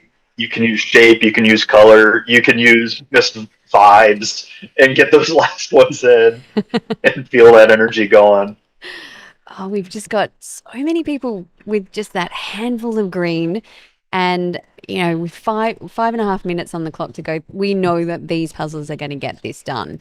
Yeah. And their question, because we've now got so much evidence that we know they can, and their question in their mind is, can they get it done? So it's just they're having that kind of that mental exercise that they're doing with can this be done? Is this going to be harder than I think it is, or is it actually am I going to actually fly in here? And I think a lot of them are quite surprised with when it really does kind of start closing in and comes together quite nicely. Yeah, you're absolutely right, Lou. And that's where sometimes doing that little bit of practice of just doing a random close on a puzzle, right? Just like rip out 7, 15 pieces that are all over the place and sink it in real quick. That way you get the feel of, this is the pace I want to go right at the end. Let me try to think these really quickly. That's actually That amazing. way I've you- never thought of doing something like that before. Like, practice that. Do you know what? finishing moment. Melissa Townsend is a big advocate for drills like that, exactly Oh, yeah. as Jim's just described. And I think there's a lot of puzzlers across the world that have really, that kind of concept of training is really emerging. It's kind of like doing interval training in the lead up to a marathon. Like Yeah. those kind of breaking down the components of things are becoming really, really important, and people are discovering Yeah, go Camille. Yeah, fantastic. Great finish for Camille. Yeah, that was a great finish. Yeah, people are really Alicia just not too far discovering behind. that's such a great way to improve. And yeah, every time I hear those kind of tips, it's just I don't know, it just takes it to another, gives you something else to focus on, and it's just fantastic. Absolutely. Yeah. Well, it's a thing where anytime you can offload adrenaline onto something that you can rely on, Mm-hmm. it saves you from yourself a little bit. So if you're Yeah. used to that and you're nervous or you're not sure, the crowd's there, you can rely on that little bit of practice to be like, okay, I've done this part before. Well done, Now I can get it Georgie. done. And Georgie finishes. Yeah. Well, you're right, Jim. You're And describing Alicia, kind of, those last couple of pieces. get comfortable with discomfort is really what you're training there, isn't it? It's, Yeah. Um, Oh, Alicia, I might have a missing piece. I Oh. can see one piece. there's a piece on your definitely skirt, honey. Oh, we're gonna take the time. Yeah, I think she's going the 5. She'll take the 5-second Yeah. penalty. Yeah. So hopefully someone just. Congrats! That's a Yeah, wonderful well job. You got done under the line. That's great. We'll just double check that they took the time correctly there. Fantastic. Wow, look at how cleared out the room is. It's a lot of white on But those look at ones. everybody that's in the stands Yes. to cheer the finishers Yeah, on. no one is leaving. They're just migrating from the competition zone onto the stand. They are standing around supporting these puzzlers. Everybody is cheering everybody on. It's a really lovely vibe in here, actually. Yeah. A little I'm getting over 2 chills. minutes left, and Rachel coming into the That's what it's end. all about. Yeah. Celine making moves to give space into the middle. Yep. She's actually got some sections there. So if she was to move those in, wow. Yeah, that's Oh, good link. That's a great link. That Just airdrop it in. yeah. Oh, it's upside it's down. upside down. She's got the shadow If she on flips it around, yeah. Then she just needs to make that connection Oh, that's in her so mind. difficult, especially when you've been staring at it for an hour and a half already. Yeah. Everything starts looking the same. It's so hard. But Rachel, coming into the end, I think there's about 7 pieces remaining. She's going to be able to pull it off. Definitely going to be able Jackie to pull it doing off. a great job here. Just get a couple more pieces in. Keep pushing. Oh, this is so tense. Yeah. Minute 10 remaining. Is Rachel going to be able to pull this off and get those last ones in? Can she keep it under 129? Yes, she did it. Yeah. A big round of applause as we enter our final minute of competition Got the for the last Australian Nationals Jigsaw 56, Puzzle 55 seconds Championships. to go. Final minute, guys. Oh. Come on, Jackie and Celine. Anything you can grab, go on ahead and toss it in. Just every piece counts right now. Yeah, I love that cleanup move that Celine just did, trying to get a little bit more of those middles that have some browns on them that you can iron out a little bit more. Jackie doing a great job pushing through towards the end here. 30 seconds remaining. Can we get just 3 more pieces in? Even just 3 starts counting in your favor. Yeah, You can do even if you just make groups of 3, they're always going to count as part of the puzzle. Yes. So, connecting So to whatever exciting. you can. Keep believing you. Go. Oh, and I think finish over the far left. Of competition. 10 seconds. 10, 9, 8, They're counting 7, down in 6, the arena. 5, 2, 1. Congratulations. Congratulations. Congratulations. Huge cheer goes up in this arena. It is full of claps. It's just a beautiful vision to see. fantastic Wonderful. weekend. If you have still got some pieces remaining, make sure you put them in piles of 10 to help Excited other puzzlers. volunteers. So just a handful And of then we'll do a participants didn't get in, quick but reset, I maybe a bet couple hardly minutes, and any then we'll do hardly any pieces award left amongst ceremony them for collectively. day So I 2, imagine and we'll they'll just have their volunteers count the remaining pieces, and then I think they'll just be flying through those I'm final sure the bits. volunteers are breathing a sigh of relief So about how stick many around. bits Couple they've of done minutes, to we'll be count back. Yes, right now. exactly. I think they've Yeah. done incredibly well. Oh, So what a great finish. Like, I know. Great finish to an Oh, amazing weekend. so I good. couldn't be Congratulations, prouder. Lou. Congratulations, Yeah. Tammy. I couldn't be prouder of the team. I think we've made magic today. Yeah, this weekend. absolutely. So good. I am already so sad that it's over. Like, We've got a lot of celebrating ahead of us tonight, so Yeah, I think that the buddy. memories are going to very deeply ingrained. So I don't. jacket. Do we? It's Yeah. cold. There I might be d- jackets. I do have I jacket. know my alter ego, Jim. I don't know if you know my alter ego. He's Jiggy Jacket. Is something. Oh, yes, Yeah, yes. my Instagram. I've kind of channeled Reagan from Olympics in And I 2024. started this thing Yeah. back in Tasmania earlier this year where Lou Yep. kept losing her jacket. So Team love I to took her take it to on an every adventure, member of and the it's turned up team. on Instagram. And it turned up, everyone got to wear it. And that sort of has continued. Yeah, from and I'm wearing a bomber jacket today, like a sort of one of those kind of So I did bring my jacket. So who knows what the traveling jacket will do. That's right. Who would have thought December So in Australia Yeah. we would be wearing jackets? Exactly, it's a very light one. So. Yeah. Oh, so good. Fabulous. Well, thank you Congrats so to much. all of the competitors. Congratulations. And congrats to the organizers. And a huge shout out to the volunteers. Oh, so big shout out to the Really volunteers. Yeah. A huge shout out to you, Jim. Thank you so much for everything you brought to the commentary. We've loved having you and your insights, and just the cool insights, and also just the energy that you bring to the comp has just been really lovely to share with you. So thank you Thank you. much. Well, and a shout out to Taz and Heidi. And you, like, everybody's done a fabulous job. And Jason behind the scenes. I don't know if people know. He's done a lot of the setup in the camera work. Yeah. Jason, congratulations. Are you listening to us? No, he's not. Anyway. Shout out to Jason and all the beautiful tech and all the beautiful AV. It's really, really cool. So, and thank you. Lastly, thank you to all of you who have joined us online. We have adored bringing this to you. We love that you've been able to be part of the event, and we've got a big future ahead of us, and we hope that you join us for many, many more competitions. And we love you all. So we're going to sign off now, and I hope everyone has some happy puzzling ahead. Alrighty. Bye. Bye, guys. Bye, everybody.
All right, well, let's get this started. Hey, can I get a big round of applause for our major sponsors, Ravensburger, this afternoon and this weekend?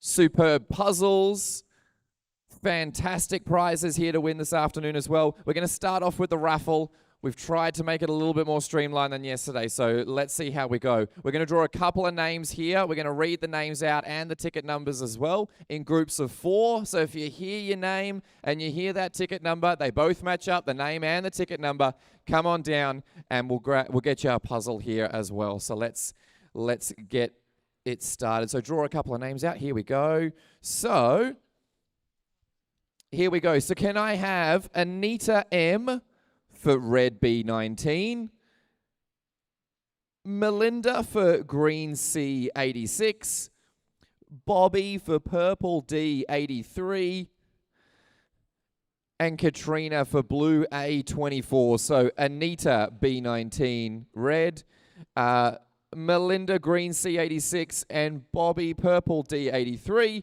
and Katrina blue A24. Come on down.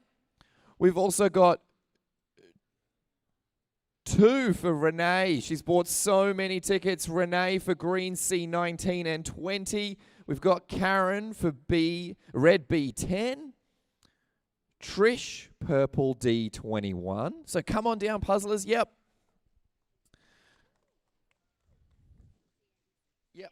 So those next 4 were 2 for Renee. She's done really well this Avi. Also Karen, red B10. Trish, purple D21.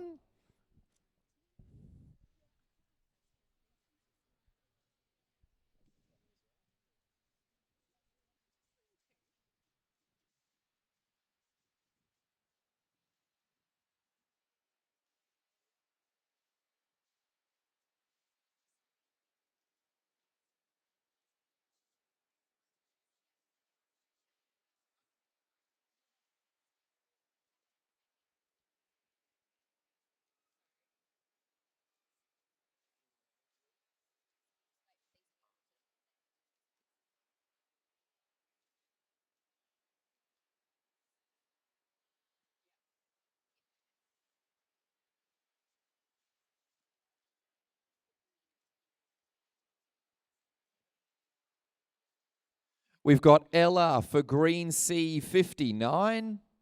Come on down. One of these puzzles is yours. Phoebe, green C74. Well done, Phoebes.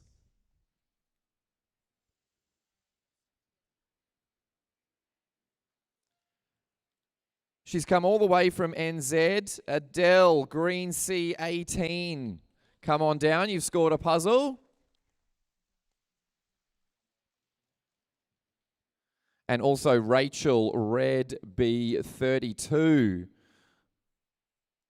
Those are our next 4 winners. So Ella, green C59, Phoebe, green C74, Rachel, red B32, and Adele, green C18.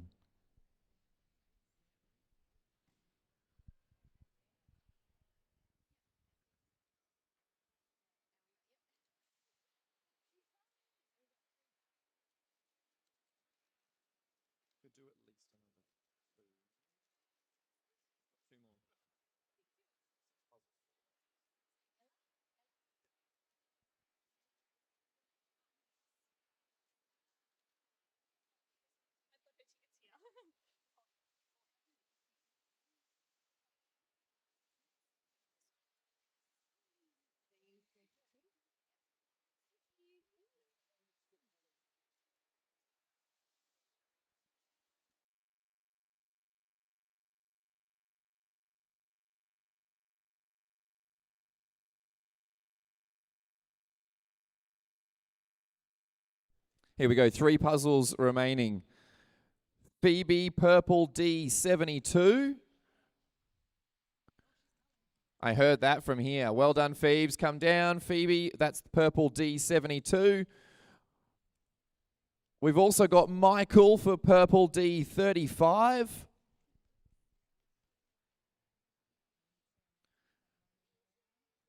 So that's Michael for purple D35 and also Trish for purple D24.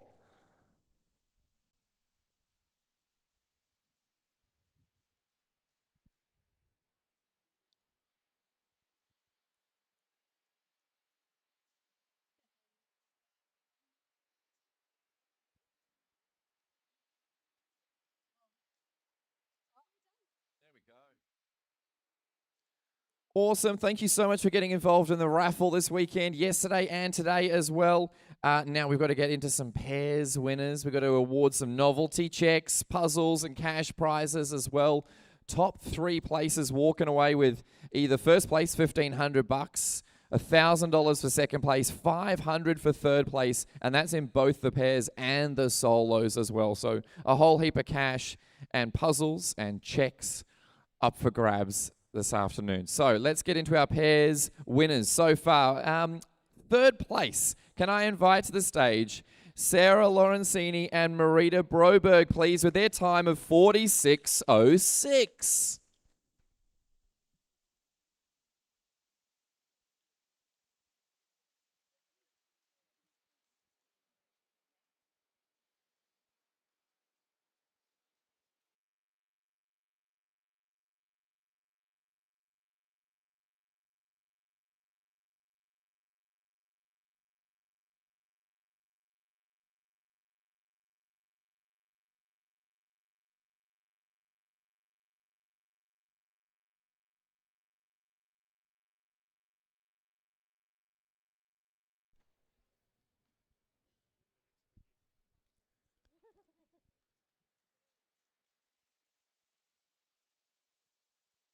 Lovely. And our silver medalists in the pairs earlier this morning. Puzzles, novelty check, and of course a $1,000 cash prize as well. Can we get Finn Parker and Melanie Dietrich down to the stage, please? 42 minutes, 53 seconds.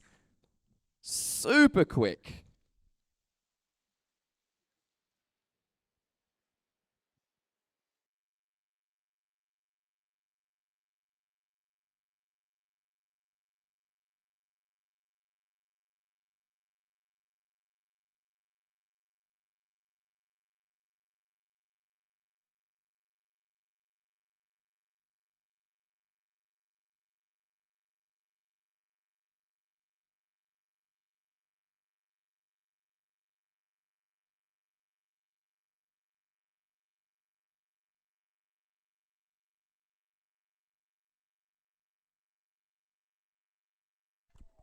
Congratulations, guys.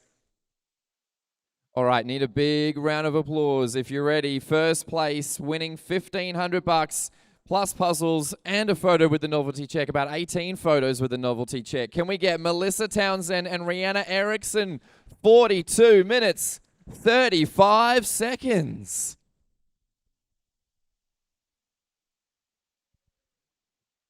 There was not much in it for the pairs this morning if you missed it. 42.35 their time with second place 42.53. Less than 30 seconds in it, so very, very close. Put your hands together, Melissa and Rihanna, everybody.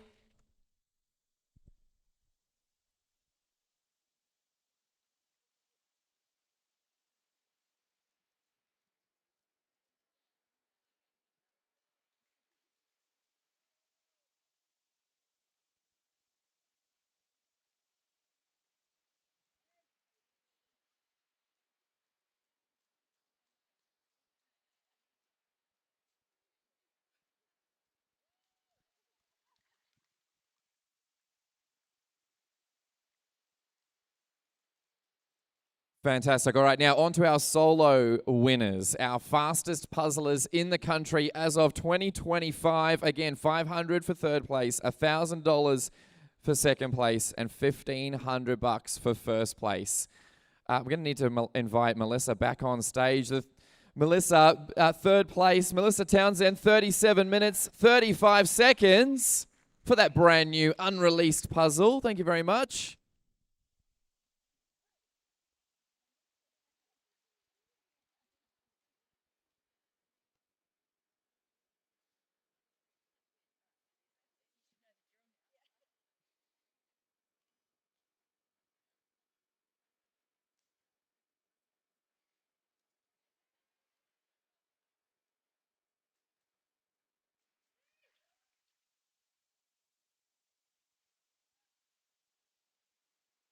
Second place, 36 minutes, 24 seconds, only 13 seconds slower than the fastest one. $1,000 cash prize and puzzles as well. Can we get Bree Ribeiro down here, please? Well done, Bree.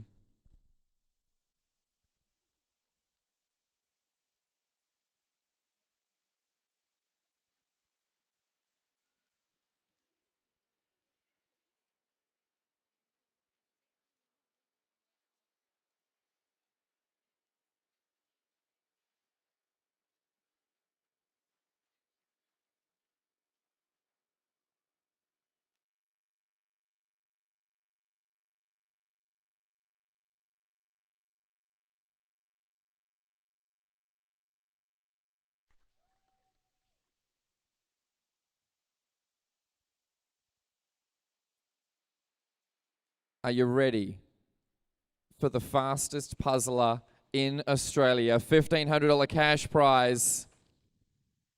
Our national champ for 2025, please welcome to the stage with a time of 36 minutes and 11 seconds, Melanie Dietrich, everybody!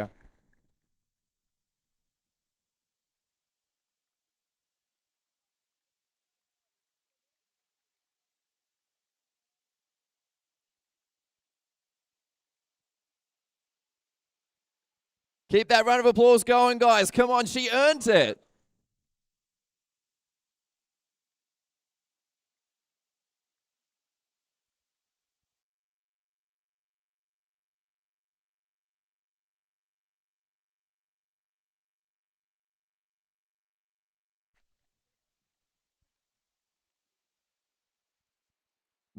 Massive. Now, a couple of thank yous to finish the afternoon, guys.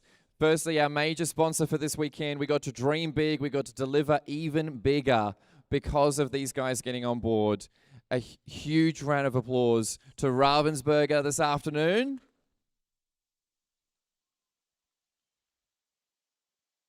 Also, I know most of them are dead on their feet at the moment, but can we get the biggest round of applause for everybody wearing fluoro yellow, all our amazing volunteers?